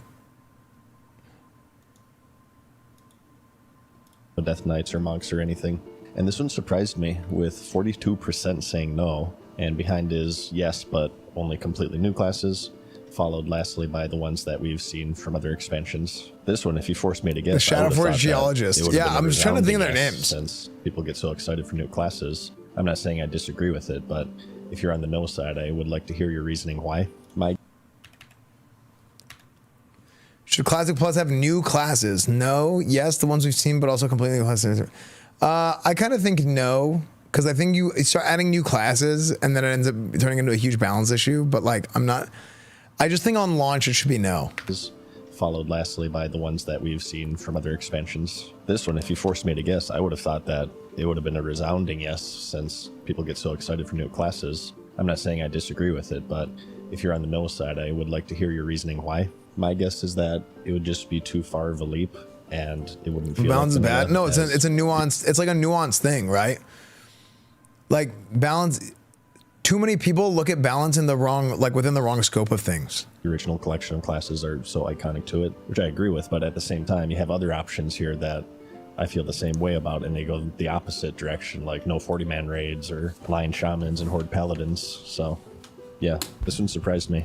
And lastly, we have transmogrification, which is another huge controversial one. The ability to change the appearance of your equipped items. It'll only be available in rested areas, dungeons. I'm a no on transmog. Raids, so everything but PvP, including the open world, I suppose. This one I'm kind of against. I think that it's a pretty critical part of Vanilla's identity to show what people are actually wearing. Clown suits are like hand in hand with Vanilla World of Warcraft, in my opinion. I mean, my entire channel avatar is the warrior clown suit for the BWO layer tier, so. Yep. It's funny because me and Mad Season have like the same look for the most part. Like if you look at my Esfand, my original Esfand logo with the Seal of Command, like he's doing the prog with the Ashkandi, it's like we have like the same gear on. Here. But here's what the community thinks, with the majority saying no. About half of that is at yes, with the rest just being no opinion, which is oddly split. People want it, obviously, so you can look. I feel like in many ways, the lack of a transmog story of a player you are, you'd be like, oh, guild player in this guild because Nexramus just came out and he has so much of the gear is obvious. Probably be like, oh, look, if you're a leveler, what zones you leveled in. You can see a guy running around, you'd be like, oh, looks like he did the Dead Mines, or oh, looks like that guild's still progressing through Molten Core, they're probably a new guild. Or that guy looks like he's a pretty new player. Or maybe this person is obviously a high-ranking player in this guild because Nexramus just came out and he has so much of the gear already. Or maybe he egregiously swipes his credit card in GDKP runs. But the point I'm trying to make is that what your character wears tells such a story in vanilla, and usually what happens with transmog is that people just kind of mog into the boring tier sets because they look the most cohesive, especially in vanilla, since there's so much fewer armor sets compared to retail WoW, which, you know, has over 100 now, probably, right? I think because of that, you would really kind of run into the problem of everybody being clones of one another and just doing the same boring things, and I don't know. I feel like it would just massively take away from the old school aesthetic of the game. I think it's more important than things like a new class. How your character looks is one of the most valued forms of character progression in an MMO. I mean, why else do people pay like thousands of fucking dollars on cash shops to buy cool looking mounts or pets or whatever? And it's not even just the MMO. So many games out there have these cosmetic cash shops, and it's for a reason. People pay out the ass for them. And they pay out the ass for them because they value them, and because they are valued, they are important. Even if it's not some form of functional character progression, like how much damage you deal, how much you heal, how much damage. To be fair, it's better that way. Mitigate is evidence with how much money people spend on them. They're valued super high. I have no problem with this. At large, MMOs especially, since it's a multiplayer game, and you know. I just don't want my game to look stupid, and there'd be like lasers and like rainbows flying everywhere, and freaking like just it's like a freaking rave everywhere I'm going. I think that's kind of dumb. As long as it's not like that, then I don't care. Element of you're not the only one looking at your armor set, right? A lot of the times you want to show off cool armor sets or other cosmetics to other people. So yeah, anything aesthetic wise or looks, I think you have to be very careful, especially if you're doing a Classic Plus and you kind of want to maintain the original feel of the game. I think it's something that can get out of. So I think the reason why they don't have dyes and tints, this was a thing in original WoW. It's the way that they make the armor and the textures and everything. It's not possible. It's not like like it would be cool. They would literally have to have like an art guy go through and remake every single piece of gear, every single texture, and every single model. Controlled really quickly. I could probably make a whole video about this, as you can tell, but I'm kind of getting off topic here. But that was most of the survey and the closest matching public surveys from the Classic Plus project. There are many more questions on the site that I'll leave you to check out and answer for yourselves if you want. But I just wanted to stick with the ones that Blizzard asked because I feel like those are the most important and they kind of give a more accurate idea that it gets announced at BlizzCon in September. Yeah, again, I haven't. I mean, I think this is a great video by Mad Season. I think Mad Season has a lot of good ideas, and I'm a big fan of Mad Season. He's a great friend. He's a great dude. You know, Crusader, Guildy. We rank together, all kinds of stuff. So you guys should definitely go watch his videos, like the video, leave comments, all that kind of stuff. Subscribe to the channel. Also, BlizzCon. I'm going to be doing something at BlizzCon the night before. So this is September 12th and 13th, Saturday, Sunday. So I'll be hosting something on September 11th. More details to come. Yeah. Which, it's a really unfortunate day that I'm going to be hosting something. But the night... But it's gonna be, hey, it's gonna be a banger. It's gonna be sick. Yeah, so the night before, we're gonna host something at BlizzCon, but more details to come. Yeah, it's gonna be a blast. Oh, okay, yeah. That's, yeah, not good. Esfand's Big 9/11 Bash. No, it's not gonna be called Esfand's Big 9/11 Bash.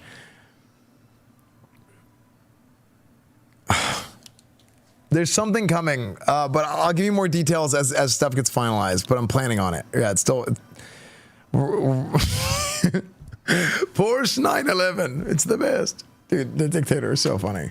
I'm going to go to the bathroom real quick. Give me a second and we'll continue. Give me one moment. Here, listen to this music and just everybody dance.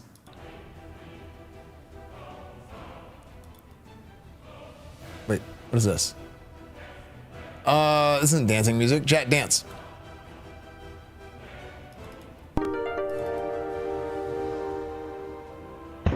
FBI, open up!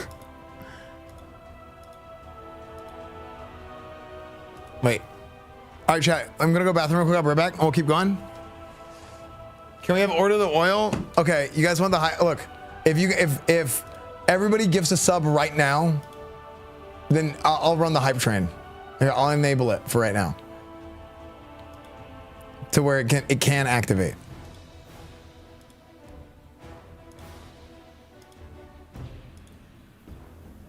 Okay, I turned it back on so it can activate.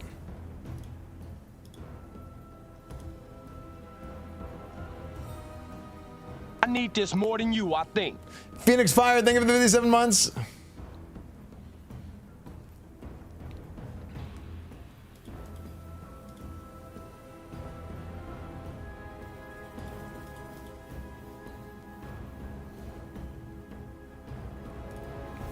Wait, chat, tab 1. Chat, everybody tab 1. Okay. Oh, it has songs from last night. I have to go to the bathroom. Give me a second. Red, white, and blue.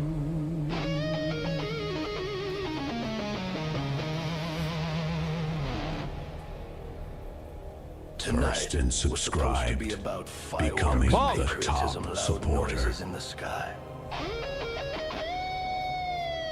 But as we look up at the horizon, we realize something is wrong. The colors aren't fading. A light has appeared.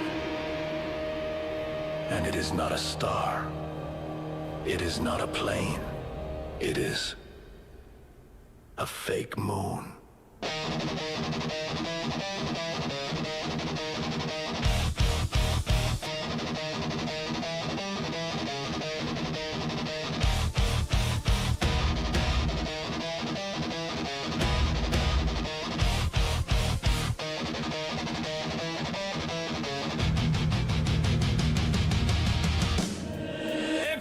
explosions in the air, lighting up the night.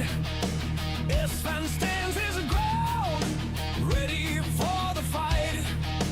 Boom goes the rocket, sparkles in the sky. But wait a second, dudes, I think that's a lie. Fake moon, it's hovering there.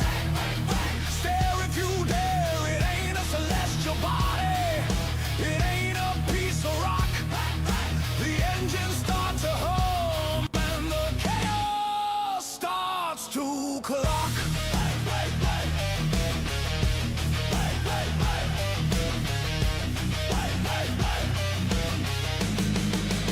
Chat is going crazy, spamming in the queue. Dude, what the frick is that coming for you? Order of the oil, we need a battle plan. Seaford tactics, red daring the sky. Time remaining 2 minutes. Beep, beep. Radar.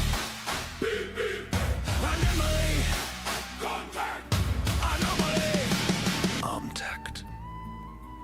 Object identified. It is not a cloud. It is not a weather balloon. It is a saucer. And it is descending.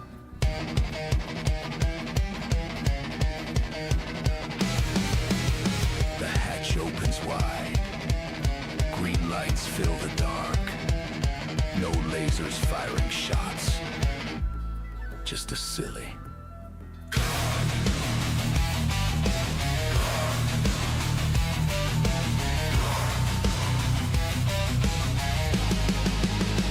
They don't want war. They don't want to fight. They just saw the sparks and they wanted a light. Time remaining 1 minute. We need 1 sub to push this train up a level.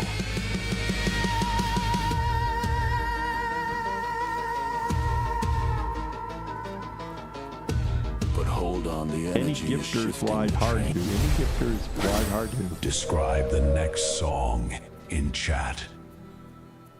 The hype train is at level 3. True Player Games gifted 5 subs and has taken the crown from Thrustien.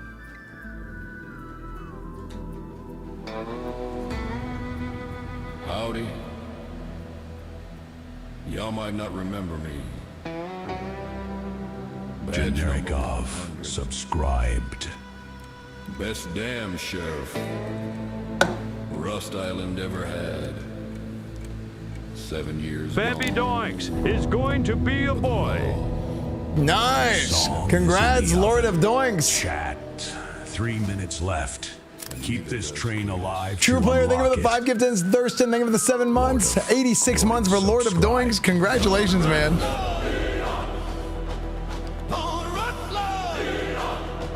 Oh, man. Dude, I can't wait until No Pixel 5, man. Sheriff's back in And his name shall be Esfand. Why is Coach wearing a PSG shirt? I got signed by the team.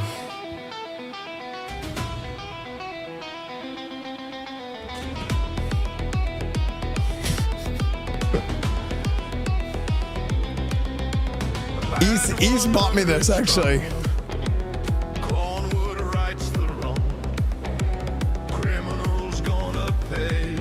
Chat, the hype train is rolling. Chat, the hype train is rolling.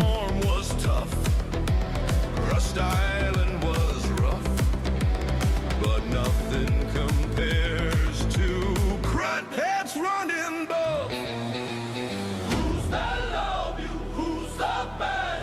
Who's from Texas? Best sheriff. Cornwood's love.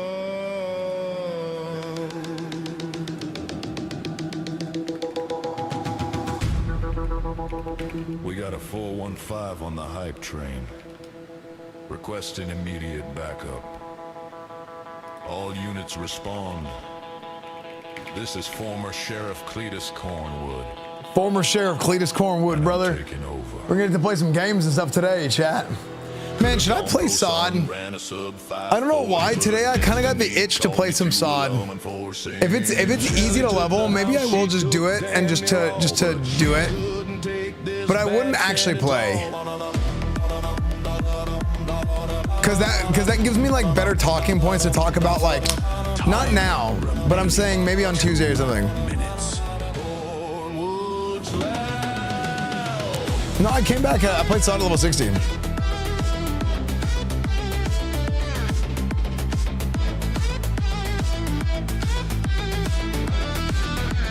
Where's Coach? We're gonna get some Coach today.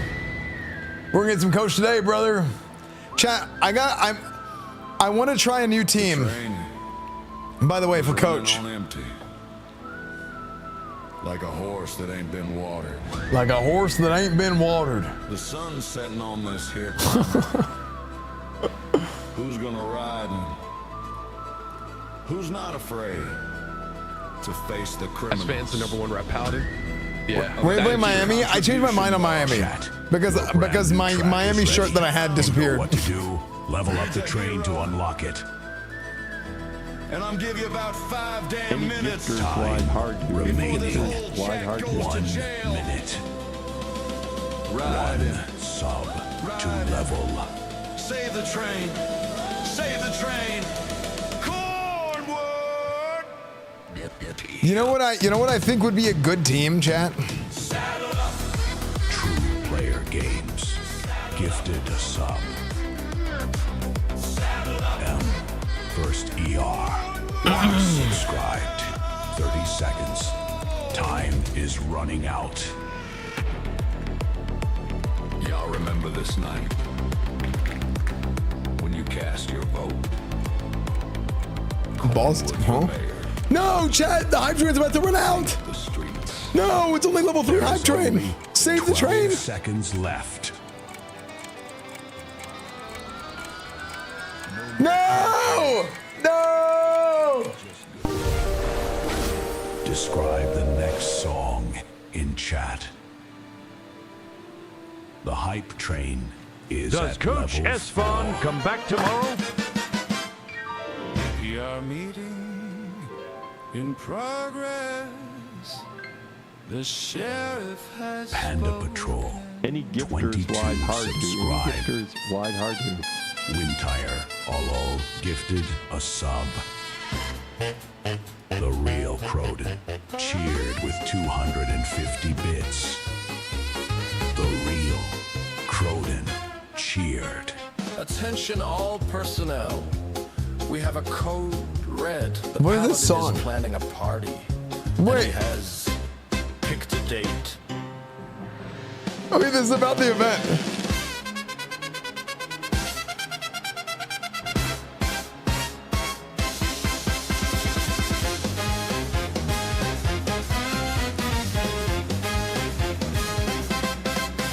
Dude, listen, it is gonna be actually really good.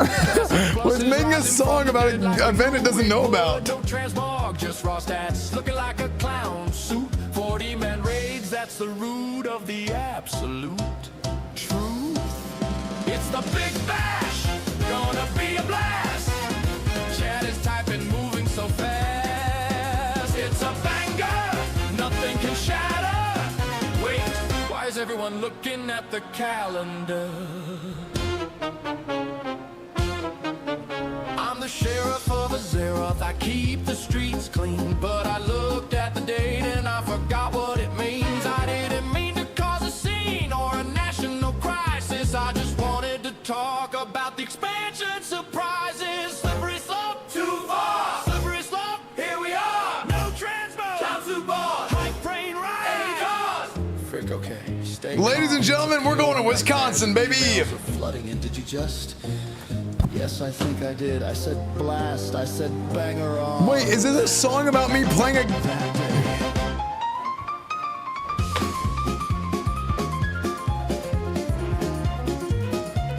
Wait, what? Why is it making a song about Zeroji?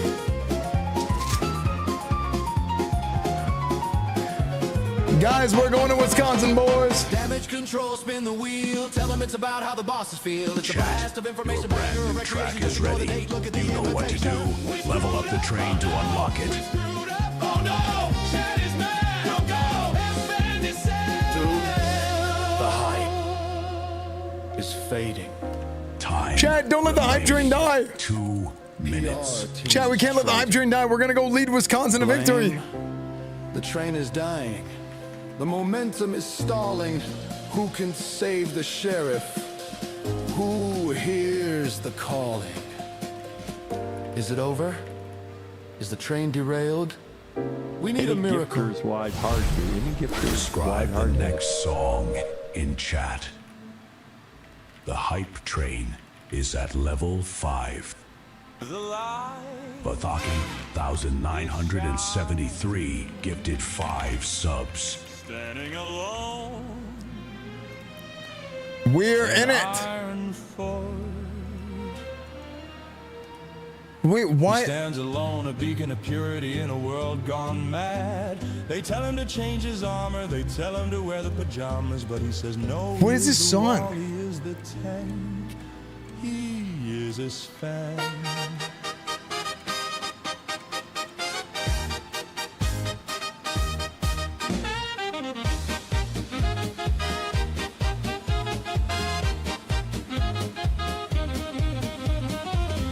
No transmog, no agent, just clown suits. Chad is laughing. Chad is laughing. Oh, we're all laughing. I'm based, and I'm retreat pilled. Based and retreat pilled. Braced and pilled. Okay, we're gonna go YouTube. I'm gonna send you guys over to the next VOD, Then I saw it in and I'll go live in a second once we're ready to start playing here. a spark of light. It was YouTube is, by the way, chat. Make sure to follow my Twitter, EsfandTV. Sub to my YouTube channel, EsfandTV. Esfand Daily is the IRL channel. All the new reacts and all that stuff is going there.